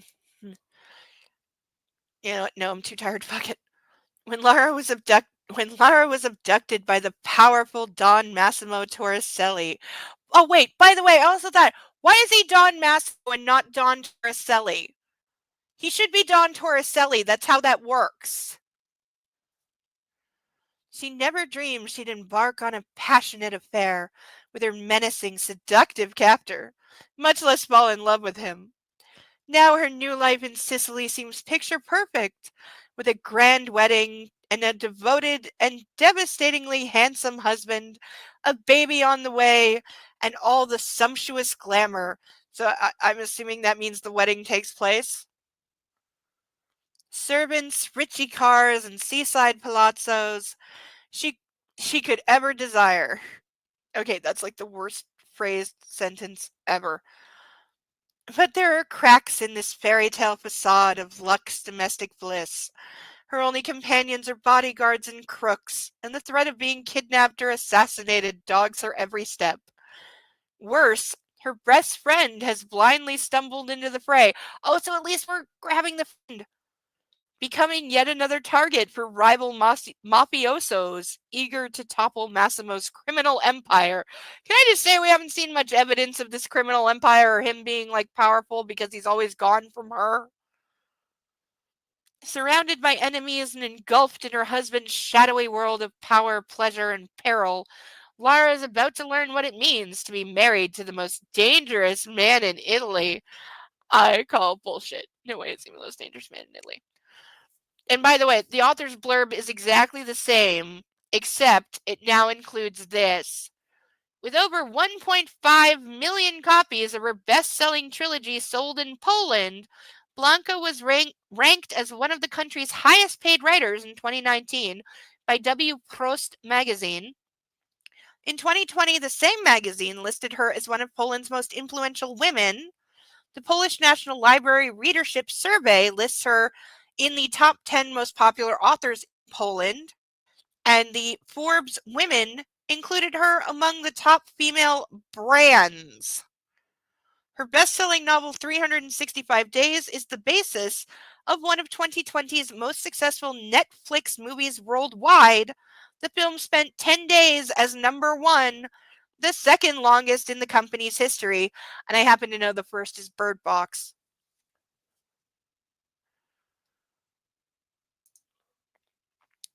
Lara, the forensic reconstruction. There's a missing comma. The powerful Don Massimo Torricelli. There is so much grammatically wrong with this. And I'm dyslexic as fuck. So never trust me on grammar because I'm really bad at it. But this is worse. Like, half of the thing is one broken off, ridiculous sentence. I'm trying to make the camera focus and it won't focus. But yeah, it's really bad. But at least it seems to confirm the wedding takes place. We'll see. I don't know. Maybe now that he hears like confirmation that she's pregnant, he like decides he can't leave her or something. I don't know. It's gonna get dumb. It's gonna get dumber before it gets better. Okay, that's all I know.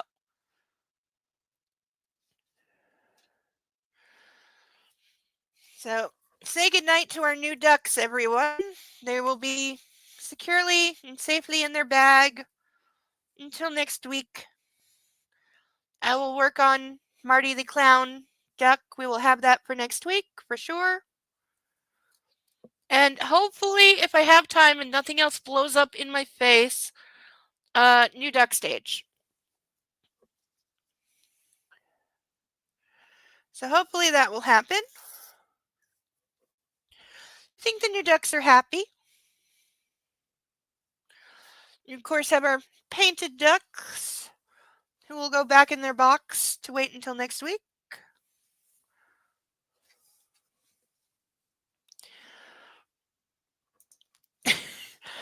Okay, if I accidentally said it might get better, I take it back and I blame the alcohol that I've barely had any. I've only had one full glass of wine tonight. I am not even close to buzzed.